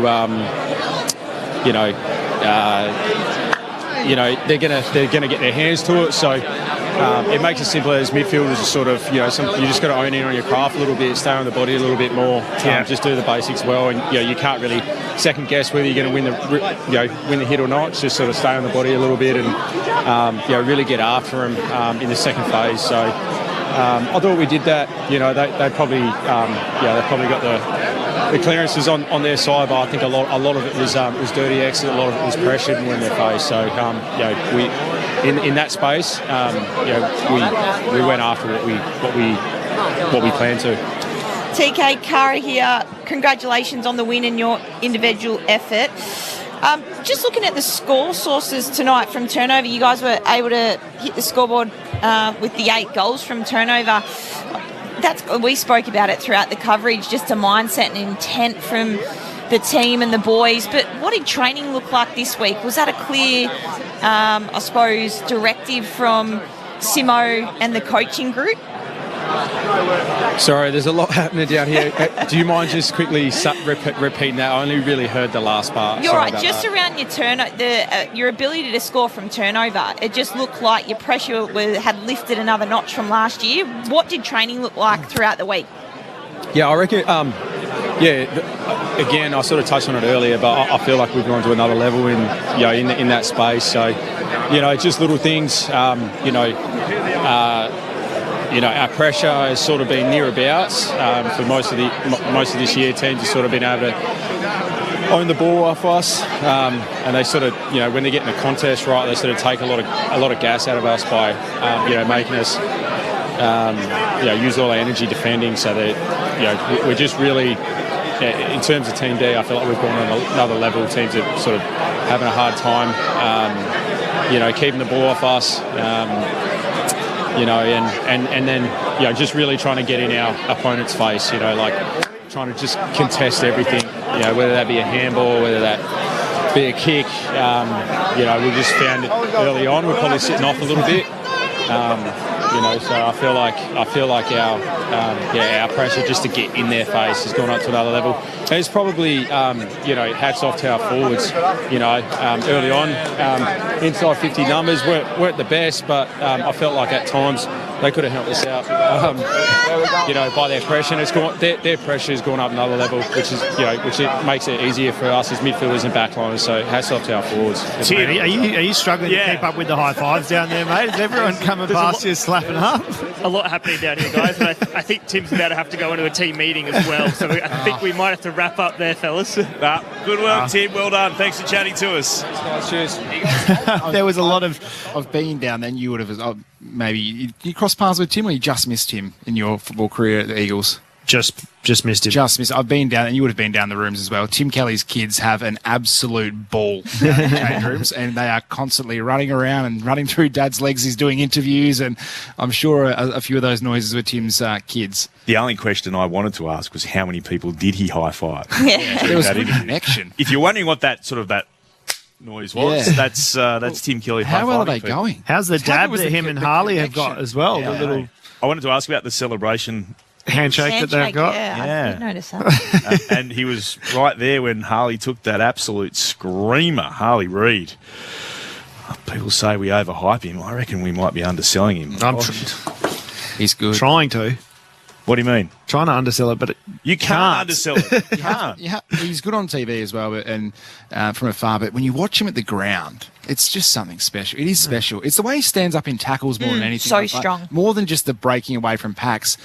He gets tackled, you think he's caught, and he does half a spin and just feeds out the handball. It's so impressive. I also just love the way he moves around the ground because it's not laboured, and it's like he's just bouncing through across the field and tracking the ball in a really good way, and that's why he kind of is able to follow the play really well because he's hunting the ball, he's watching the ball, but he's not ball watching. Like he's not, as I'm sure you've been in a team where you've had ball watchers who just kind of watch it going around. He's on the move. Like his feet are always moving. He might not be sprinting, but he's always on the move. We've been chuckling over here in the West about the number of times that he's already been on the back page. We think it's somewhere in the vicinity of 60 now. He's on the front page of the local paper tomorrow, the Sunday Times. I'll give them this. I like the headline, "Can hardly believe it," which is pretty much how I thought throughout most of this game. That was similar to their one the other day, which was "Can hardly wait." So they've gone, "Can hardly wait," now "Can hardly believe it." Yeah, I don't mind them though. They didn't give him 3 votes, the West. That's true. The local paper did not give him 3 votes. They gave him 2 votes. Well, I wouldn't want to be Mitchell Woodcock when you walk back into the office. Andrew Embley gave him 3 votes. That's because he was almost on the field celebrating with him after the first goal. You saw him from across the way. And I almost jumped through the window and high-fived him. You were very close. You and Embers almost heads through the window. Someone who used to sit in this box only gave him 1 in David Mundy. I'm not sure what David was. I did send Dave a message. What's David thinking about? 1 vote for Harley Reid. I did send him a message, and I said, you gave Harley 1 vote. And I said, you're getting booed by Eagles fans again and you're not even playing. How did he respond? He said, very funny. Who would you have voted for? I said, the same as you. Said, very, very good. Embers just chasing that story of Harley Reid. Embers was just chasing the applaud. And he knows it. He knows it as well. Let's go from what was a celebration for the West Coast Eagles to what must be just a miserable place to be at the moment. The Fremantle Dockers rooms. Their senior coach, Justin Longmuir, is just speaking to the media. Let's have a listen to what he had to say. Start with your thoughts overall, Justin, on the performance. Oh, I thought we started well and started the way we wanted to start and got no reward for effort early. And then probably from 20-minute mark of the first quarter for about 2.5 quarters, we got smoked in the contest. Behind the ball, they're able to have contests or win contests, and in front of the ball, smoked us, led us to the ball, anticipated surge contests, wins quicker than us, and around the ball, I thought at stoppage we got our hands on it, but their pressure was too good, and we didn't trust ourselves against their pressure and coughed it up and let them walk out the front, we knew what we were getting. Their form over the last 2 weeks has been really good. They did to us what they did to Richmond. We prepared for that, but we weren't good enough to handle it. Starting as a good contest team this season, how do you feel when that happens? Is it a shock? Is it a surprise when they're smoking you in the contest like that? Yeah, well, it is a little bit. but we've got to be better than that. We've got to be able to. We've got to be able to respond quicker. And I thought once they got on top on the scoreboard, that we started getting reactive. We started getting led to the ball, and we started becoming unpredictable to each other. So a lot went wrong. Do you think their pressure rattled you guys around that contest? I hope not. No, well, it looked like it did. Yeah, of course, but we were well aware of what we were getting. They're a good contest team. They've got some big bodies. They're a mature team. They've got a lot of big bodies all over the field, a lot of senior players all over the field, and they've been bringing some pretty good pressure all year. So, we knew it was going to be a contest game. So, we just weren't good enough to buffer that pressure. Then, away crowd, once, I'm guessing it would have been loud. And we just went into our shells and thought we started fighting our own battles a little bit. And we've been doing it together, and I didn't think tonight we did. You had the Lions share of inside 50s in that first quarter and scored the 3 points. They went in 6 times, scored 4 goals. So what did you think the problem was from inability to stop them and inability to score down the other end? Contest, aerial contest. I think they took 3 contested marks for goals, and that's been a strength. They took 17 contested marks last week, 15 the week before. I'm not sure what it ended up tonight, but they dominated the air. And I think they took 3 contested marks for goals in the first quarter, 2 in the goal square, and then Reid on the siren. And down the other end, we've been off with our connection since round 3. We just haven't been finding our forwards. We haven't been taking our opportunities in front of goal.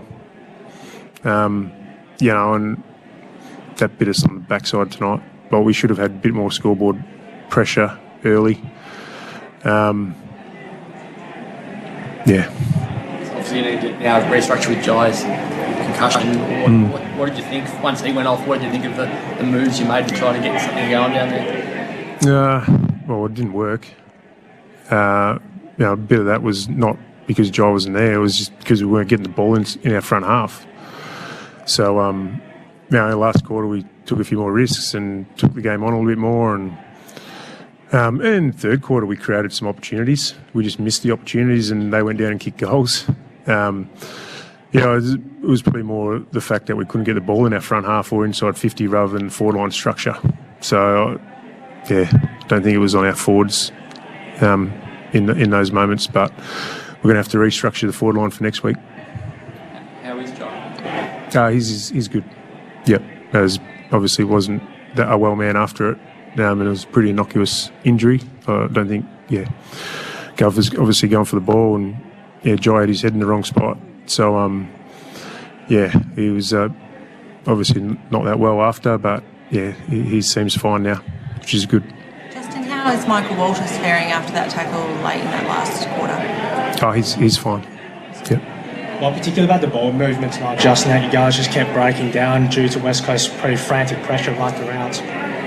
Yeah, well, we didn't trust ourselves, and when you don't trust yourself to hang on to the ball for a little bit longer under pressure, you just end up pass that pressure onto your teammate, and then one fumble and it's a turnover, and felt like we fell into that a little bit. We got nothing out of our long kicks tonight. And we're clearly a bit stagnant. So when you're starting your ball moving up from deep, it can look pretty average sometimes. Justin, do you think those losses the last 2 weeks played a part tonight? They're obviously really tight physical losses, and then to sort of get blown out for those couple of quarters? Oh, maybe, but I'm not going to sit here and use that as an excuse. No, we've had a good week. I thought we had a good week's prep, and we got beaten by what we prepared for tonight. We just weren't good enough. So I'm not going to use that.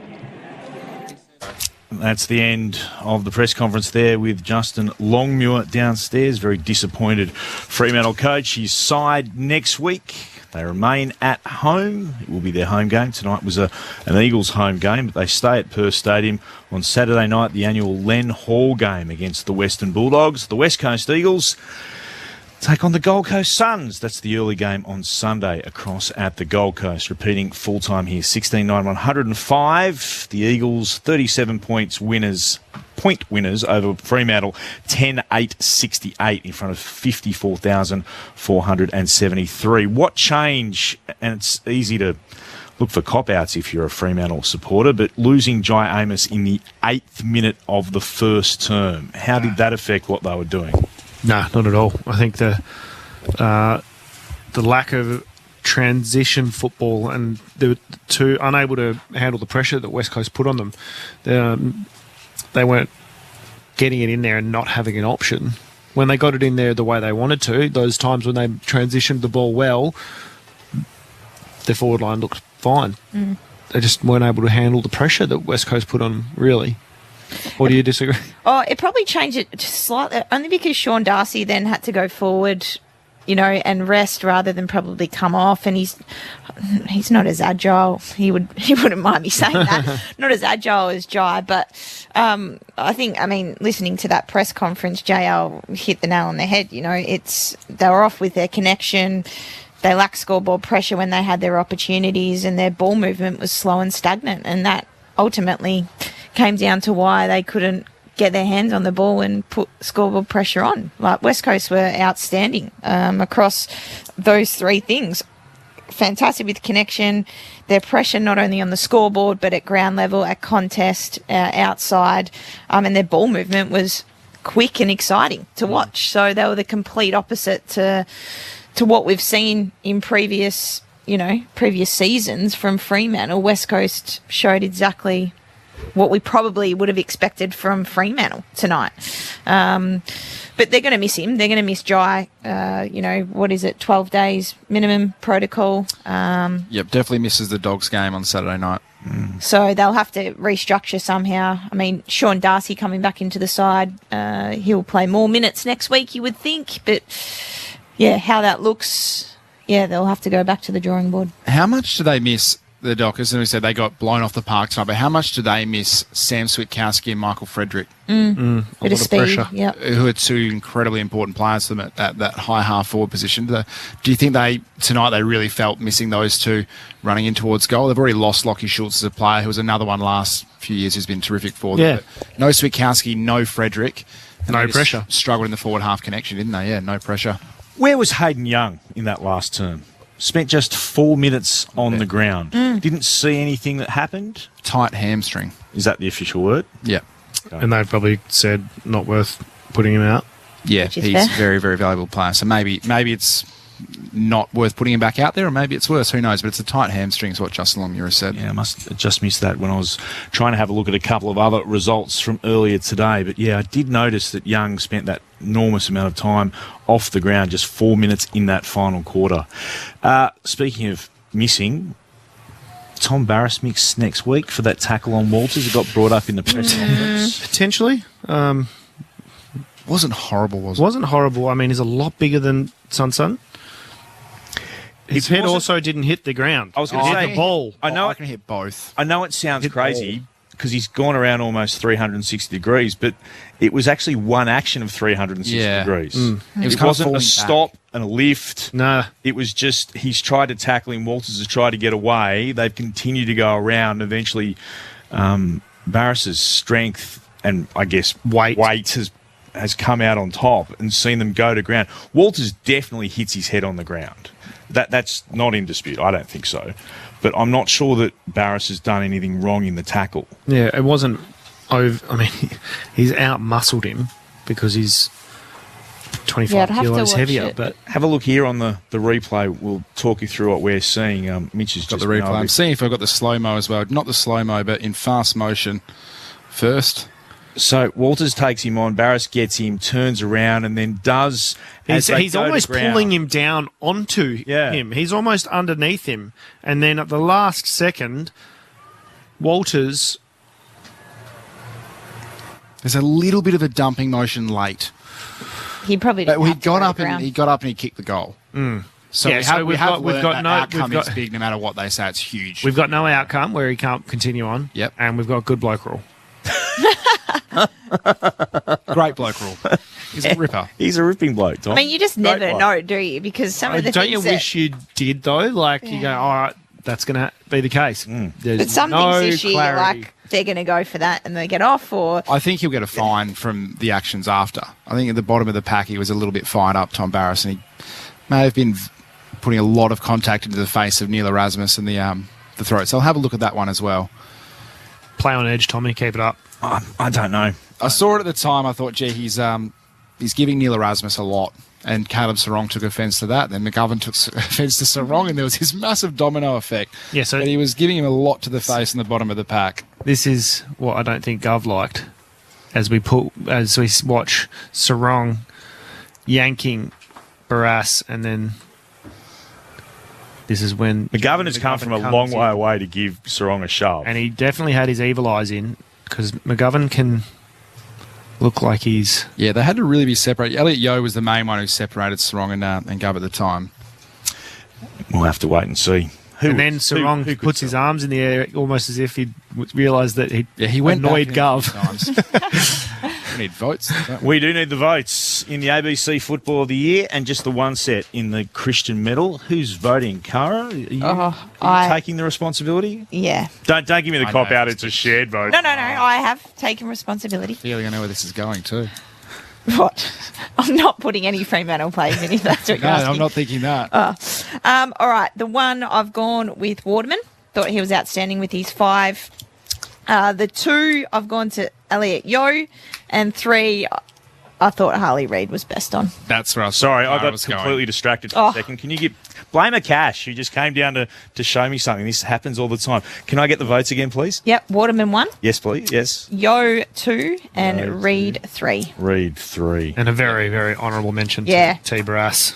He was outstanding. He was a 11 marks, brick 6 wall. intercepts. Yeah, I thought you were going Harley Reid 3. You said he was the difference during the game. He was. I think Yeo started the tone. Reid was the spark, as we've kind of said throughout, and then Waterman with his 5. You can't not give him one. What about we're talking about the difference in a derby and a guy who turned 19 this week? Yeah, it's crazy. Crazy. I know. What was you were going through Twitter? Max Gorns had something to say. Max Gorns had something to say on social media, and I will say that one of our members in the box has, as you say, clapped back at him as well on social media, because he doesn't want him getting involved in anything. So Max Gorn has taken to Twitter during the late stage of the game and said, referring to Harley Reid, of course, put him on the Melbourne papers every day as well. So he's fairly impressed. Sherrod Wellingham thought he'd reply, and what have you said, Sherrod? Keep your mitts off. There you go. Yeah, I know. Oh, the eyes of the footballing world are all over Harley at the moment. That's tampering in my book. He's a contracted player. Keep your hands off, Maxie. Didn't name him, though. Very smart by Max. He's a smart man. For everyone who had a good chuckle in the preseason about all the hype, it's been a good thing for West Coast. It's been a remarkable start to a career from Harley Reid. Where will it lead? Where will it lead for West Coast? Back-to-back wins for the first time in a long time. And they claim Derby 58, thumping their arch rivals by 37 points. The Fremantle Dockers have now lost 3 games in a row. What now for Freo? The Len Hall game is coming up, of course. That's their next stop. West Coast head to the Gold Coast. Tomorrow, Grandstand will be everywhere. Sydney versus the Suns, North Melbourne up against Hawthorn. Hope you can join us wherever you happen to be on Sunday on ABC Sport. Clint Wilden on behalf of Mitch Turner, Sherrod Wellingham, Cara Antonio, Akash Fodada, and our tech, Adrian Sardi, saying farewell from Perth Stadium.